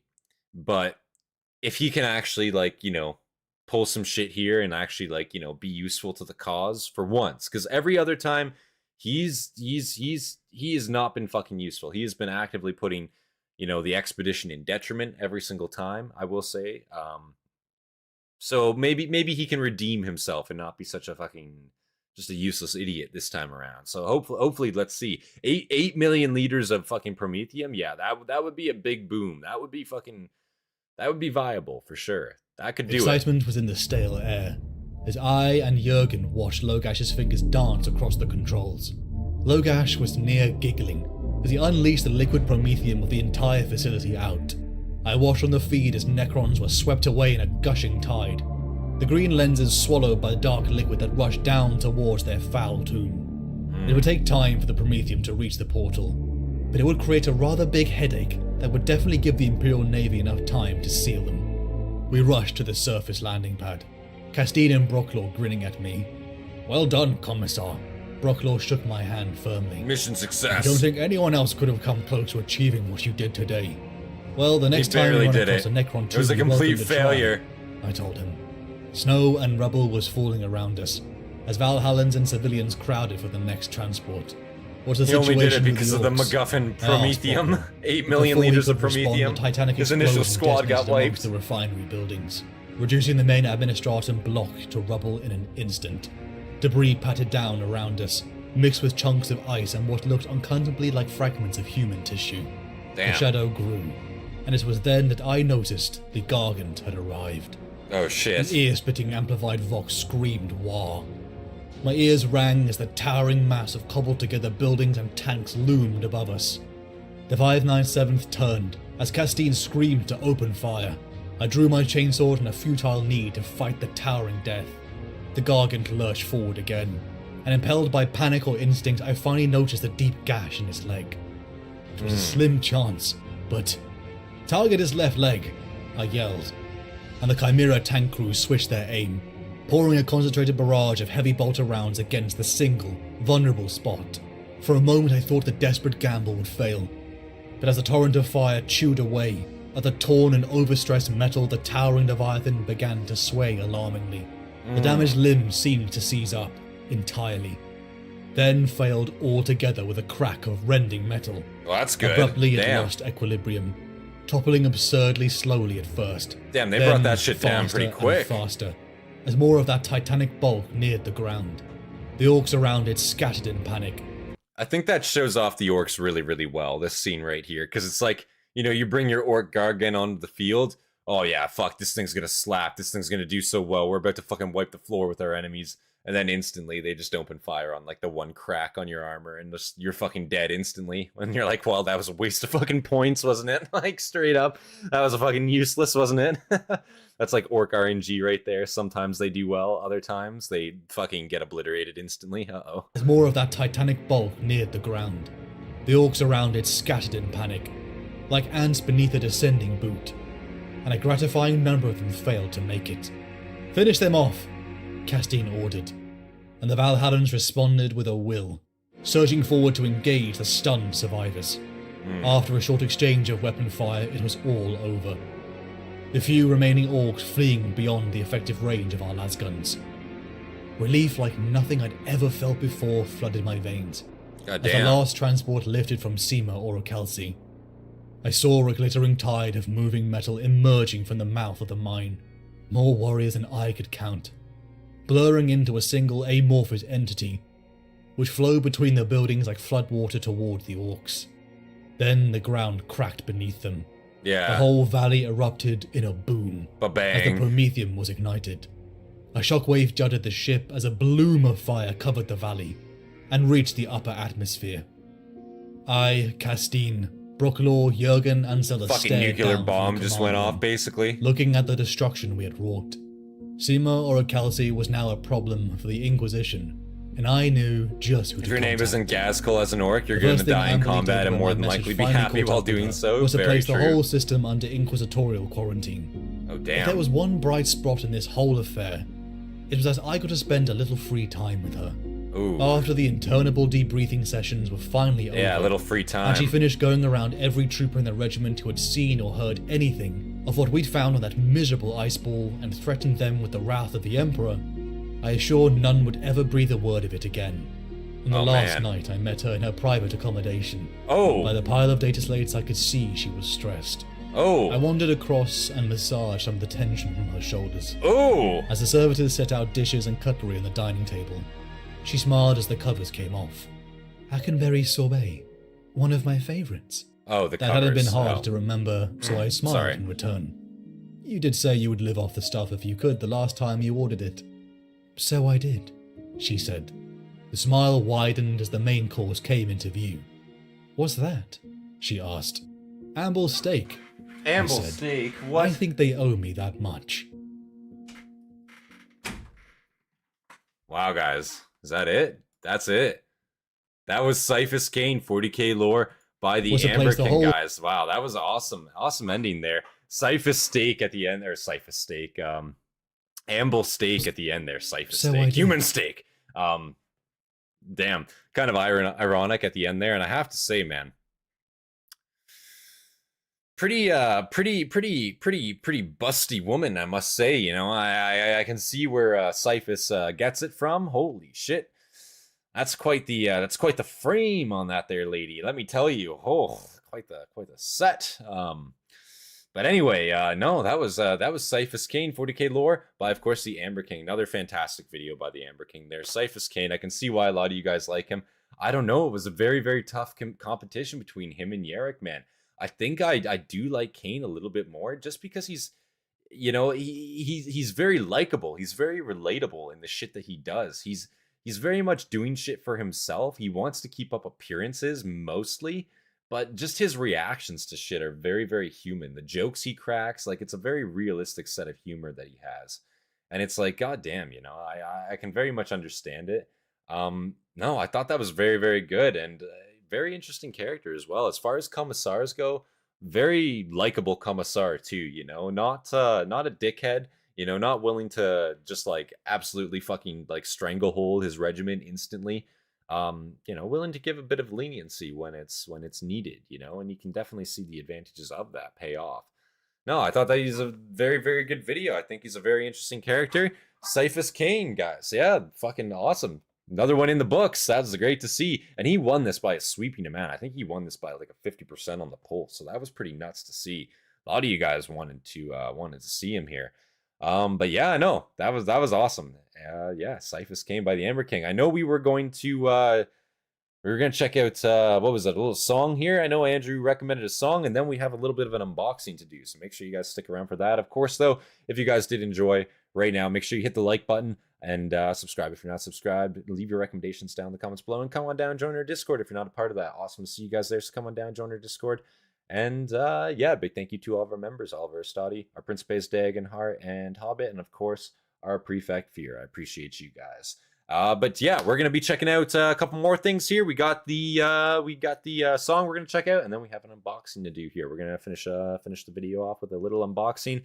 Our boy Andrew, he sent me a package, as it were. He sent me a package, and it's finally arrived after that P.O Box debacle. We got that all sorted out, and lo and behold, the fucking next day. So I'm assuming that was just sitting there in their distribution warehouse, and you know, after telling them to sort their lives out, they sorted their lives out. So that got delivered the next day. That was awesome.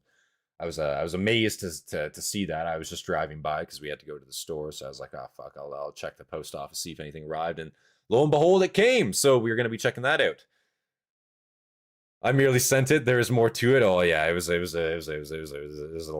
long story. Let me tell you, long story. Not even that long of a story, but just an annoyance, basically. Goddamn.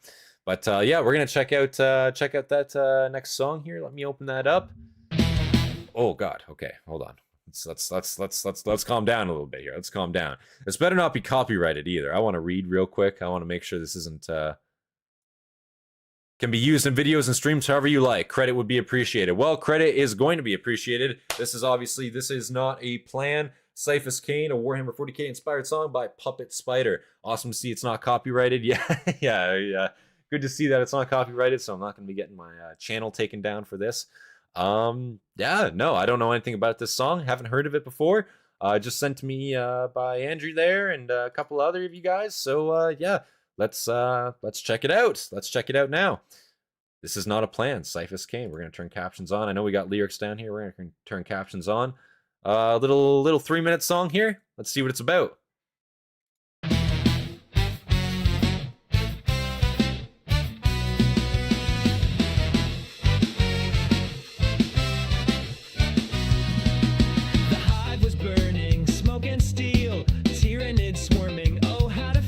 Okay. I took one look and nearly fled, but no, I had to lead instead. I grabbed a Vox, I cleared my throat. Damn. My voice went. I'm not gonna pause. I just want to hear the song. I'm not gonna pause here at the song. Retreat and run back, but somehow it came out like an attack. This is not a plan, this is not a drill. Oh, what the fuck? Okay. This is not what I was expecting.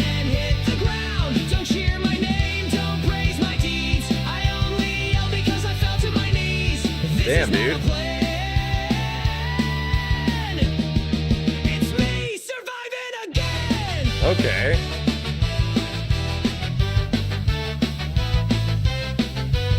Oh, this is really this is weird. I wasn't expecting this at all. This is actually not bad. Direct chimera, found Jurgen eating a ration bar. A flamer nearby exploded bright. I screamed, they called it a signal light. I climbed the rubble, gasping for air. They shouted, look, he's rallying there. Yeah, that's good. They called it Cain's Gambit, I called it hell. This is not a plan, this is not a game. I only ran when the lictor came. That wasn't courage, that was fleeing. I only survived because I kept retreating. Stop calling Literally. statues, cancel the ban. I don't deserve a medal, I deserve a hand to pull me out from this command. Dude, I'm really liking this ballade slash like emo rock going on here. This is a weird combo, but it works really, really well. I point, they charge, I scream, they cheer. The more I flinch, the less they fear. They think And the lyrics are really, really clever. But I'm just a man. A very lucky man. This is not a plan, this is not control. I just make it up as I go. They saw precision in my flailing stride. Called it strategy, I just tried to hide. But if I live, I'll take the fame. Just don't expect me to do this again. This is not a plan. But hey, it worked. Wow. That was actually really good. Unexpectedly good. This is not a plan. Ciaphas Cain, a Warhammer 40k inspired song. Yeah, I was actually not expecting that at all. Wow. I don't know what genre I went into that expecting that to be. But yeah, kind of like a ballade, like emo rock kind of mix. And you guys know me, I fucking love metal. I love like rock music. I love emo rock. I love the whole fucking shebang there. I love ballades as well. And this is kind of like a mix of all that. I mean, really, really catchy tune. The lyrics were also very clever, very smart, worked very well with the song as well. I'm kind of surprised about how good that was, not gonna lie. That kind of took me by surprise a little bit. This is not a planned story of my life. Yeah, dude, that was actually pretty good. I'm not gonna lie. Wow. You can explain most of Cain's exploits as simply lucky accidents. Yeah, I really like the whole like he's rallying there. Like that was very funny, very, very funny, because it just shows like, yeah, he's failing upwards. Like it just shows that whole like failing upwards, and people see it as like heroism, and to him it's just like, bro, I'm just trying to live. Like I just don't want to fucking die. That's all this is. Like, no, I think that was awesome. That was a great recommendation. I'm gonna leave a like on that. Have to. Puppet Spider, this is not a plan. Ciaphas Cain. Yeah, wow. 150,000, just shy of 150,000 views. This came out actually May 26th. This just came out. Wow. Well, not just came out, but just came out recently, a couple weeks ago. Damn, not doing too bad for just coming out. Holy shit.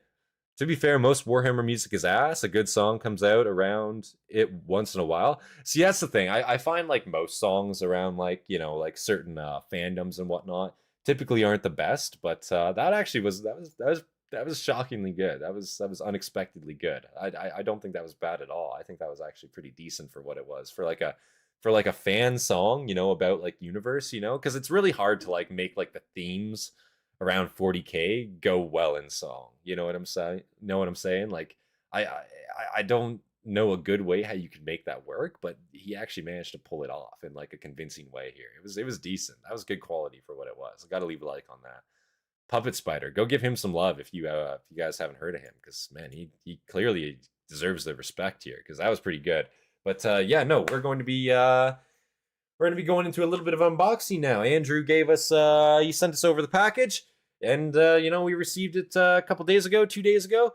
So yeah, we're gonna be checking out what that package is all about. If you want another good Warhammer song, check out Nurgle's Rod.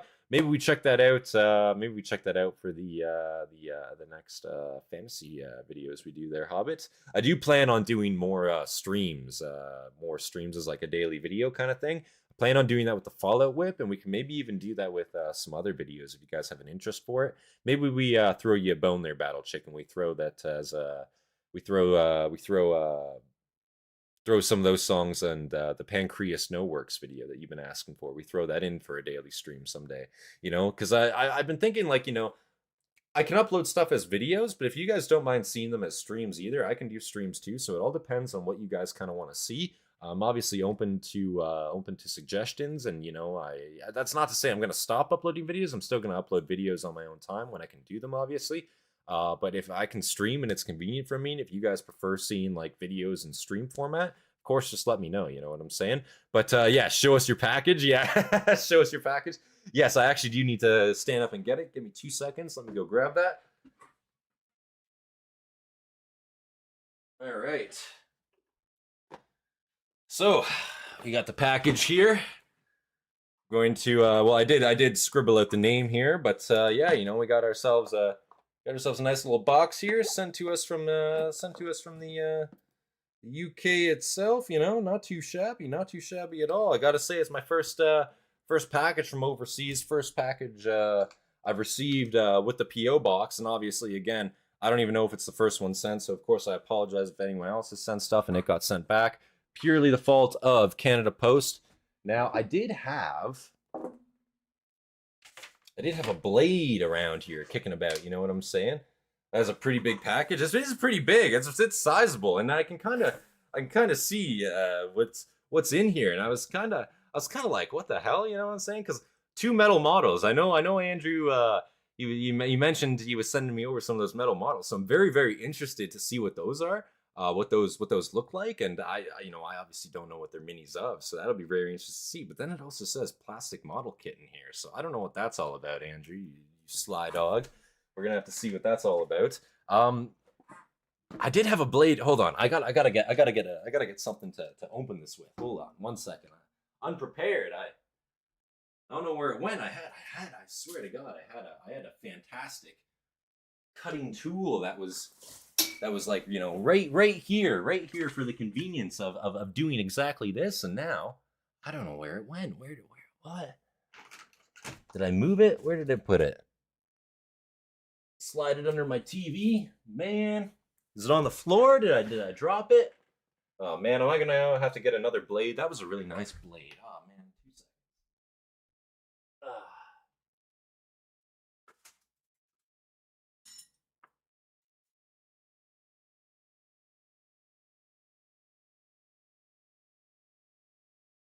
Oh, where's your blade, guardsman? Yeah, I don't know, man. I'm genuinely kind of peeved about that. I'm looking for that now, because I was trying to open it up with that, because it's, you know, a great cutting tool, and I just don't know where it went. It was literally on my desk. I swear to God, I have a throwing knife here, which, I mean, that's obviously usable. I also have you know, this one admittedly is broken. This is my old knife.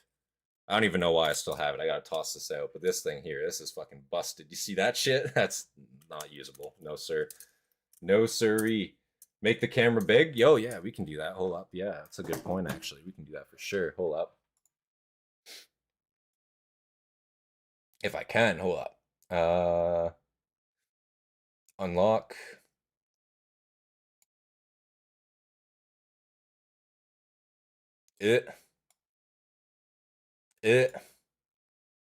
Listen, this is what we're gonna have to rock with for now.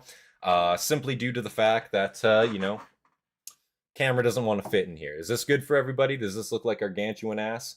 Fucking huge? Yeah, that's what I'm saying, boys. Let me just get the view counter out of there real quick, just so you guys, it's not in the way for you guys there. There we go. All right. Now, again, I'm kind of peeved about that, man. I want to fucking find that shit, because, like, what the fuck? Where did it go?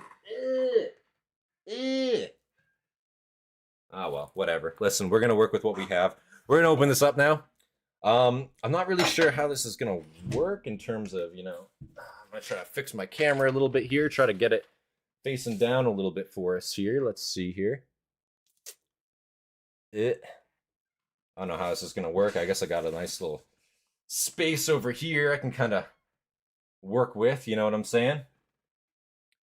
You're going to find in the sole of your foot. Bro, I swear to God, it was literally at the front of my desk, and now it's like, I don't even fucking know. My desk isn't even that messy either. That's the thing. So it's kind of crazy that this has happened. Because, like, I'd expect it to be on the floor or something at a minimum, you know, if I can't find it. But I shit you not, I literally had it not like 5-10 minutes before I started streaming because I was literally playing with that shit. Hold on, 2 seconds.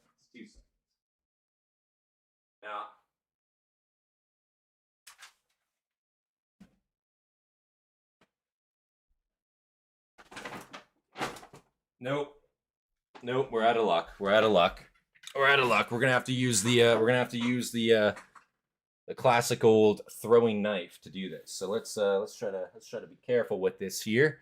Oh yeah, streaming your viewer's address, classic P.O Box initiate. There's no address on this, thankfully. No address on this. If anything, it's just the address for my P.O Box. That's all that's on here right now. I made sure I got rid of the rest. So that was big brain to me.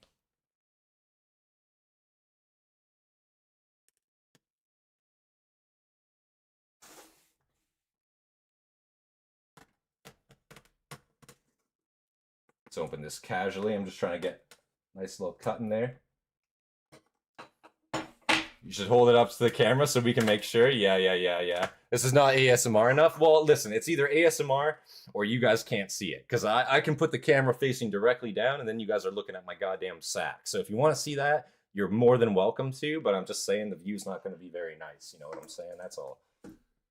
All right, listen. We've got breach. I'm trying to be very ginger with opening this. You know what I'm saying? Because I don't know what's in here. I don't know what like the actual girth of what's in here is looking like. You know what I'm saying? So I'm trying to be very. Oh, we still got a little bit of tape there. There we go.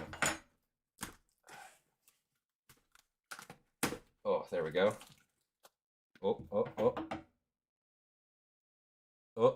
Oh, the cutting knife or the throwing knife sucks ass. It's not good to cut with. Who could have guessed? There we go. All right. We have it open. You're safe to use the blade on the side taping? Yeah, I was just trying to be careful with it. All right. Holy shit. We getting spammed here? What's that all about? Send that man to the Shadow Realm. Holy shit. All right. What do we got in here? Let's got some plastic wrap. Classic. Gotta love that. Ooh. Oh shit. Oh, we got our first boy here. Oh wow. Oh no, Andrew. I think it came off. I touched it. This little piece here came off. But take a look at him there. I'm going to try to get that back attached. But look at that. I don't know if you guys can see that too well. I'm going to try to get the camera into focus there. I don't know if I can. Let's try to do something like that. Damn, look at that. I'm trying to hold it in a place where it's like decent, you know?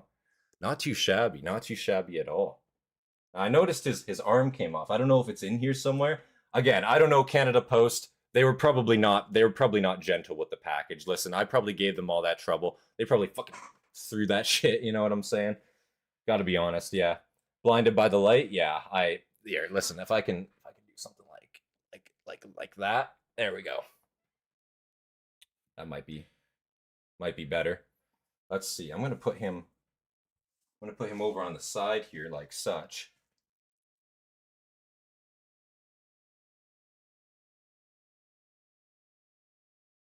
Damn. That's one of the joys of metal models. Transporting them is a nightmare. Yeah, I imagine, eh? That over there as well. Also got this boy right here. I don't know if you guys can see that. I'm going to try to get that up to the camera so you guys can see. I don't know if it's going to focus or not. None of this is probably going to focus decently, so I don't know how well I can show it off. Normally when I'm doing unboxings, I have an action camera over there. I set that up. But obviously for this case, it's not set up. Damn. You're going to have to tell me what all these are, Andrew. I'm not sure on exactly what these minis are. That looks really good, though. I gotta say, the metal, like, looks decent. It looks decently well done. The paint job also, Andrew. You did a fantastic job on these, my man. Wow. So some of these models aren't just for me. A group of us got together and thought we'd sort you some models as a gift and a thank you for your hard work from the whole Legion. Oh man, thank you guys. I appreciate that a lot. Holy shit, thank you guys so much. That actually means a lot to me, guys. Like straight up, I couldn't do any of this without you guys. Straight up, I will say that right now. You've been a massive inspiration to me. We've got this channel grown to over 1,000 subscribers now, and little over, I guess, 4 months now at this point. And we continue to grow more every single day, and you know, it's not by a small amount, and none of it would be possible without you guys. You guys have kind of opened this up for you know, being you know, kind of a you know, a source of income for me in a sense, you know what I'm saying? And it really does mean a lot to me to have that opportunity. I never thought that, like, you know, my reactions to stuff, my interpretations of things would be something that people find enjoyable, something that people find entertaining. So like, it really does mean a lot to me that you guys are willing to like tune in and watch this stuff along with me. You know, I never saw myself as actually like doing YouTube, I guess, in a serious capacity, because I never thought, like, you know, there'd be like an interest in the type of content that I could create. So again, it really, really does mean the world to me that you guys are willing to do that for me. It truly, truly does. You know, the community is fantastic. I have to say, you guys are some of the best out there, like straight up. In terms of a community, man, some of the best community I've ever had the privilege to be a part of. And I don't just mean the Warhammer community, I mean the Legion here that we've created. You know, you guys are fantastic, plain and simple. You know, I apologize. Yeah, I'm not trying to get too speechy here. I apologize for that. But yeah. Oh, we got a note here, Andrew. Should I read this note, or should I read this note, or should I read this on my own time? You're awesome despite being from a made-up country. I agree. Canada's fake, dude. It's fake. I'm gonna put this note on the side for now, Andrew. Do you want me to read that? If you want me to read that, I can read that on stream. If not, if you can read my writing, okay, I'll give it a read. Yeah. Greetings, hail, and Hajolda, brother Centurion. Firstly, welcome to the 40K community. I apologize if I will maybe need a second here. The block writing, I will say your writing is very nice. I'm just not used to the way it looks. The rate of your studies is impressive. Also, how well you grasp it all is also fairly exceptional. I hope you get dragged further down into the Warren. After much discussion between myself and we have decided to have these boons. We greatly look forward to seeing that you do write them. Sorry, Andrew. The writing is a little bit confusing. the writing. I'm not illiterate, bro. I swear. The writing, Andrew. Sometimes your letters connect. It does look very good writing. I will say, take a look at this. Right? Do you mind if I show off your handwriting? It does look very clean. The blocks is very nice. You see that? Very nice handwriting, bro. That's impressive. I actually like that. An interrogator chaplain signed, bro. Whoa. To be fair, my writing is bad. It's not bad, Andrew. Your writing is actually very good. I just might be slightly dyslexic, and sometimes the letters connect a little bit more. But I can read it. It is readable. No, I appreciate that, Andrew. Best wishes for myself in my chapter. Yeah, no, I appreciate that, Andrew. No, it means a lot to me, man. Thank you so much for that. Wow. We're gonna set that over there for now. Bro. Andrew, you didn't. Andrew, you didn't do that. Andrew, you didn't do that. Andrew, what's this? Andrew, what's that, Andrew? You didn't do that, bro. What? That's fucking sweet. Yo, what? You said you wanted one, we got you 4? Bro, what? What? Oh, Andrew, what? No. Oh, guys, what the fuck? Bro. Bro. You guys did not. Yo. What? That's fucking crazy. Ursus Claw and Metal Lances. Turbo Laser Destruct. Bro, let's get this up for the cameras. Let's get both these up for the camera here. I don't know if I can do this in an effective way. What the fuck, bro? What the fuck? You guys did not. This wasn't just for me. Wow, bro. How many of you guys were a part of this? How many of you guys were a part of this? Bro, that's awesome. No, thank you guys so much. Holy shit. Wow. No, thank you guys. Seriously. That actually means so much to me. Holy shit. Thank you so much for that, guys. Four Scout Titans, 4 Warhounds. Holy shit. I'm flustered right now, bro. I didn't expect this. Like, what? What? You did not get me 4 fucking Warhound Scout Titans, bro. That's fucking sick. That's actually so sick. And you know, like, again, like, yeah, I guess you guys know me. I love my Titans, bro. I love the mechs. Fucking Warhounds are fucking sweet, dog. That is so cool. I just want to show those off again, bro. Like, take a look at how fucking beautiful those look. Oh my god. I almost want to open them up and look at the packaging, but I feel like that's a lot of work right now, and I don't have the proper camera set up. You guys aren't going to be able to enjoy it fully with me.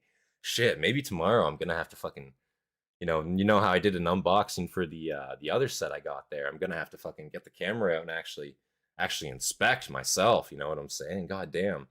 You have entered the black hole now? Yeah, it seems like it, bro. Seems like I'm entrenched now. Holy shit. Seems like it's too much to go back now, you know? Oh my god, wow. No, guys, seriously though, that absolutely means a ton to me. Like seriously, I don't know how to thank you guys for that. That actually is that's actually insane. I just want to make sure there's nothing else in here. Oh, we got the bolter pistol there. Okay, that's good. I want to make sure all the pieces. Some of the smaller pieces fell out of the plastic wrap, unfortunately. So I just wanted to make sure I'm getting all those out here real quick here. And we also got some stands, it looks like. Oh, nice. Had a nice little bit of shrubbery on those stands too. I don't know if you guys can see that. Nice little bit of shrubbery. Damn, boys. Wow. That seriously though, that actually means so much to me. Thank you guys so much. That is actually so fucking goated from you guys. Straight up. I never expected, like, that you guys would actually not even you guys, but just that, like, I guess people in general would ever, like, want to watch the content I produce, and that would ever actually, get to the point that it is now. And so, like, truly, guys, it actually does mean so much to me that you guys are willing to do that for me. Like, straight up. I really do. I really do appreciate that. That really means so much to me, guys. Holy shit.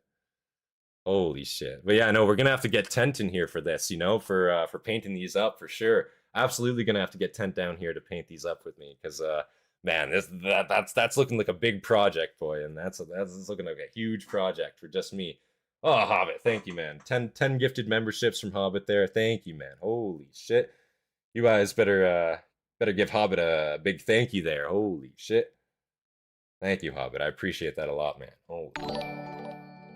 Now we're going to be getting the notification sound for the next 10 minutes.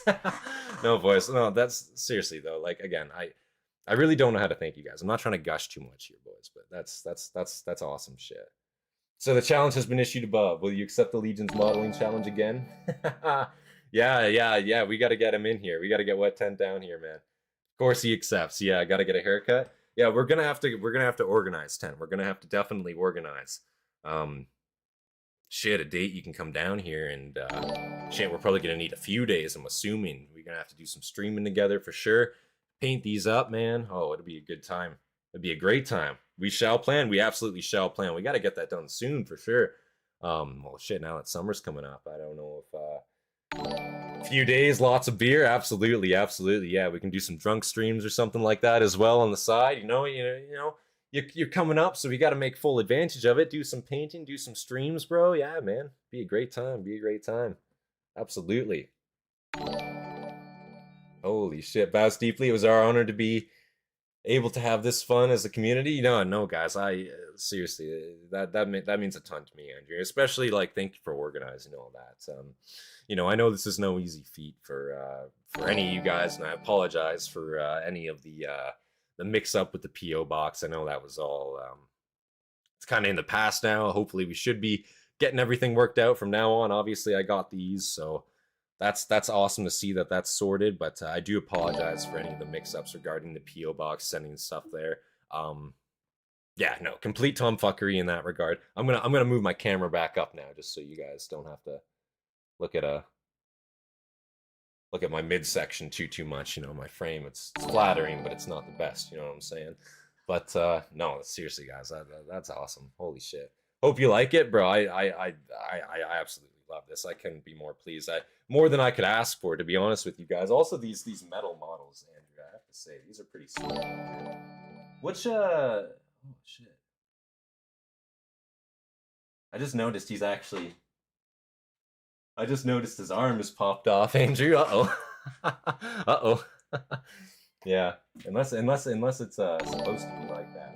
But he's missing an arm, unfortunately. I'm gonna have to look through the box. I know some of the little pieces were not in the plastic wrap, unfortunately. So I think it just got tussled around during shipping there, unfortunately. But no, those are awesome, man. I'm gonna have to put those on display. Those are gonna be going up here. I'm gonna have to find a nice spot for them up on the shelf there, because no, they definitely deserve the recognition for sure. That's awesome. Simply super glue them back on? Yeah, for sure. I will. I got some actual glue over there, some hobby glue, so I'll get that done. Gotta head out. Gonna be any Skyrim tonight? Yeah, we're probably gonna be doing some games tonight for sure. Yeah, probably some more Skyrim, I'm thinking, unless I do like a little one-off stream. I'm not too sure yet. But no, guys, it was awesome. It was awesome having you guys all tune in, and thank you again, Andrew, for sending those over, and for everyone else who pitched in there and organized with him on that. No, fuck, that means the world to me, guys. Thank you so much for that. First bit of fan mail unboxing there, so that's awesome to see. It truly does mean a ton to me, guys. That's awesome to see. We're gonna have to organize, get those painted up, because man, how can I not now? I mean, fuck, we got the shelf in the background now. Think about how beautiful those would look on display, man. Oh my god. Oh, I'm gonna have to decide on what colors I want too, man. What Mechanicus colors I want. Oh, Fear's here right at the end. Oh, Fear, you missed it all. You missed it all, Fear. You missed it. Oh, man. But no, guys, yeah, we are going to be tuning off here in like just a couple seconds. I was just saying thank you to everyone. Big thank you to, of course, all of our members, all of our Hastati, our Principes, of course, Dagenhart and Hobbit, and of course, our Prefect Fear. I appreciate you guys. You guys inspire me to make more content for you guys every single day, of course. And yeah, guys, no, this has been Ciaphas Cain, along with This Is Not Plan. Ciaphas Cain, Warhammer 40k inspired song. Leave a like if you guys enjoyed, of course. Subscribe if you're not subscribed, and of course, leave your recommendations down in the comments below. It means a ton to me, guys. Thank you guys so much for tuning in. And yeah, guys, I think without any further delay, we're probably going to call the stream here. And we're probably going to be streaming some more Skyrim later on tonight, or maybe a different game. I'm not too sure yet. We'll see when the time comes, but probably will be streaming later on tonight. So yeah, thank you guys for tuning in. Appreciate it a ton, guys. And without any further delay, this has been Centurion. And I'll see you guys in the next one. Peace, guys.